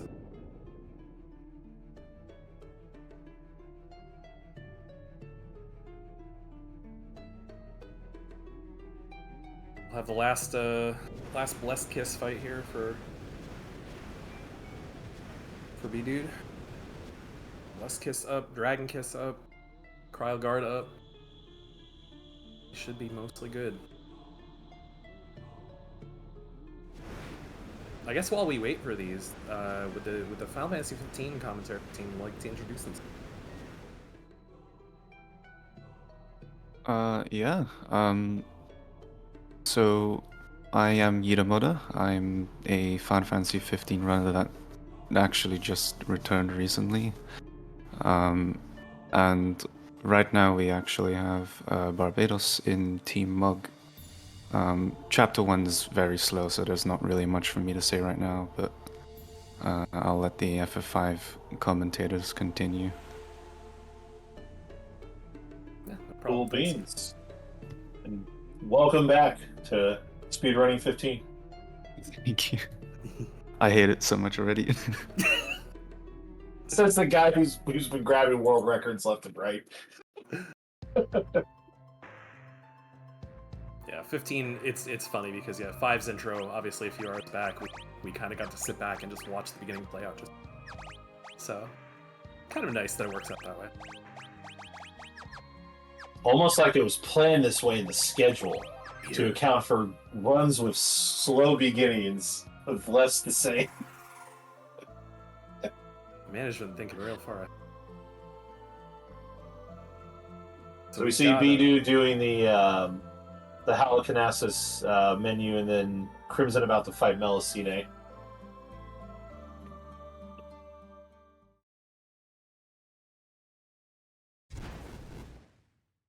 I believe Bdewd preps for this one a little bit different. I don't think he revives Lena here. I know I've seen that before. I think some people do, because I'm used to seeing the Toad, the napping Toad.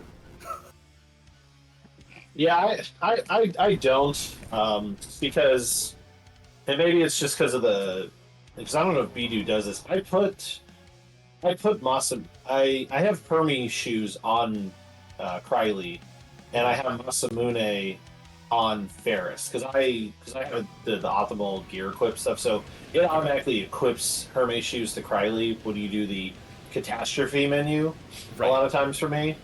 So she still has that on. Yep, makes sense. I think he ends up having both Masamune and Hermes sandals on Ferris, but I don't recall exactly.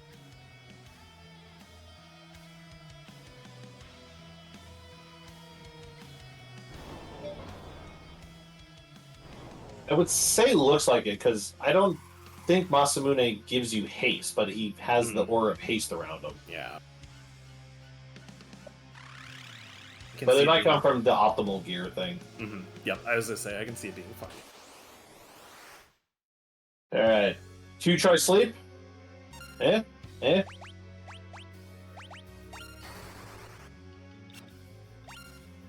Damn, Looks it's like like it. that. Yeah. It's like they all. You know how many sleeps it took me on my last run? 4. 4. Nice.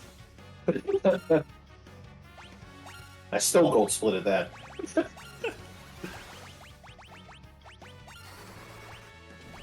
So we had a pretty tame twin Tanya fight for Bdewd.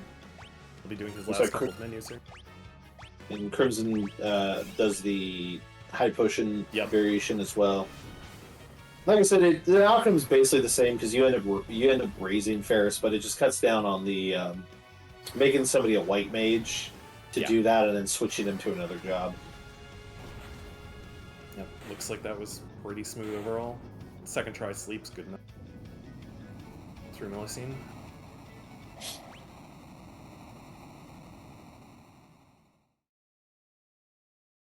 That's the exosuit that Doctus is wearing.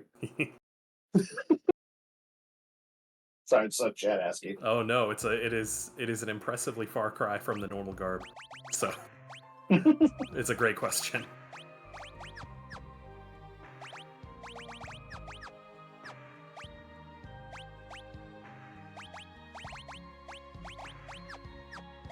So Bdewd is Team Tonberry, aka Bdewd is heading towards the final cutscene, so not quite at the final boss, but getting close to the final boss. So Tonberry should be rolling through before you know it.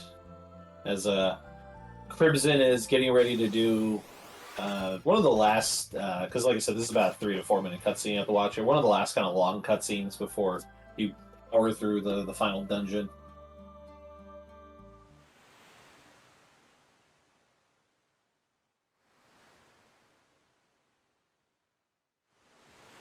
And, twin cutscenes here. Bdewd has hit the final cutscenes himself.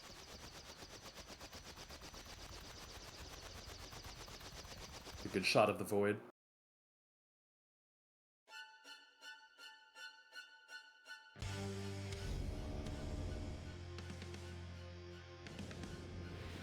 Bdewd is asking for more encounters in chat. I'm sorry. Oh, Yeah. Taco RNG. Bring me more. I think you've had your fill. Please, sir, can I have some more? More?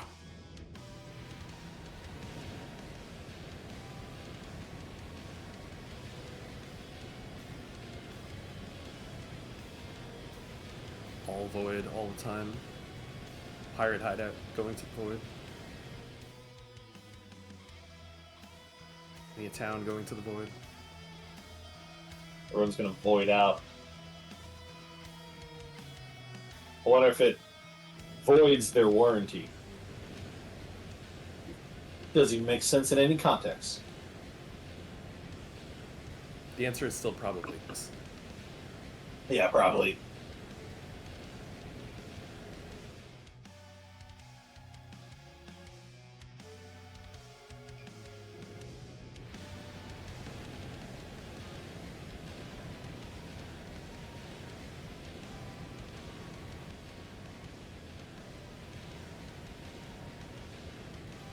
I feel like overall, all the 5 runners have had a pretty decent RNG and pretty good run, and I think this has been kind of a nice show of how this run is a bit different from the SNES runs. It's been a little kinder than I would have anticipated, which is great, but it can be a little more rude than this. But it's about the runners are able to balance the encounters and the lack of a step route and just dealing with what they get, as opposed to the step route and all the very fine points of what you've got to stay on track with in SNES. So Yeah, and mix in PR doing PR things and crashing and soft locking at times. And Bdewd had that happen. That's probably the most dramatic thing that went down outside Goblin Punch RNG. yeah. I think we only had the one crash, and then Goblin Punch RNG was pretty spicy and pretty fun. So Not a bad first display for 5 PR.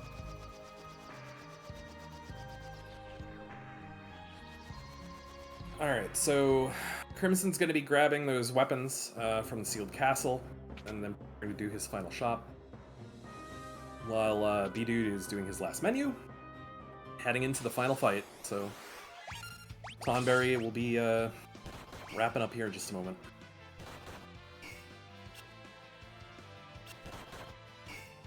There, got the guard off.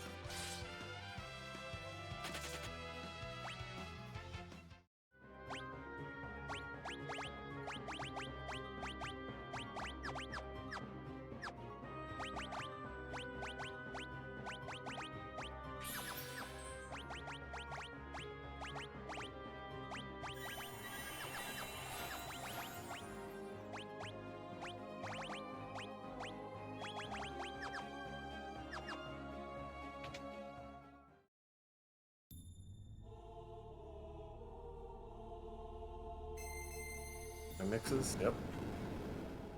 Each. Start tossing money.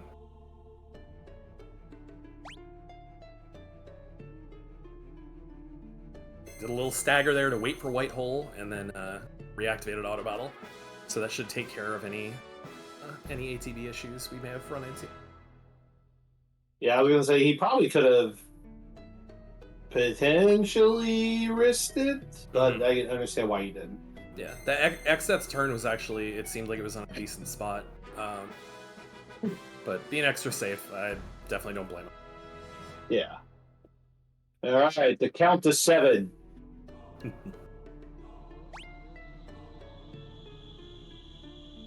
His hands are off the controller. Hoping I mean, everything goes well. I mean, yeah, exactly. Ideally, that's true. It just should happen at this point.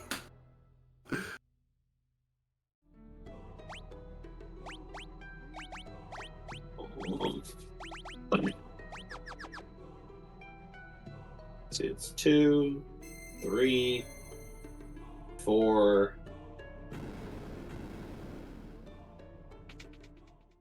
And that should be both attacks. We may see a spell of some sort. Nope, we did not. That's it. And It's time for Tonberry. time for Tonberry. GG's. GG's, Tonberry. Great run.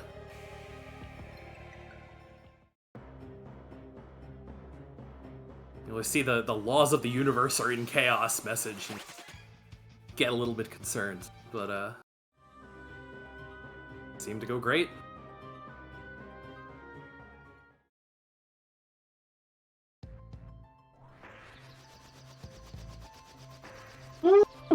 And Crimson is doing the final shop, essentially. We'll be heading off into the void here momentarily. No one can see me move in the darkness of the void.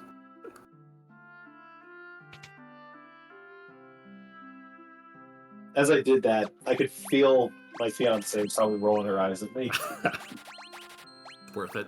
It's okay.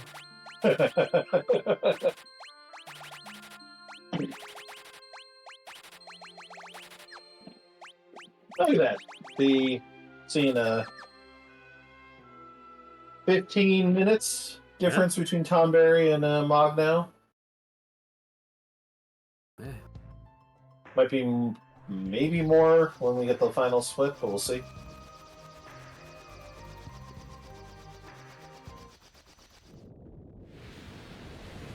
Yeah, we're at about 15-minute gap now, which I believe Tonberry made up a little bit of time over 5. It's real good. Team close race, trying to pull it back. I think it was at least like 10 minutes. Yeah.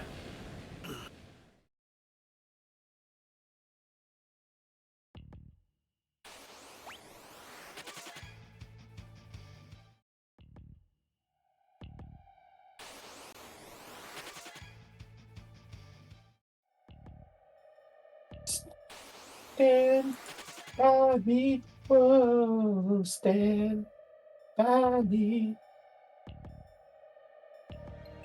Won't you stand by me, stand by me.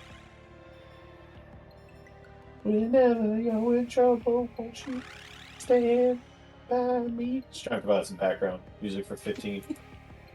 You're doing great, Woady. Is that Alphena? Of course. Who else would be here for 15 to commentate? Exactly. I was like, I heard you. I was like, where's Alphena?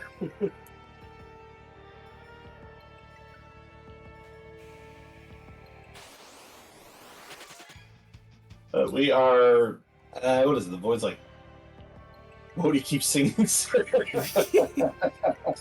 Nah, y'all with that.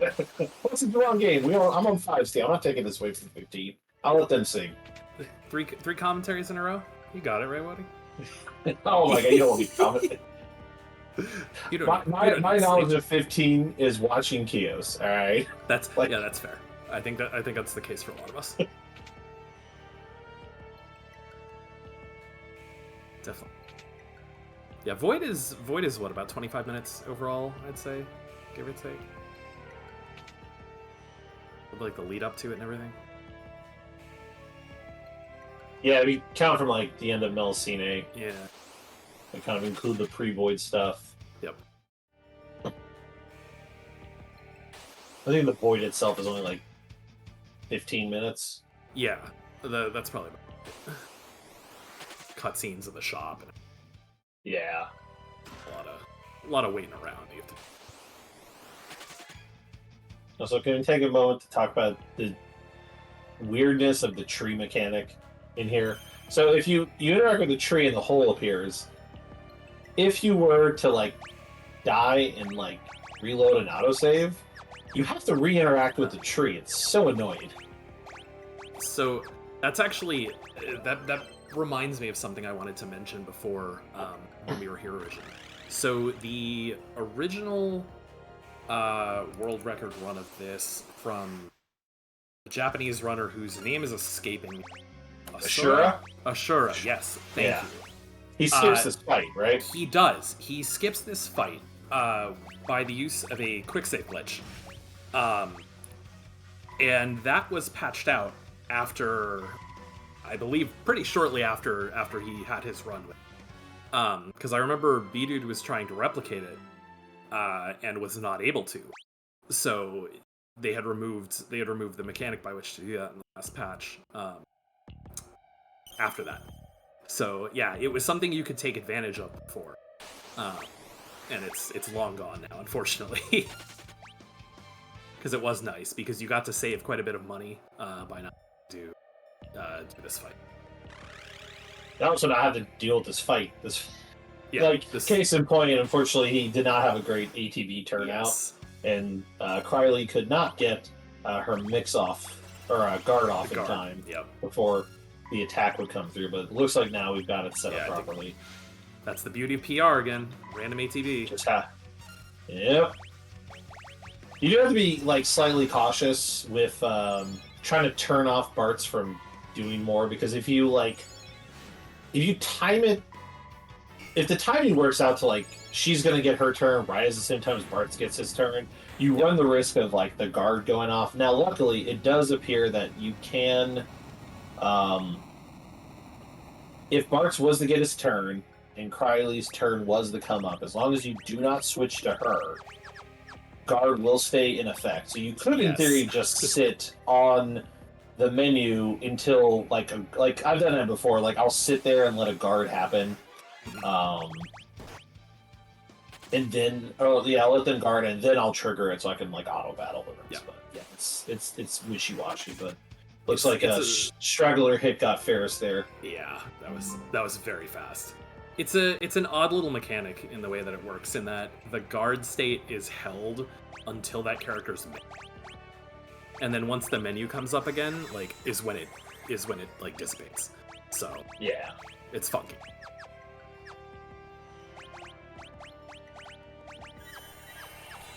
Having to do a slight extra menu here to make Lena a white mage.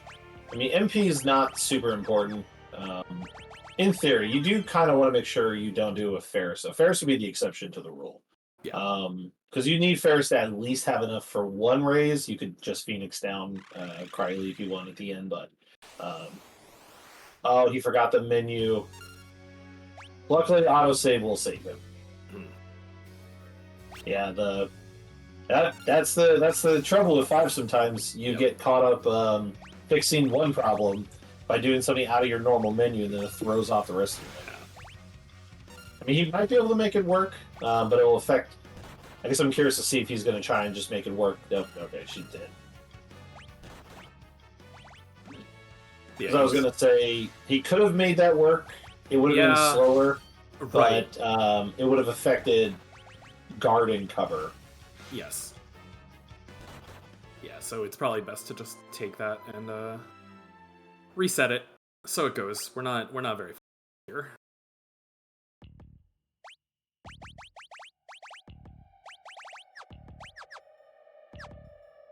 But yeah, we need the mix on bards.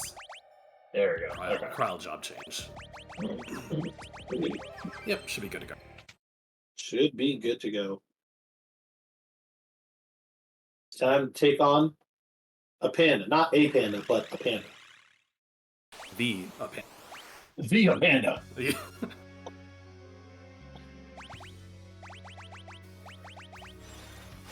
Oh, I got dicey for half a second. I think we're good. Lena doing her job as the meat shield. Mm-hmm. Cover is a very strong mechanic. It is incredibly useful.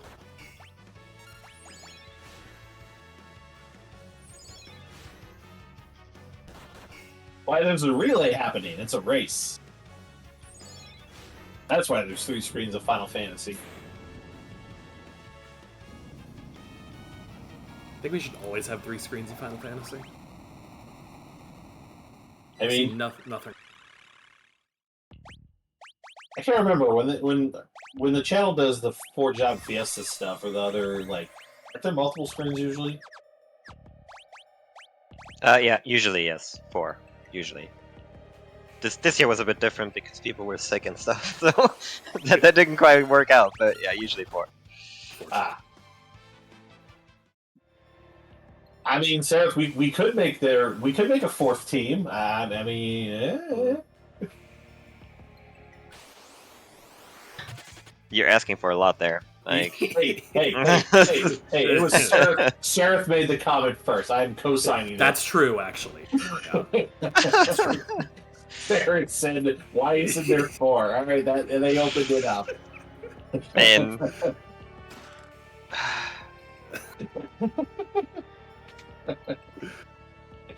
That's a whole can of worms. yeah. All right, now we get the final battle where Lena will be a meat shield.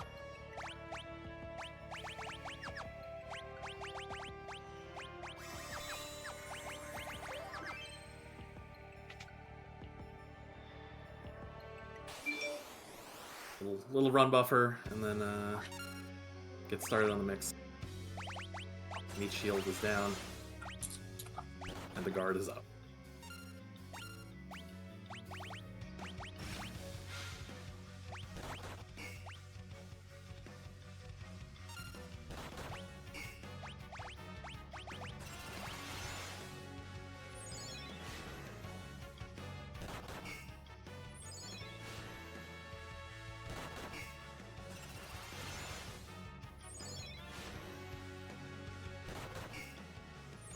I said no cactar dance.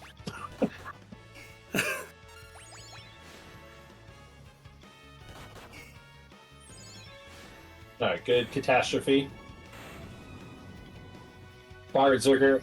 Yeah, so just to kind of re-mention the strat that happened there for any new faces that popped in. Essentially, the strat we do for the first 3 fights are we berserk the boss, so the boss won't do anything but physical attacks, so that way our knight can guard it. Then we turn them into a dragon with a mixture using a dragon fang, because we have an Apollo's harp that will do 8 times damage to dragon type enemies. And then we berserk our bard, so the bard will just go ham and play a crazy harp solo on the enemy's butt.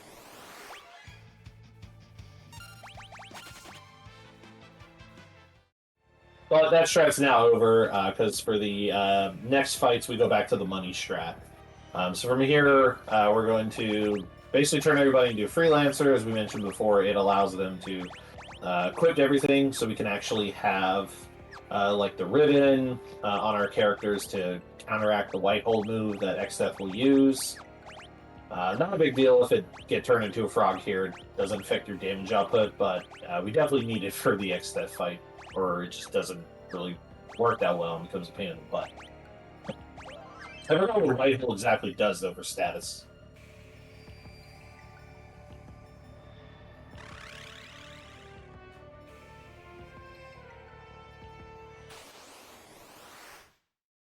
Oh, that's a good question. These instant death, I believe. Yeah, I think that's right. Petrify. Instant death. Yes. Both. Oh, it's Petrify, yeah. Yeah, it's both. Oh, it's both. Both. Okay. Yeah. Both, yeah. And in the PR, so like in the other versions of the game, if you're protected against one of the two, it won't hit. But in this version specifically, you have to be protected against both, or it can still hit you with the other. Yeah. Okay, so this is... alright. This is actually what I was concerned about with the mix. So those Zeninages all did 9,900. Which means we overspent money. I think it's going to be okay, because I think that Crimson had... Yeah, he had extra 160k. money. Yeah. Yeah, So he I has think it'll be fine. Yeah, he's fine. Yeah, Yeah. he's fine. Because he had 140. yeah. He still has, he has 143k. When I think Zik or Bdewd were like at like 138 after Halicarnassus, so yeah, he's got more money. Yeah, it should be no problem. But that is one of the scary points there. That if you cut your money really close and you did that, you would have to reset there because you would get to the end, not have enough for the very last throw. You would not have enough.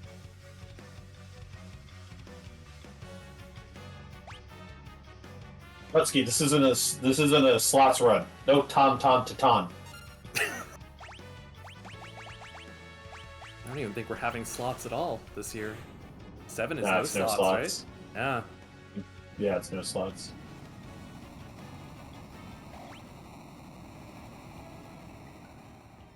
All right, made it through Twintania. It's time for just one final boss.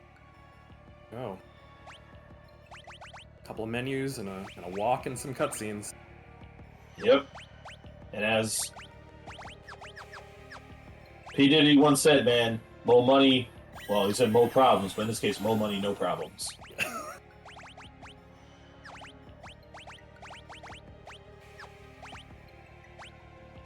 We've got a rather healthy bank, so. Yep. Doing the casual marathon menu recheck, because it's a little dicey if you mismenu something there. I feel like I'm going to be doing that a whole bunch later. The double menu. Ooh. Speaking of dicey. Yeah, that's Yep. a short reset, but... So that's what happens. That's why we say the battle after the fight is the most dangerous, because Scram is not active, and Auto Battler might face ruin you. Yep. Hardly a loss, but it's a bit annoying.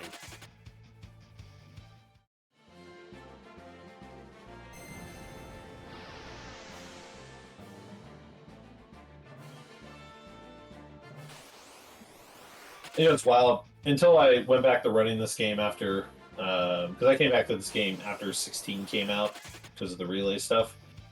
It was amazing how much of 16 takes from stuff in 5. Like, there's so many there's so many enemies in 16 that are named after enemies in 5. Yeah.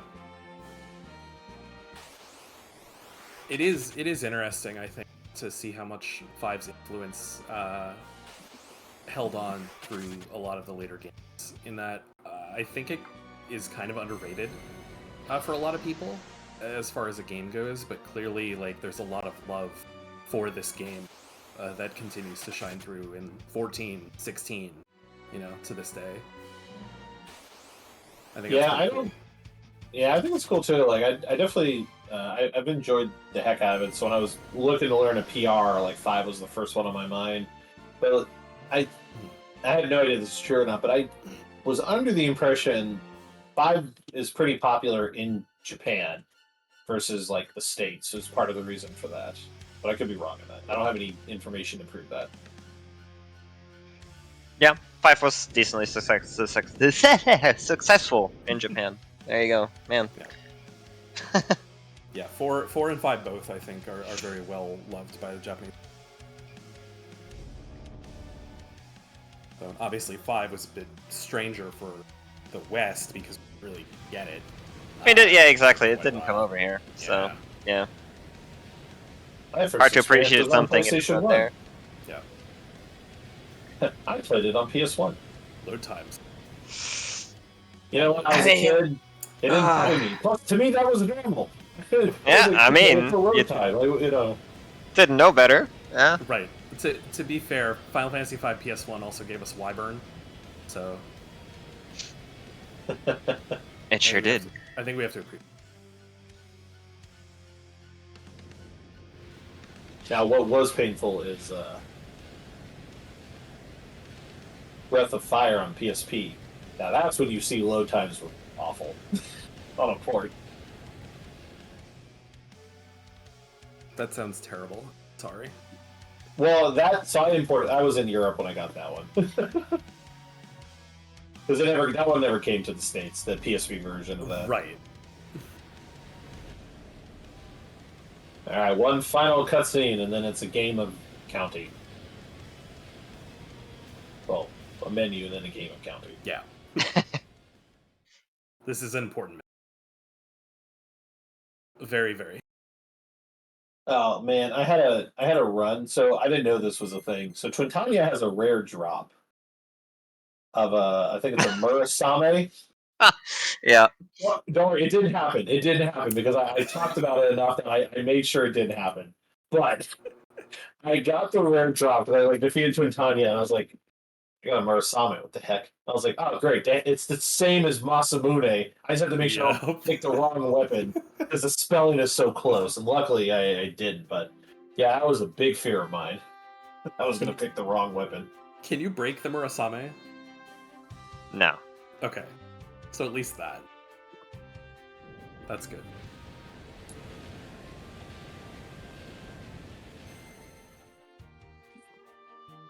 Ever see that? So funny. I think I haven't played it casually, and I didn't know what some of the enemy drops were. So I knew that was a thing. I just get it one day. I'm like, oh, okay. And apparently, I guess it's the rare drop for the second form. Yeah. Yeah, I've heard about the Tinker Bell, but you have to get that on like its first form. Yeah. Because its second form doesn't have it. Correct.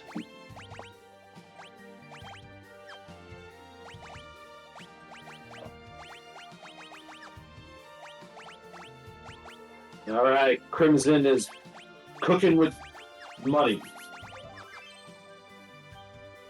For the final time I don't know. Throw money at a problem.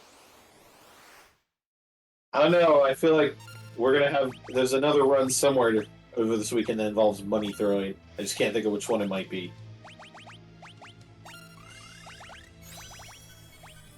Actually, is that true? Are there any runs left this event that have money thrown out in them? Runs left. Good question. 15, Next question, please. 13-2. 6 doesn't. 6 doesn't throw any money. I guess that We doesn't. don't. No, we don't use GP range. That's Pretty right. bad.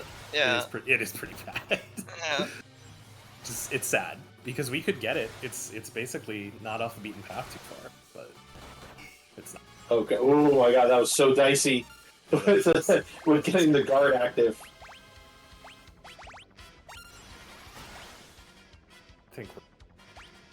I think we're okay. Now, is he gonna just auto battle the rest? I think or he's is he gonna wait. There There we okay. go. Yeah, I think it's the safe choice. It's such little time loss. It's like 2 seconds just to make sure to tag her.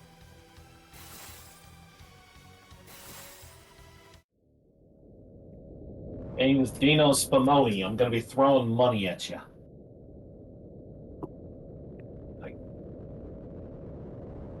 Count 7. Team Choco 15 runner to be ready as well. Yep, coming up on time. Very shortly.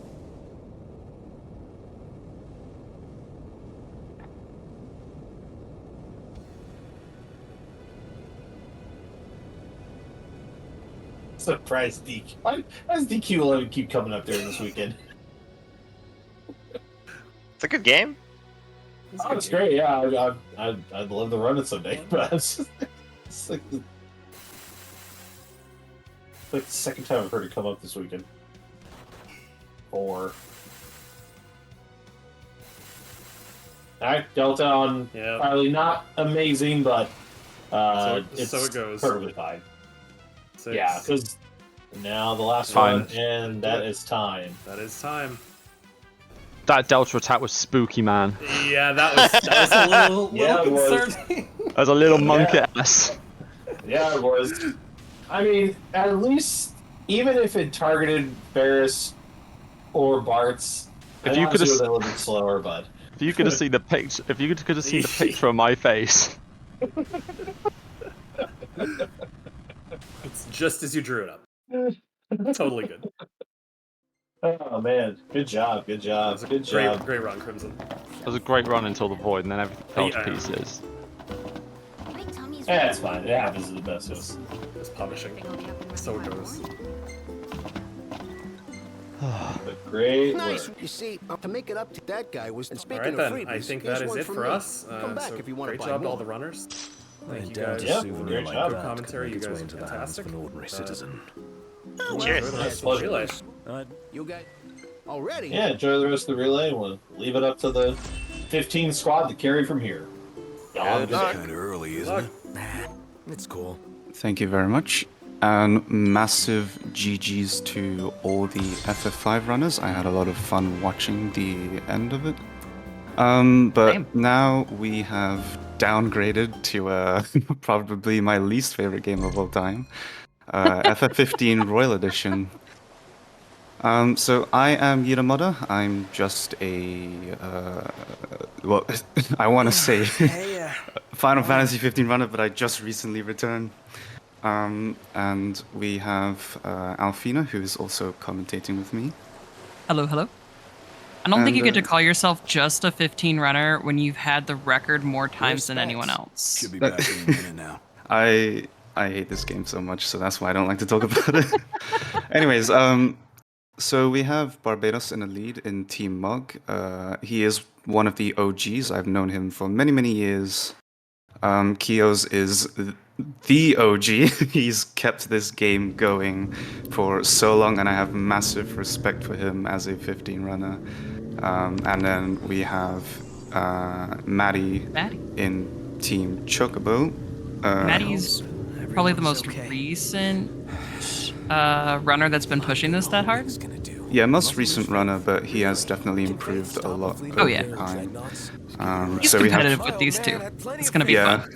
So we have 3 great runners running this game today.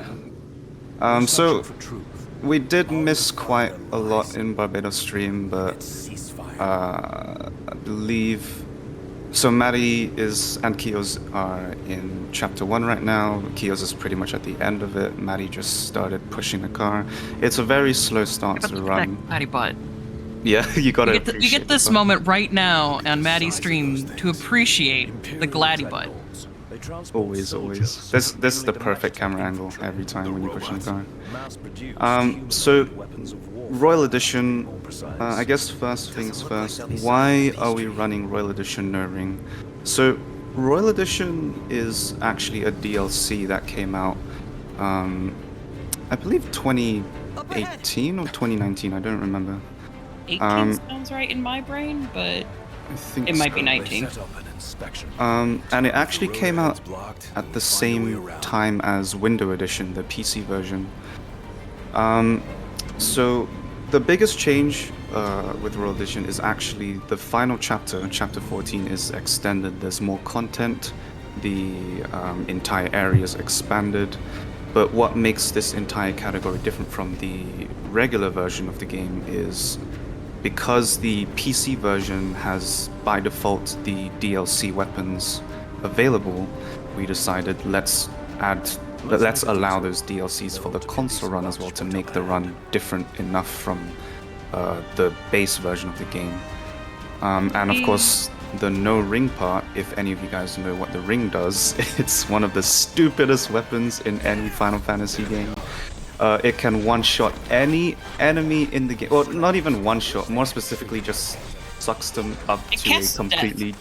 It casts death, and it also just erases them from existence forever. Yes. So that's part of why we're not using a ring, because one, we don't want to cheese the endgame boss, but two, because the ring is completely RNG if it even lands the one-shot move on the story I know, and bosses. that's why I love it. Hi, I am an RNG addict. I like all of the randomness, so things like the ring and hoping and praying and counting how many chances it took this time. That's my bread and butter. And I will admit, a ring run at the end is very hyped to watch, but it's also awful if you're the runner. You say awful. That's where I have fun. So if we start from chapter 1, chapter 1 is a very slow chapter. It's more or less just the main part is really just tutorial chapter. Yeah. So we have these tutorial enemies coming up from Matty's stream. We have these Reaper Tails, and the idea. Oh, sorry, go on. Matty's about to grab my favorite item that's just hiding right there at the beginning, because you go up this rock and oh look, a mega elixir. Yeah. Right there at the beginning. Super handy. We're never going to use it. We're just going to sell it. It's just one of those amusing things to me. And what about us? So, one of the main things about 15 is its use of movement. So movement is very important in this run. And you'll see all three runners jumping everywhere with Noctis. That's because it's actually a lot faster than sprinting, and not to mention you don't have to worry about stamina at all. And then of course the fastest form of movement is warping. Warping is the thing that consumes MP in Final Fantasy 15. So MP in this game isn't like how it works traditionally. Like other games you would use it to cast magic, but in this game it's all about warping with Noctis. So by default, warping with Noctis costs exactly 30 MP. There will be a weapon later that changes that, but for now, the way MP management works is they generally want to maybe keep their MP above 0 constantly, so the MP regen continuously happens, and if you get it below 0, you actually go into a state called stasis. Stasis is basically for a short while you don't have any access to warping, and you actually take longer to recover MP back again. So it's kind of one of those things where depending on the situation you might want to go into stasis just for a last bit of warping for movement, or you avoid that to keep the MP regen going. Just entirely depends. Trigger stasis later on purpose.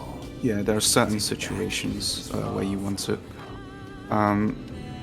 But in chapter 1, it's more or less just doing these tutorial fights. You're just helping out Cindy, who wants to clear out some of these enemies. You have this outfit equipped on Noctis. So this outfit...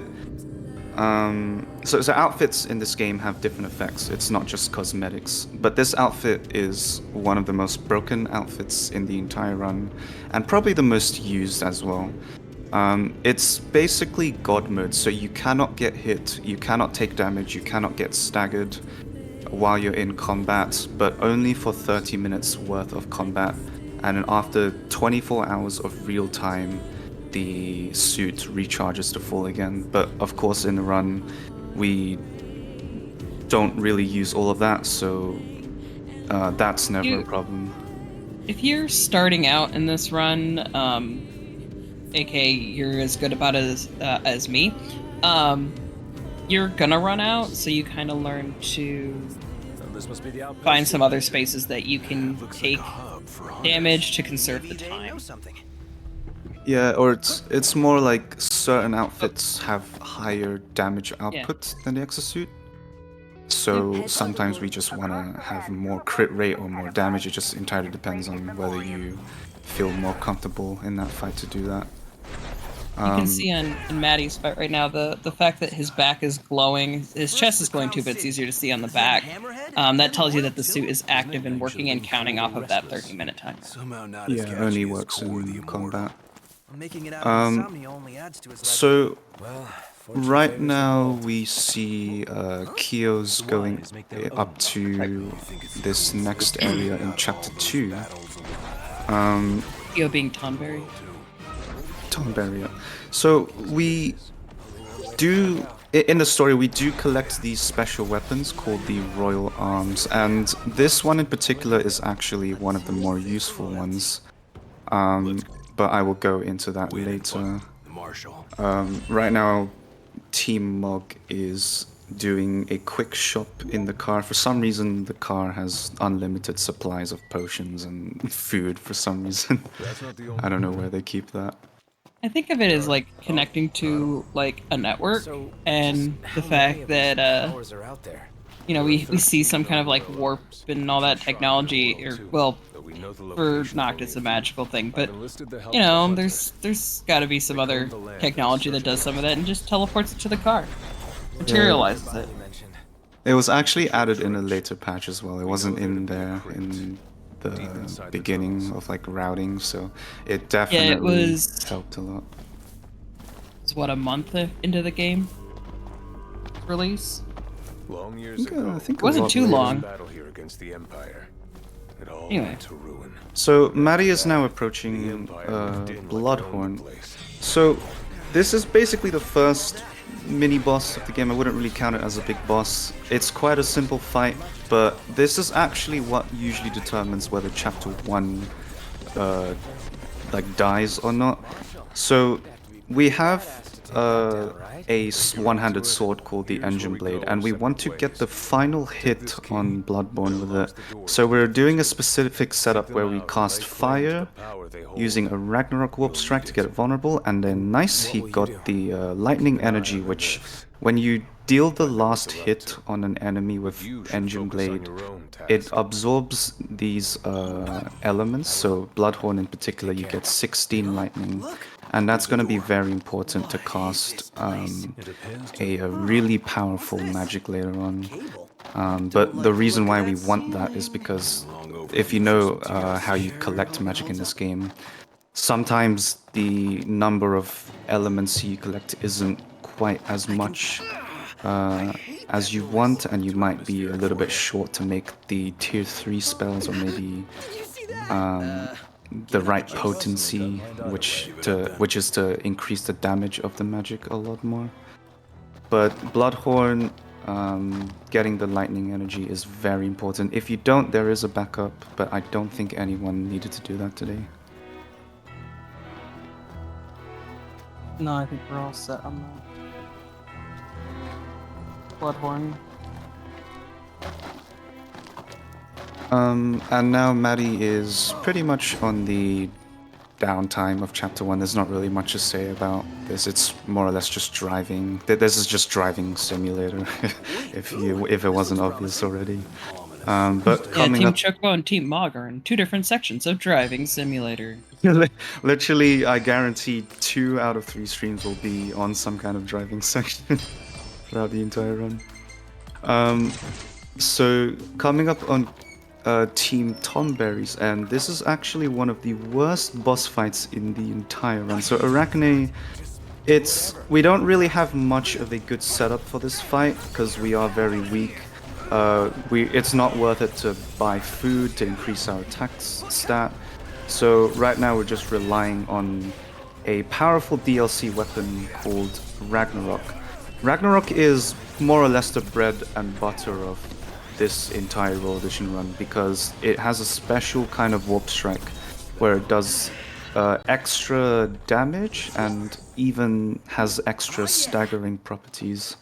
And you can see the warp strike for Ragnarok looks very different. It has like a red glow in its animation. It's quite different. But that was a very clean Arachne. Of course. So. Oh, sorry. No, go ahead and finish your thought. Making use of fire in the fight, because Arachne is not only weak to fire, but we also want to try and burn off these fire spells that we get for free in Chapter 1. If we don't, later on we only have a certain amount of magic we can craft before we run out of these flasks. So we definitely want to get rid of these fire spells as quickly as possible, so we can get to crafting the next spells. So we just saw Theo on Tonberry using this, and we're gonna see it happen in everybody else's throughout the run. There's 3 different ways we can quick travel in this game. I just wanted to highlight that one because we don't see that one as often. Your Highness. So when we get to the end of a dungeon there, we can go back to the entrance, which is really handy to not have to turn around and run back through the whole dungeon. Yeah. I guess that's also, kind of like Shall we camp here? part of 15 being an open world game. Movement is super important, but you also have access to fast traveling, and we make a lot of use of that. That's how we also have to never refuel the car. Yeah, that's actually true. Oh, sorry, there's actually 4. No, I'm sorry, I may correct myself. There are 4 ways we can fast travel. One of them is the return to entrance. Yeah, return to entrance, return to car, return to rest point, which is the last place you basically rest and tally your XP. The last one is, I guess, Chapter 9, Gondola. Oh, parking spaces. Oh yeah, parking. Yeah. We fast travel between the parking spaces, which is part of why Barbie up on Mog just took the particular route that he did for this entire driving section. It was to set up and make sure that we collected a parking space, because you don't actually have to park at a parking spot to be able to fast travel to it. Enjoy that logic. See you guys later. You just have to have driven past it, and so the route that Barbie took is going to allow us to fast travel back and not have to spend as much time driving. Yeah. And there's even a certain point in the run where the car refills itself to full anyways. So coming up in Team Tonberry, so this is one of the bigger sections in early game. Earlier he just crafted a very powerful magic called, it's a very staple magic in the FF series. He crafted Thundaga. It's entirely dependent on the potency of the magic, so it's always a tier 1 if the potency is 99 or below. If it's 100 plus, then it's a tier 2 spell, but we got a potency of 200, so that will be a Thundaga. If it was like a Thundara 199 potency, it wouldn't be different in damage, but in terms of the properties of Thundaga, we really want this massive AoE. Otherwise, in this section, if you try to throw a Thundara instead of a Thundaga, you probably would miss like a third of these enemies, which is really bad. And that's also part of why the lightning energy we collected from Bloodhorn with the engine blade is very important, because getting 200 potency is not exactly consistent. These Imperial enemies, so these Imperial enemies, they tend to drop these really powerful usable items, so you get things like Muscle Stimulant, Magitech Booster, Reflex Enhancers, whatever you can get. It's useful for buffing your strength stat later on, or crafting magic, which we'll talk about much later on. And now this is one of the most pointless characters in the entire game, Loki. His gimmick is using a mech, and mechs in this game are quite common. There is a very specific way you deal with them, and you always deal with them the exact same way. So what Kios is gonna want to do is first try to target the rocket launcher at the top, and then warp strike to break it. And what that's gonna do is immediately get Loki vulnerable. And this shield that glows red actually has extra damage. That you can deal extra damage to this compared to the other parts of Loki. That was a very clean fight. It's a very simple way to deal with every single mech. But sometimes this particular fight is quite weird. The auto-targeting might not target what you want. But that was a very clean fight by Seeing you in Kios. action puts my mind at ease. It's clear I don't need to worry anymore. I'll return to watching the NIFs. Till next time, take care. And Barbatos is currently in Chapter 3, just fast traveling back to one of the major areas in the game. So right now it's just a big break for all three runners. Nothing much is happening. That's, I think, in some ways, the beauty of this game for people who are looking for a new speedrun is that you have some downtime. But I do also know it's frustrating sometimes as a runner to be like, and I sit. Yeah, it's a very chill run, but if you run this constantly, the downtime does get to you. We can finally But the highs for this game are definitely high. It's in general a fun run in my opinion. Bigger's better. More stuff to see and do. First comes give me to my ring. Sky, a region known for its wetlands. I mean, the category exists. It's just nobody chooses to run it. Now we're talking. I want to get back to running it. I've had some equipment issues. Oh, isn't that where Iris is headed? In Matty's stream, we have one of the most hated characters in the FF15 speedrunning community. We have Dino here with the Brooklyn accent. Gotta hate it. He's actually quite useful in terms of speedrunning gear. So when you complete this mini quest from him, it gives us a very nice accessory called Garnet Bracer, and it's just a very simple plus 30 attack. Might not sound like much, but it does actually help change a couple of fights in the run. There is a reason that all my homies hate Dino. And it's because he's out here committing felonies. And then in Barbatos' stream, we have another universally hated character in the speedrunning community, Iris. So it's not that she's a bad character, it's more like this entire date we have with her is just pointless. But what Barbatos is going to do is actually buy a very important food ingredient here. So food in this game is actually very important to the route. It has a lot of different properties, a lot of different dishes you can get actually. Some are increasing attack, increase HP. The particular food we're going to be cooking in this run is one that increases both our magic and strength stat by a massive 500, but it also has a downside where it makes our HP only 10% of the max HP. So when we use that in the end game, it's very easy for us to get one shot. But that's also where the exosuit invincibility comes in as well. So this shop, it's just waiting for Iris' dialogue to play out. And then buying the Ketia ginger. You can only really get access to Ketia ginger here. There are places where you can just pick him up, but it's very out of the way. Out of the way.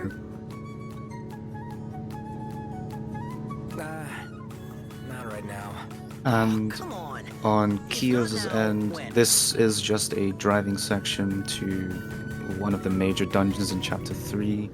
But he's doing a quick shop where he wants to sell all the useless items and get a very important food item called sheep milk. That's mostly used for crafting some really powerful magic later on. And he's also buying a lot of elixirs for restoring MP later on for warp movement. It's kind of weird that we have a powerful item like elixirs available, but we don't have something simple like ethers.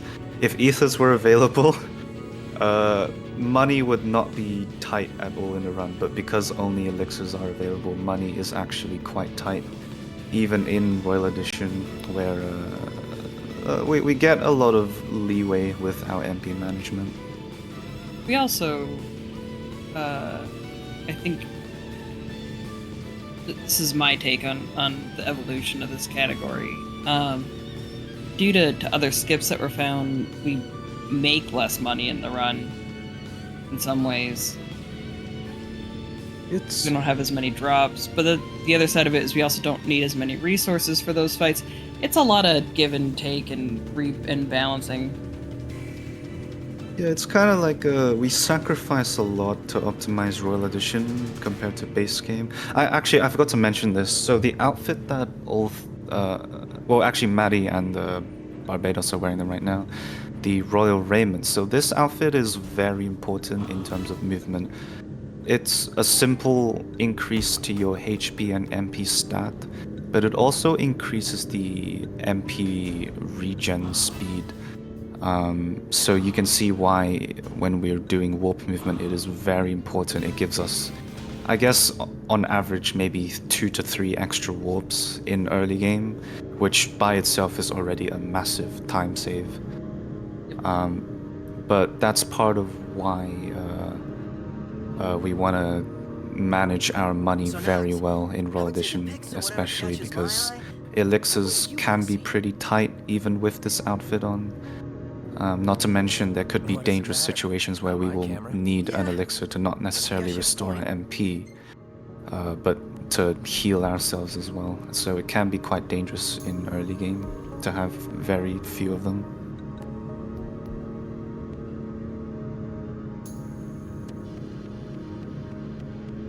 Yep, 2 out of 3 streams are driving. I don't know what to say. So, this is the... Yeah, just normal 15 stuff. This is Arden, not an important character at all. What? We're just... only the definitely, best character. Definitely not the final boss, according to himself. Haven't enjoyed the city life in a while. So, we're actually Arden doing... just has one goal, and I can support that. To end the royal bloodline. Well, I'll put it on the list. I think he's more interested in ending his suffering. I guess that too. So Barbatos is doing a very quick save and load. So this entire section would be you talk to Arden and then you have to wait for Arden to walk all the way to his car. That's very long. We can actually just save the game and quickly reload it, and you can actually just immediately talk to Arden and carry on the story. Interestingly enough, it's actually much faster, well, maybe not much faster, but barely faster to wait for Arden to walk all the way to his car if you were running this on a normal PS4 with an HDD hard drive. But with the faster loads that the PS5 provides, this is far more optimal. So now I have to wait.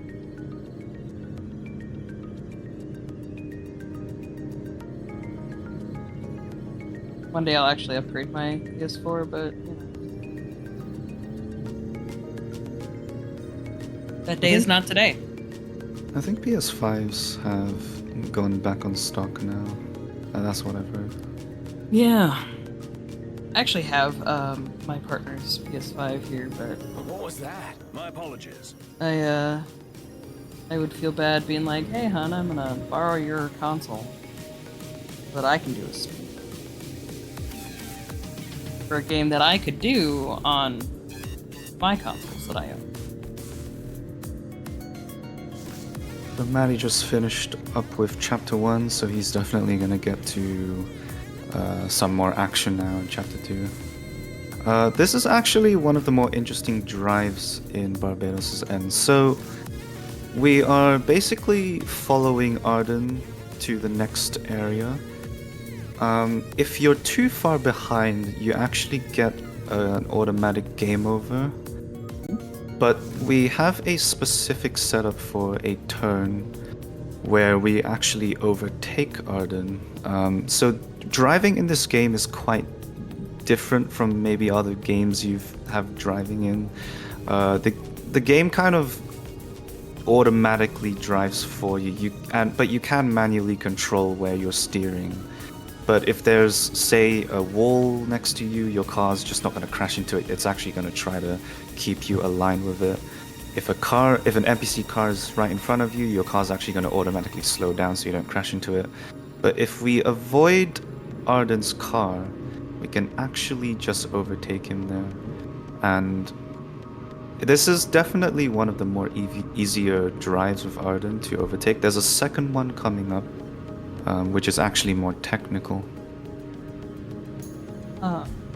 So something that we keep an eye on in this game, the traffic patterns are fully decided on by your in-game timer. So if you're going too fast or you're going too slow, it can actually completely throw off the runners because they'll get a traffic pattern that they're not used to. Yeah, and what's kind of weird is that generally being in a faster pace gives you better NPC car patterns, whereas if you're maybe even 20 seconds behind in Chapter 1, after Bloodhorn, you get awful car patterns, and they'll start blocking your path, or you easily crash into them because they're just doing a turn right in front of you. It's quite awful. We have seen, and by we, I'm referring mostly to Kyo. We have seen where going too fast actually gives you a horrible pattern. But I guess like it's always nicer to be super far ahead than behind. Yeah, it's just one of those things that makes this game just a little bit more okay then. So this dungeon Kios is in. We're actually meant to go to the city Lestalem before we go to this dungeon. That's how the story would normally play out. But you can actually just go straight to this dungeon here and grab the royal arm, and it would actually not change the story, but change a small minor dialogue to kind of fit the fact that you got the royal arm first before visiting the city. They did a very good job of recognizing that their open world game, you might do stuff out of the order that they anticipate. Yeah, and I wonder if there are other spots that does the same thing too. I'm sure there are. We just haven't really gone after those, I guess, because of like probably it's not like it's faster. So Kios is just grabbing some energy nodes just for magic crafting later on.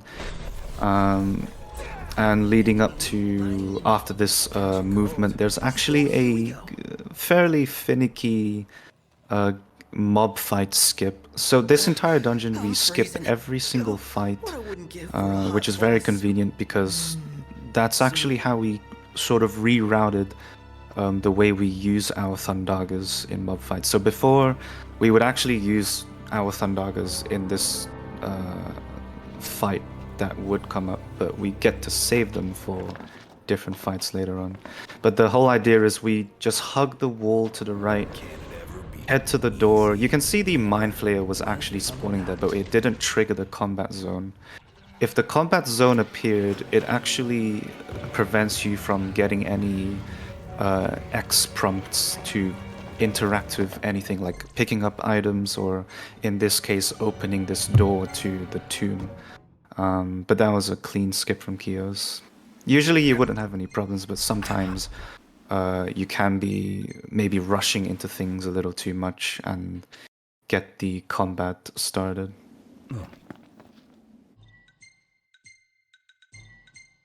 Or you're just me and you're very bad at this game. It's fine. That's one skip I've never been able to do. And yet I can explain it and talk somebody else through it. So coming up for Barbatos, this is another tomb right in... This is actually the middle area of the entire continent. Or maybe not continent, I think it's more like the playable zone. But this is Blade of the Mystic, and it's actually quite useful in the run. More useful in the base game, but in Royal Edition, it's still... it's at least useful somewhere. That's what I like about the run. Like, many weapons have some sort of use, and that's just like very nice routing, in my opinion. She's at the Laville. Let's go. But we will go into Blade of the Mystic later on. It has like a very unique property about it.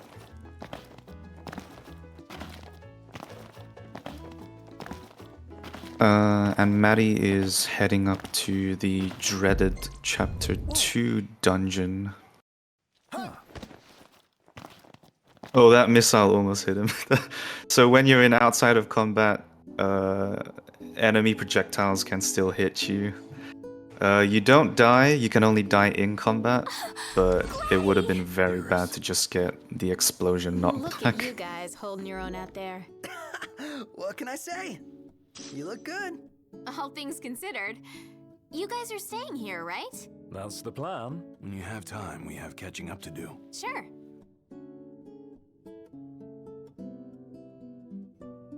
Sheridan, talk. So this is Disc of Corthus, I believe that's what it's called. So this is basically Titan's area. It's quite scripted. All we're really doing is just progressing the story. You're gonna see Barbatos pick up some fire nodes because we want to get at least, I would say, 90 fire elements just for some crafting later on. Not necessarily to craft fire itself, but also you can combine some other elements to increase the potency of a specific spell even more, and that's where fire, getting extra fire here comes up. Also, one thing to note that you can see in Matty's end, he goes into first-person mode, which is weirdly enough only available in Royal Edition. But first-person mode actually lets us skip the item pickup animation that you would normally get if you're just playing in third-person mode. So you can see he was just running past the elixir, just grabbed it, didn't need to stop at all. And you'll see a lot of that coming up in like any moments where we want to pick up an item. Thank you kindly. Of course, switching to the exosuit for Arachne safe strats. Getting hit in this fight is awful. But you can keep the Royal Raiment on just for extra MP if you want to optimize the MP usage. That's the power plant, the driving force behind Lestalum's prosperity. Making use of the warp point. So warp points is just a free warp to any points that the developers would have put, like a spot you can just go to. And it actually refills our MP to full. So there are situations in movement, maybe you want to grab a warp point if you see the opportunity instead of just using an elixir. But a lot of those warp points are RNG, sadly. It just depends on where the combat zone appears. We used a lot of them back in Chapter 1, getting out of a lot of those little baby tutorial fights to try to maximize everything. You would totally love the drinks in this place. Would I? So that was a very clean Arachne from Matty. Not a single Ragnarok Warp Strike missing, which is honestly one of the worst things about Ragnarok. It's very powerful, but the long wind-up from it can actually make it very easy to miss Warp Strikes, and it's just a feels bad movement whenever that happens.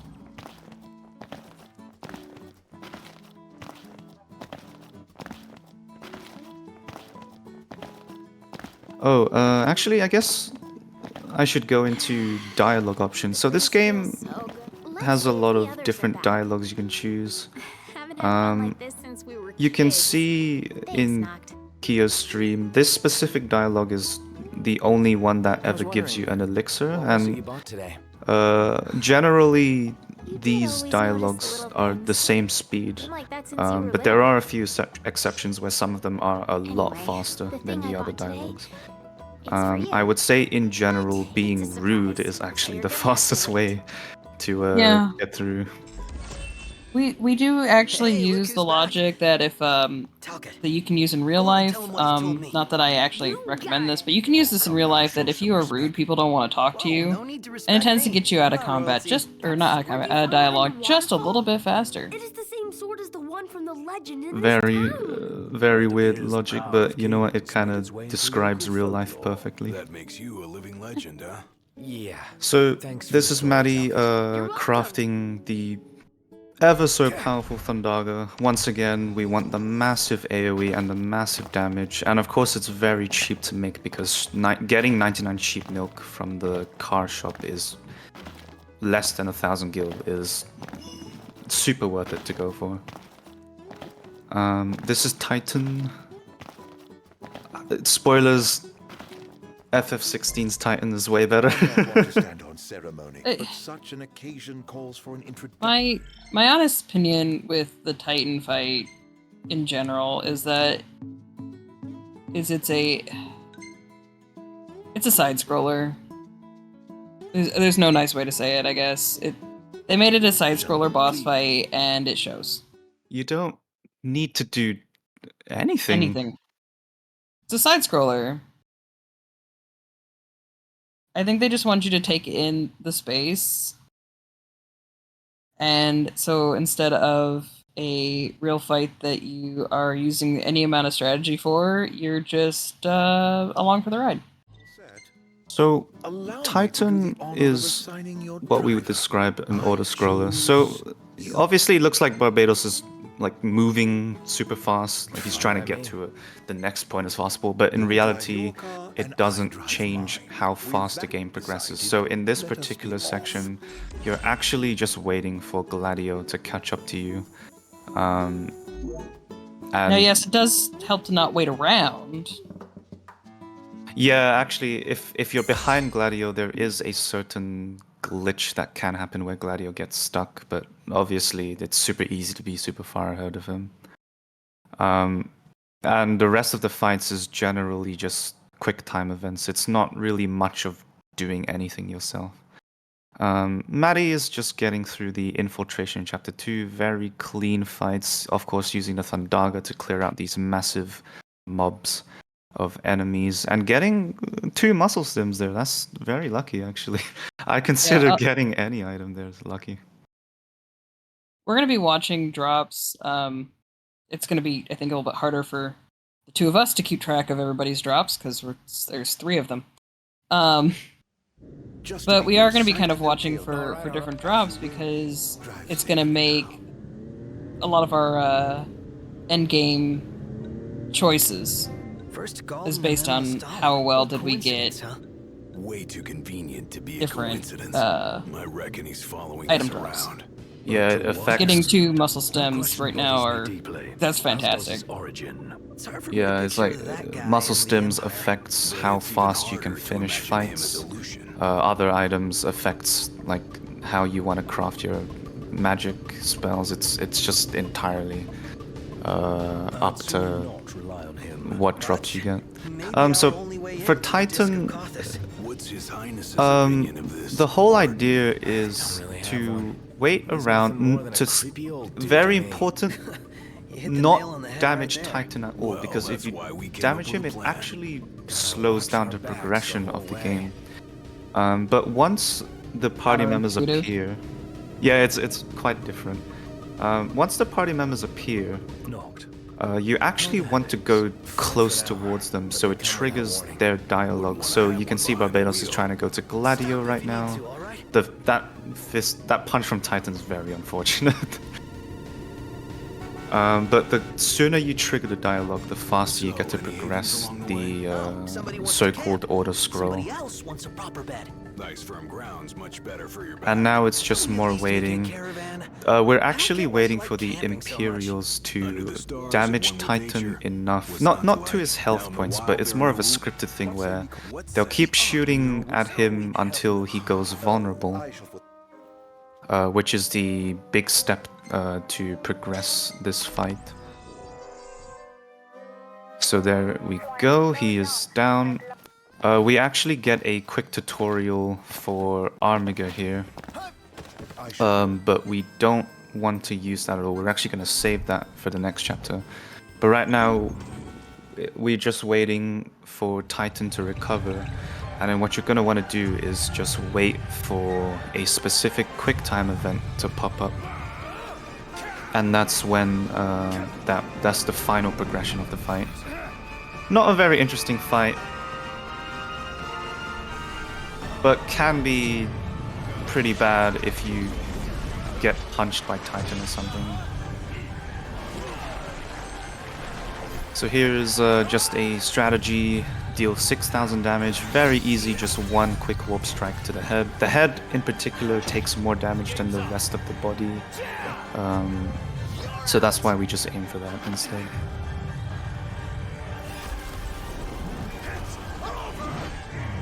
And that was a clean Titan.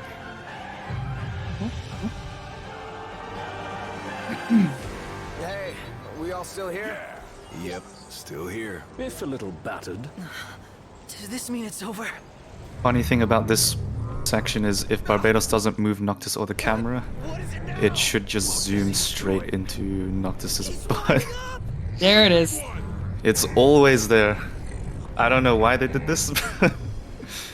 I've always wondered if it was like an intentional thing that exists, or is it just more of the quirks of the Lumina engine? I like to say it's intentional. You gotta appreciate the Oh, I Choco Bros butts. fully believe, knowing how some of the other zoomable butt moments exist, that it's intentional. I mean, I'd like to remind you, if we go back to the very beginning when you're pushing the car, you can get a really nice look at Gladdy. You gotta always do that. Mm-hmm. So, chapter 5, slow start. Not much to say at the moment, but I will go into the specific setups we do at the beginning of chapter 5. Right now we're just seeing Matty do a quick shopping. We're just selling useless equipment that we don't need, otherwise menus would just be kind of stupid. He actually got 2 bulletproof vests, which is very, very good RNG. That is 1,000 gil each, and that is completely RNG, by the way. That's just RNG drops. So he has plenty of money to work with for the rest of the beginning game. I still can't believe it. I mean, shouldn't the car have turned up by Kios is now? also heading towards Titan. Again, not much to say about it. It's just an auto scroller. Ourselves. The Empire has it. Then maybe we could ask Arden to help us out again, right? The Imperial Chancellor. He represents a problem, not a solution. So where does that leave us? Stranded. Awaiting word from Hammerhead. In the meantime, we'll have to hoof it. Look! Oh, Matty buying the MP3 player. Gotta keep yourself entertained. So yeah, the MP3 player, it's just worth 100 gil, so runners can go for it without much of a sacrifice. It's basically just the same radio that you get in a car, but you can play music wherever you want. So this is Barbatos resting at a caravan. We talk to Umbra, which is the dog, right before we go to rest in the caravan, and it's very Umbra important. is the best dog. I actually, after Torgal, at least one is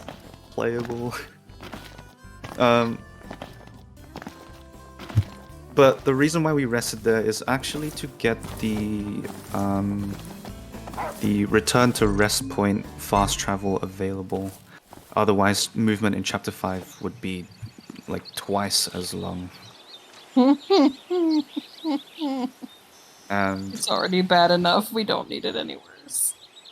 We're gonna be here for a minute. I hate to admit it, but in early runs of this, I did forget to rest there a couple of times. Oh, I forgot it so many times. There's no judgment there. Let Luna know. And of course, it's like, I would notice that I forgot it, like, when we get to the point that we're supposed to go back there, and it's like, alright. To follow the chosen path. Bridging heaven and earth, it So, strikes. Barbatos is gonna do a quick shop. He's going to buy a very important weapon called Air Step Sword, and he's going to buy these two amulets, which is an accessory that increases your magic by 60. So if we equip both, that's plus 120 magic. It is a massive bonus, but that's not going to be super useful right now. He's going to craft another magic, so just using 1 ice and 99 cheap milk. So that's going to give us a dual cast Blizzara. The reason why we're not going all the way for a Blizzaga is because the specific enemies we're going to be using this on, it's enough to still one-shot them and enough AoE to kill everything, so why waste extra time grabbing extra Blizzard? There's not really a point to that. And the Air Step Sword, it's specifically for movement, so every time you warp while you're in midair, it costs half the amount of MP, so 15 compared to the normal 30. So you can see that we're getting a lot of value for our MP here with the jump warps. And the jump warps, honestly, while it looks really kind of flashy and like, oh, I gotta get that timing right, no you don't. You'll do it like twice and be like, oh, that's the rhythm, and then you're done. You've got it. It's really easy feeling. Yeah. Matty's car is stopped? Oh, what happened? Maybe it's not frozen, because look at Prompto. Prompto's moving. But we're not... The game should be auto-driving. Yeah, it should be. So, like, there's no... I don't understand... I've never seen it just stop like that when Iggy's driving. I mean, like I said before, it's a bad game. What can I say?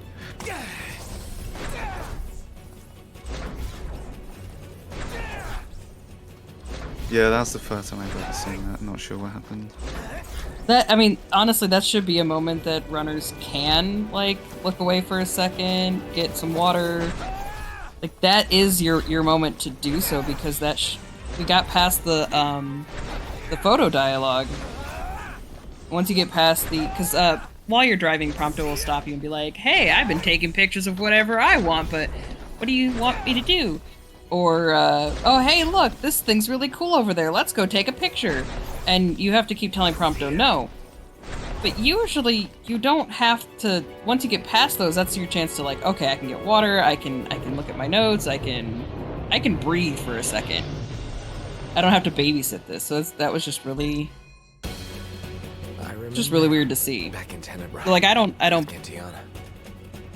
If I were, Matty, I wouldn't be actively looking at either. Yeah, for how long the drive is as well. There's just enough free time to do whatever you want. Yeah. Once you get past those dialogues, it's like, okay, I have the moment.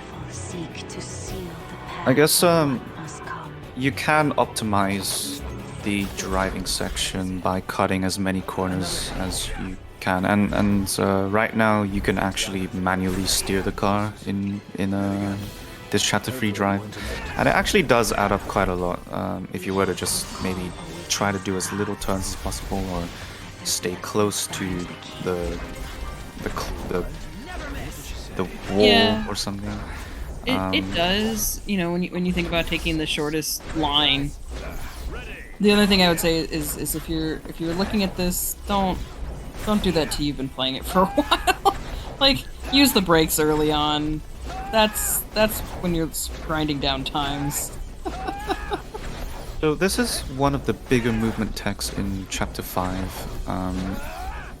So Barbatos just grabbed something in the Ascension tree. So Ascension is kind of like a sphere grid, if you're familiar with that from FF10. It's just maybe stat buffs or new It's our level things up to add. Yeah. system kind of a thing. It's how we get new abilities and whatnot. And... Also a skill tree in a way. Yeah. But we grabbed this particular one called Armiga Free Chain. So the Armiga has basically two parts to it.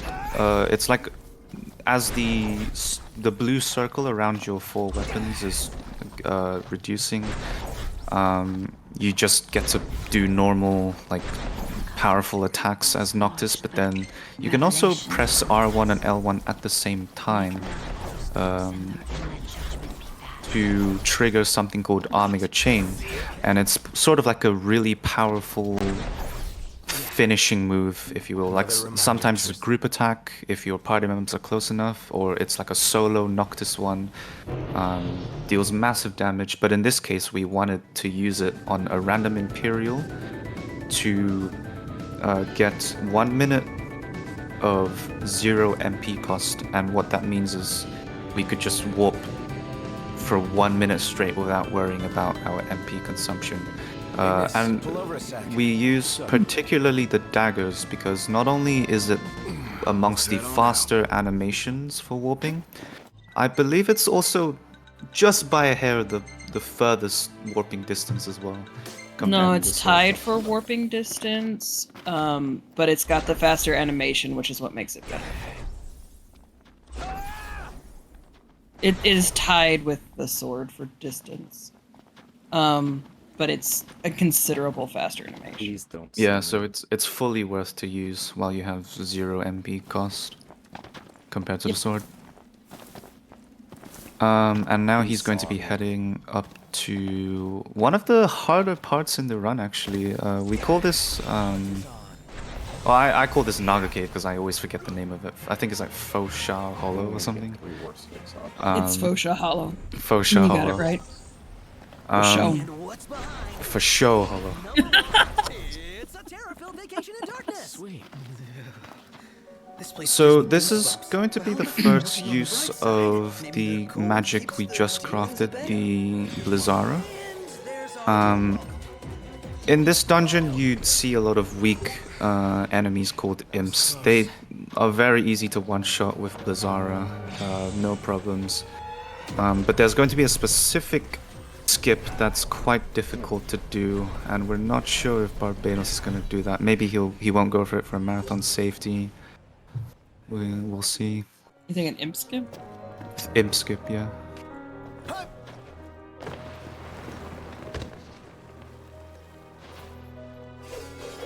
Got it. Matty in Chapter 3 as well, he managed to skip Arachne by doing something we call the ice skip. It's like a sliding, like an ice sliding section. We can actually skip a specific part of it, and it's slightly faster, and it also skips a fight. I completely forgot to mention this earlier. We call it a skip. It's just the specific route that we take is what skips it more than anything that else. One of my favorite things to mention about 15 is like half the skips, when we do them correctly, nothing happens. Basically, we take something that's supposed to happen and we just make it not happen.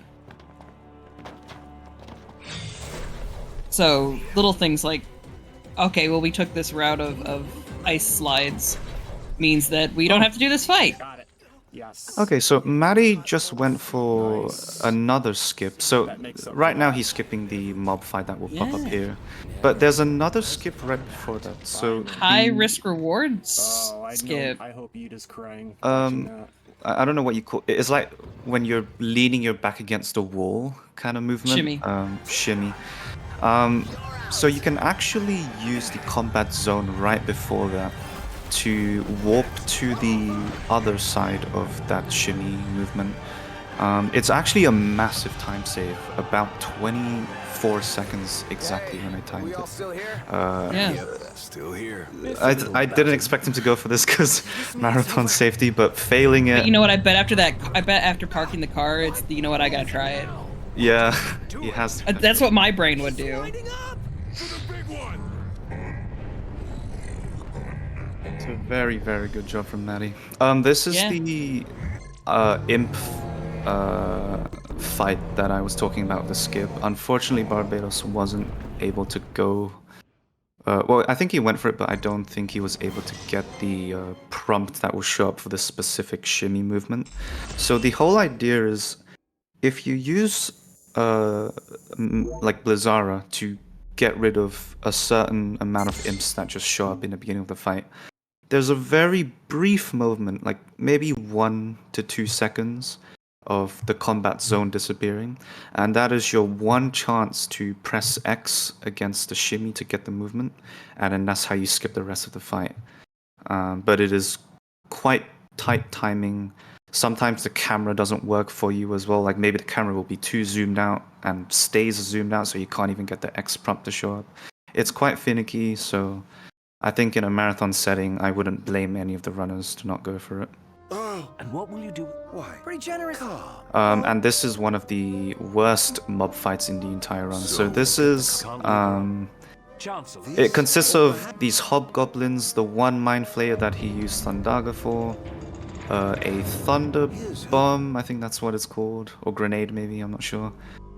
The whole idea is to finish the fight as quickly as possible before another wave of these imps and thunder bomb shows up, which would bring up the combat zone again and prevent you from progressing. So it is quite scary if there are any imps out of the way that dodge your magic or whatever. So where does that leave us? Stranded, awaiting word from Hammerhead. I'm not sure if Barbatos will make it. We'll have to hoof it. Yeah, there's that one imp that survived. That's quite scary. Okay, he made it. Any later, and those enemies could have spawned and prevented him from taking that movement. Yeah.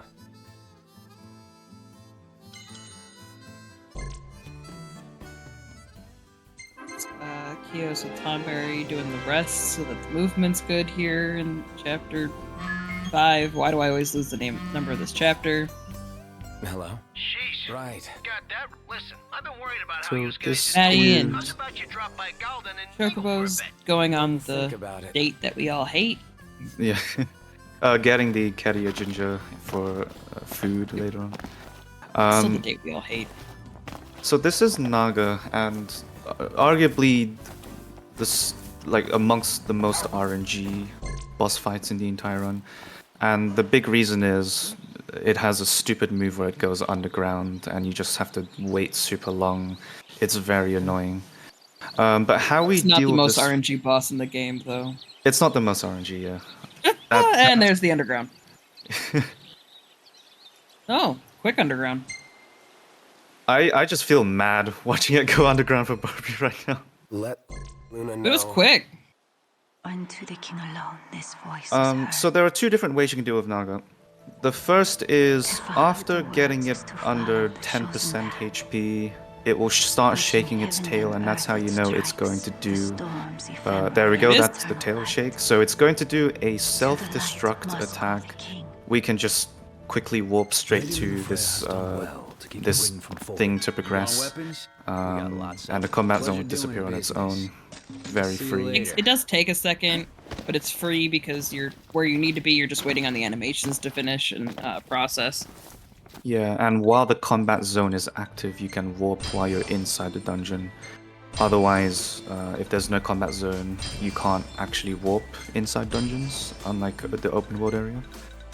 The second way you could do with Naga is if it just doesn't shake its tail, just kill it quickly. Sometimes it's actually better to do that if you manage to maybe get it vulnerable with a max distance warp strike with Ragnarok. and you're like, you know what, this is the opportunity to just do a lot of damage. So sometimes that's the second approach, but not always works out the best.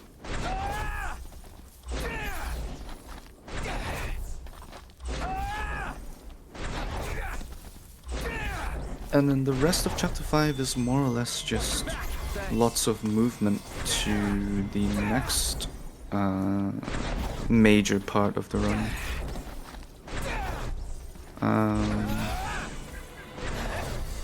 Matty just finishing up Chapter 3, not much to say on his end. Kyo's in the long movement section. So this is the fun part of commentating where you're like, yep, it's doing the things. I guess the one thing to note about Chapter 5 is there's a specific enemy that spawns specifically like when it's raining. It's the only like terrain not terrain weather condition it would spawn. It's the gigantic toad or something like that. Gigantic toad. If they spawn, it's completely random if they spawn, but if they spawn, you get a combat zone, and if you're lucky, you'll get a really nice warp point to restore MP. It's one of those things where MP management is not entirely consistent. Sometimes you have to make a decision where the warp point is next to you or ahead of you, and you're like, yes, you know, this is the best opportunity to restore your MP if it's already super low. If the warp point's behind you, like maybe it's not worth it to go for. Sometimes they spawn late, which is very unfortunate, but that's just how sucky Chapter 5 movement is. Quick little note on the movement that we just saw Barbie with Team Mog doing. He's about to do some more of it here. So when you warp strike at the height of your jump, the game maintains that height. So we're using some very clear spots that we've mapped out to use that height to climb rocks and terrain that would otherwise be you have to go around in some way, allowing us to maintain our straight lines to go where we're going, which is the fastest way to get anywhere. Yeah, I would say in terms of routing, this specific movement, and this sort of happens with any open world game, there are so many different things you can experiment with, and it actually took quite a while for us to even find that we can just warp over those rocks. But coming up with Barbatos, he's actually going to want to find some enemies somewhere around here. Adam and Steve? Adam and Steve, otherwise those, I don't even know what they're called. It's like armadillos. Or, nobody ever seems to remember what they're called except for Kyo. The community refers to these two as Adam and Steve. It's actually Barbatos that named them Adam and Steve too. I remember. Oh, that's fantastic! Yeah, that's Adam and Steve. We love Adam and Steve. Of course, Barbatos got the Adam and Steve. It's completely RNG. You might just get Adam. Yeah, you might just get one of them. You might never get them. If you only get one of them, you absolutely do not want to kill it, because you will get a lot of. My best boy will stop you and say, "I've come up with a new recipe," and that wastes a lot of time. So, a lot of you who may have played 15 might know the whole recipe meme. That's what we actually want to avoid in a run, because it just completely slows down the flow of the run. Interestingly enough, if you do get that, it's still counting down the 1 minute timer with the 0 MP cost. So it is extremely bad First to get Galden and then Lestalem. What a coincidence, huh? Way too convenient to be a coincidence. I reckon he's following us around. But to what end? That question bothers me deeply, as does his origin. I've even had a couple of runs where Steve ran to Adam right into my Armiga chain, and I just accidentally killed both of them. Oh no! That happened too many times for me to count. No. I'd sooner not rely on him. But He may be our only way in to the Disc of Kothis. So this is actually the first time, well, actually not the first time we're camping, but the first time we're camping with proper food buffs. The first time we camped in Chapter 1, that was just more to make movement optimal with fast traveling. And have that quick moment of a cutscene that we skipped where you get to watch Gladdy hammer a stake into solid rock. How are the headaches? Man, the muscles. But they come without Anyway, food buffs. Go ahead. Stop if you So, need to, alright? like I mentioned before, this specific food, the tofu, I've got a full name, Plump and pungent Somebody wants to camp. tofu, Plump yeah. and pungent tofu. So it has something called Last Stand. Last Stand increases your MP and no, not MP, your magic stat and your strength stat by a massive 500. But it has a drawback where it makes your max HP 10%. So, but it makes your HP 10% of your max HP. That's what I'm trying to say. But of course, we just equipped the Magitech Exosuit for invincibility, so that's not really a problem. It's actually more important to have that food buff in the end game. But the reason why we got it for this is not so much it does make a pretty big difference, but it's also just with camping, so why not use it? It will save a couple of seconds over getting the pizza, which is by default plus 100 attack, which is completely free to cook. There's no ingredients required for it. And he's still there, holding the thing up. Guess he never misses leg day. So in the infiltration, you might think we need to be stealthy and avoid these Imperials. If we do get caught, you might think we need to kill them. You actually don't. It's all entirely scripted for you to just progress the game and not have to worry about anything.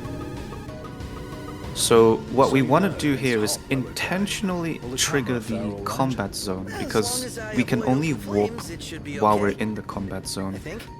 So it's just one of those things that we intentionally fail things to optimize movement. But a bigger case of that is going to come up in the next stealth section. As they say, better to try and fail than never to try at all. Yeah, the next stealth section. The one that, when playing casually, took me more tries than I care to admit. Here's Kyo's going for the Imp Skip. Throw the Blizzard and hopefully gets the prompt. Yes, he got it. Very nice.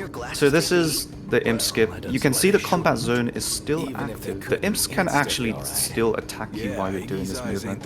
Yeah, they can bump you out of it. Actually, I've seen it. They can. I don't think I've ever seen that before. Then why not take them off sometimes? I'll give you one guess where I've seen it. You don't get it, huh? Kyo's I feel like Kyo's has seen everything. At this point, I feel like we have to have. Okay, so this is actually something that I was hoping to not come up for any of the runners, but you can see in Kyo's UI next to Noctis, the red like flex arm. So that's actually a strength debuff. It's not so much that getting the debuff on the strength is going to reduce our damage a lot. It's the fact that if we want to use like a buff item here, you cannot use that if the buff is the debuff is active. You can only have either the buff or the debuff, like one or the other. You cannot overlap them. Can't cancel them out. Yeah.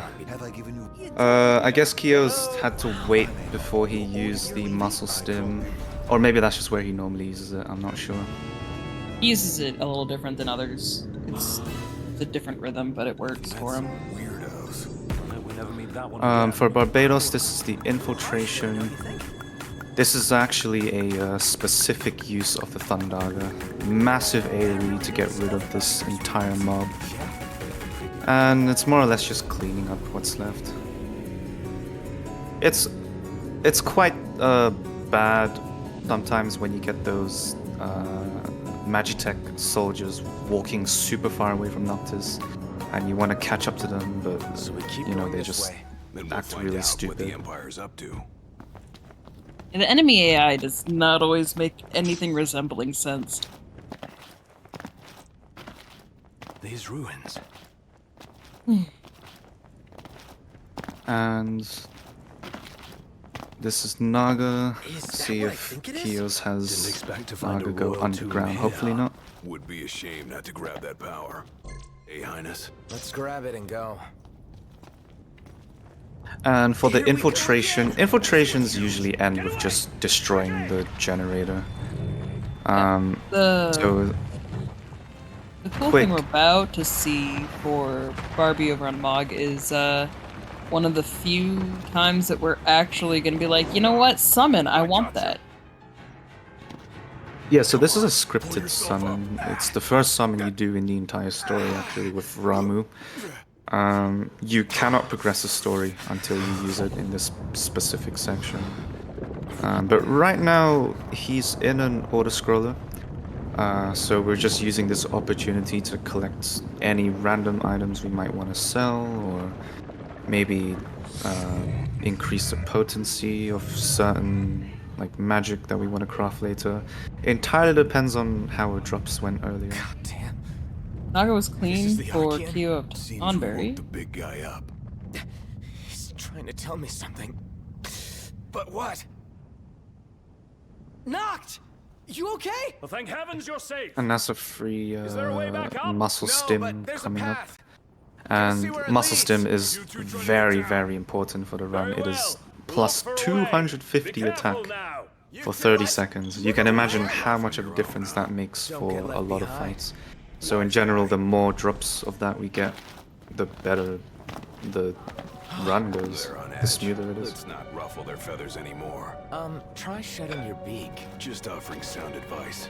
Yeah, like a parrot. in Yeah, we my won't ear. see many summons in the speedrun. Summons in this game are offered to you based on certain criteria, other than the scripted ones. The scripted ones are the ones that we'll see. Hey, over here. If we were to get offered them throughout this, we don't want it, because it means that other things are going No room wrong. for error here. No time to chill either. Make it quick. So we should be able to avoid pretty much seeing Just the summon this to offer. be over. And which summon you get is also based on which various criteria is going on.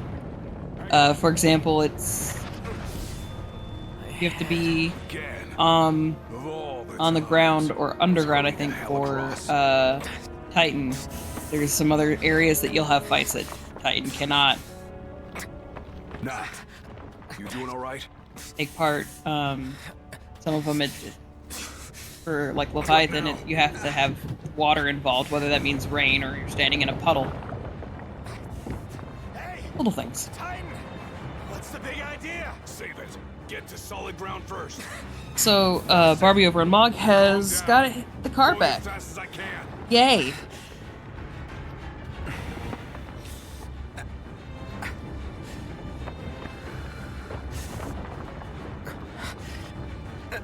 Almost there. Tonberry's working on all of this beautiful movement to get to infiltration. Oh, look at the Getiano. I love Getiano. Right, continue too. And Matty on Team Chocobo is also finishing getting through to the Titan section. That's his welcome. Hate to see how he treats intruders. One of my favorite things about the Lumina engine that this is all Let's move. built on. I'm sorry, I just got slightly distracted by the giant cracks in this windshield for the car for Barbie.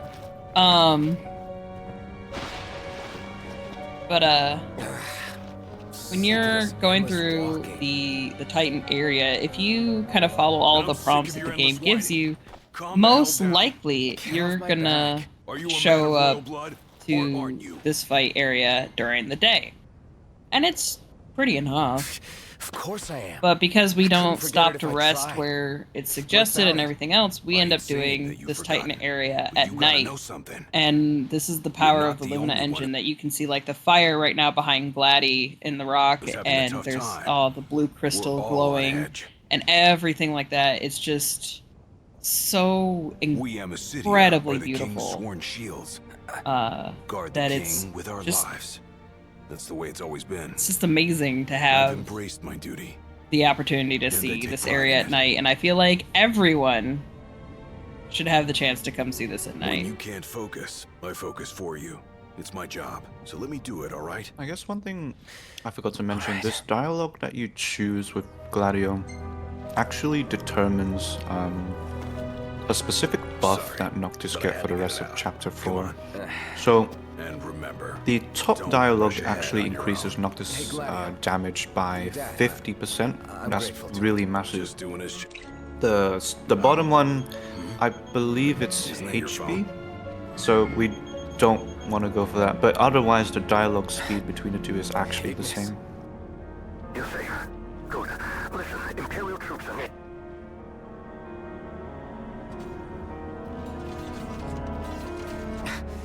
Got cut off. Oh, and also with the drive Barbatos is doing now, it's one of those where you cannot steer manually.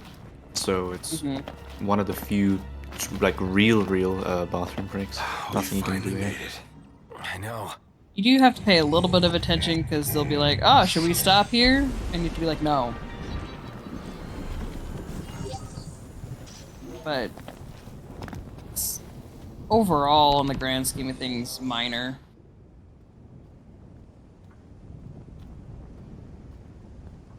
With a wireless controller, it's not hard to at least move around a little bit, stretch, and everything else.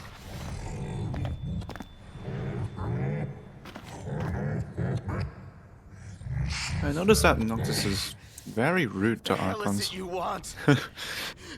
Noctis is rude to everybody. Kidding me.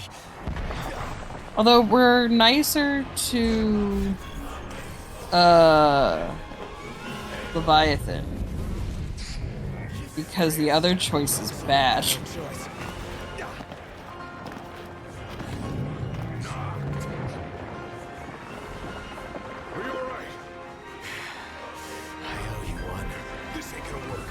And I guess I should mention Titan as an auto-scroller, like with all these QTEs. Some of them you intentionally want to fail.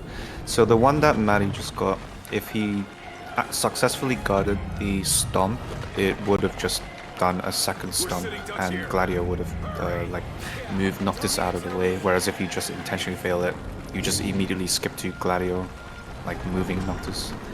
So it's just one of those things where we kind of had to test every QTE and see which ones were faster failing and which ones were better doing. Beep. Just won't quit. So this one, you want to intentionally get hit by the arm, and then the second one, that's the one you want to go.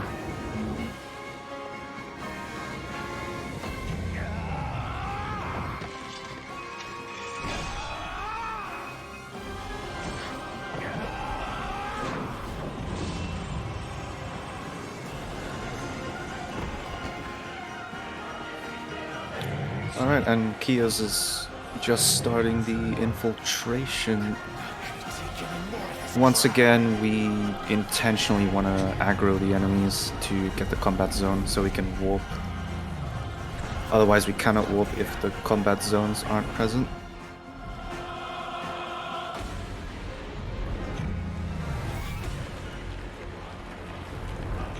Actually, we're about to see two infiltrations together. Chapter 6 and Chapter 5. Did you miss us? Apologies.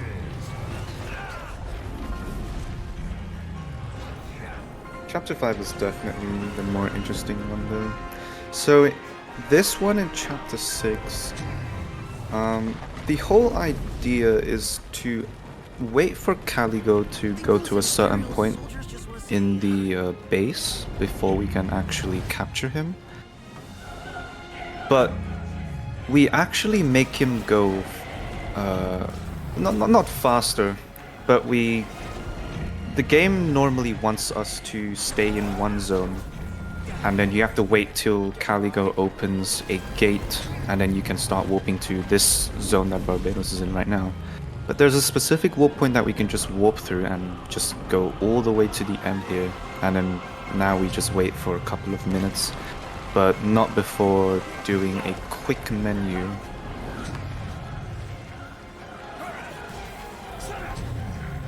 So this is where we are going to craft a Thundara. So let's see if Barbatos got a lot of good drops for it. 2 Magitech boosters.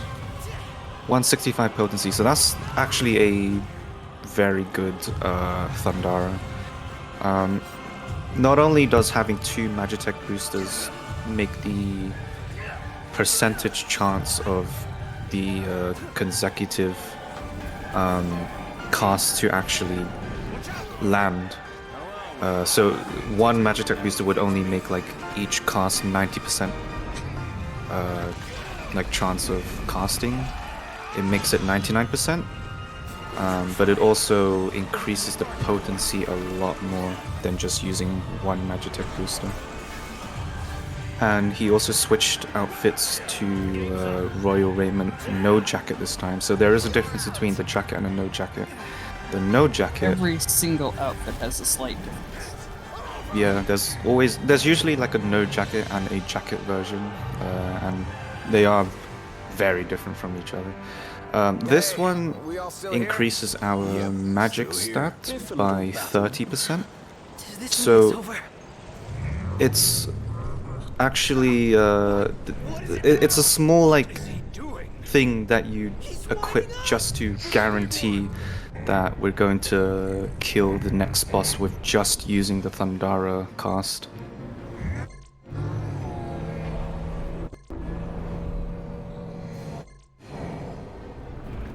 And Kyo's just finished up with the Chapter 5 infiltration. So he's actually going in a different path than Barbatos after destroying the generator. So this is, like I said before, just one big auto-scroller of dialogue, so you have a set amount of time to grab whatever you need. He actually went for a reflex enhancer, and that's probably because he didn't have any Magitech booster drops like Barbatos did. So He had 1 total at the moment. 1 reflex enhancer? 1 booster. Oh, he's going for the booster here. Okay. Dang. I don't know.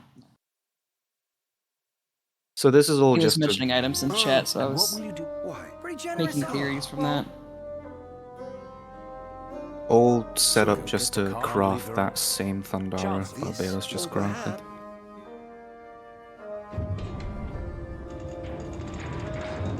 Here's hoping.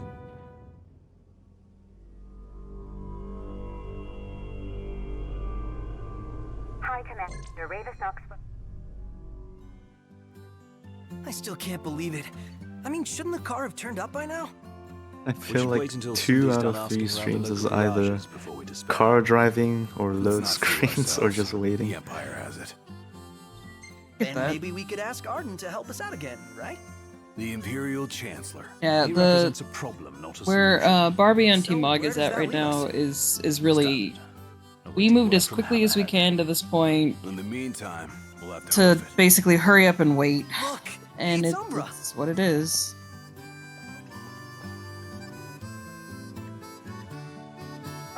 Okay, so Caligo is close. Someone's sending us a message. What do we do? So we're about to get like a warp prompt to progress the story here.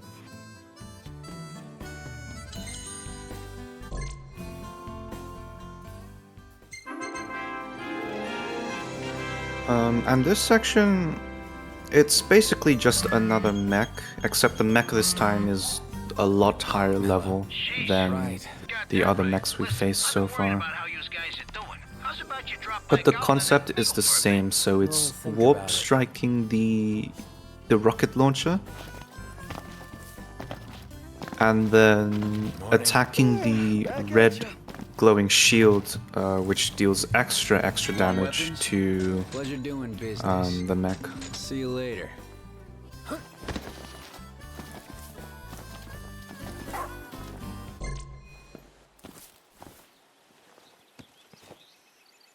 And of course destroying the generator. If you don't destroy the generator by damage, some prompt to like operate on the generator to make it self-destruct comes up, and at that point you cannot attack the generator manually anymore, so it's kind of a time loss if you get that. So Barbatos chose to destroy the generator before going after the mech, which is also another like suitable choice. Very clean RNA. So this is actually one of the scarier fights in terms of mid-game. The idea is throughout the beginning game and late, like maybe chapter 5, we're trying to get our items to craft a super powerful Thundara. Otherwise, Aranea would survive after the 5 casts, and then if Aranea survives and you let her survive long enough after the magic cast, she'll actually do like a short animation where she jumps, and then from then on the fight becomes very difficult. You have to try and catch up to her in midair. Like warp striking would just cause a small cutscene which you never want to see as well. It's really awful.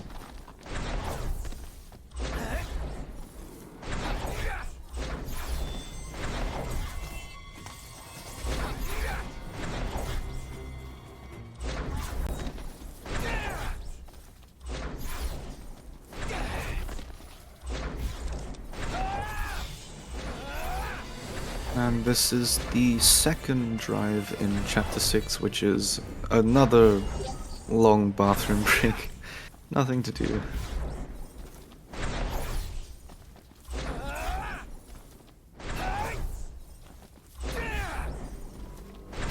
Let's see if Matty gets some good RNG with the Chapter 5 movement though. So, like I mentioned before, in the raining weather condition, you get these specific enemies that spawn called Gigantatoads, whatever. And if you're lucky enough, the combat zone will overlap points where you can actually get warp points to restore our MP. So sometimes we can just use that to save on elixirs.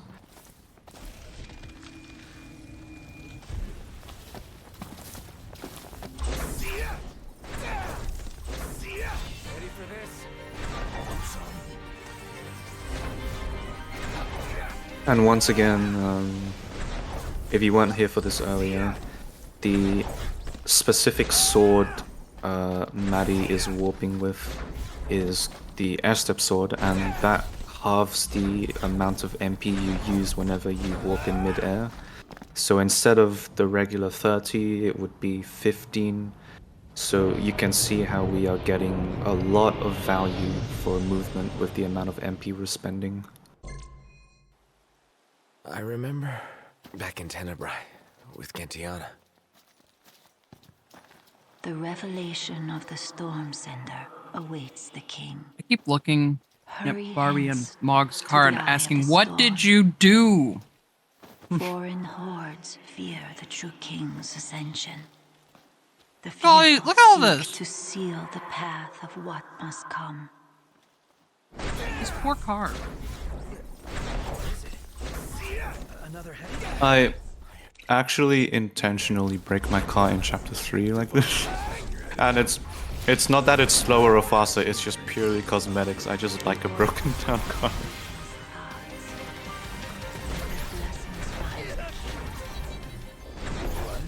It represents my hatred. The wall that you clipped in chapter 3 caused that much damage?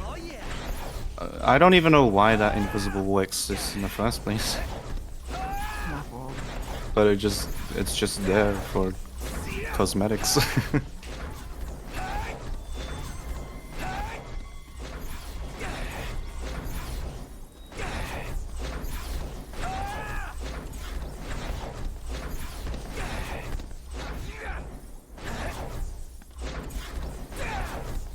So Honestly, I like that the game is open world. Sorry, I'm interacting with chat.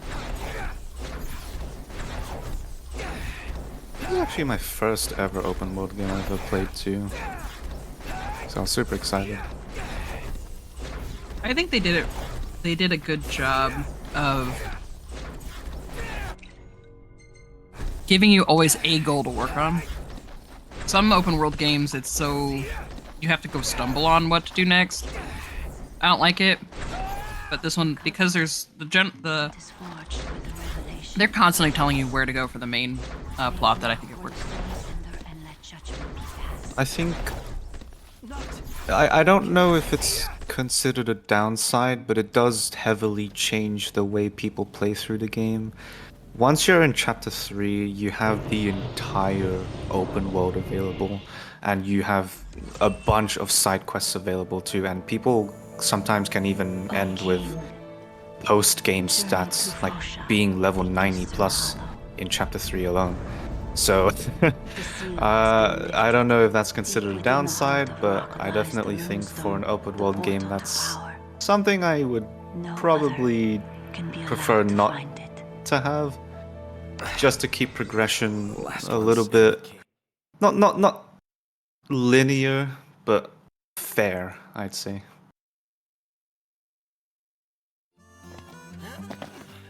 Alright, I'm being pinged by admin that the stream is about to go down for just a moment because we're in a nice little waiting moment for everybody, kind of movement and everything else. So we just have to refresh the stream because Twitch says so. So hang tight, everyone. You're not gonna miss anything. We'll be right back.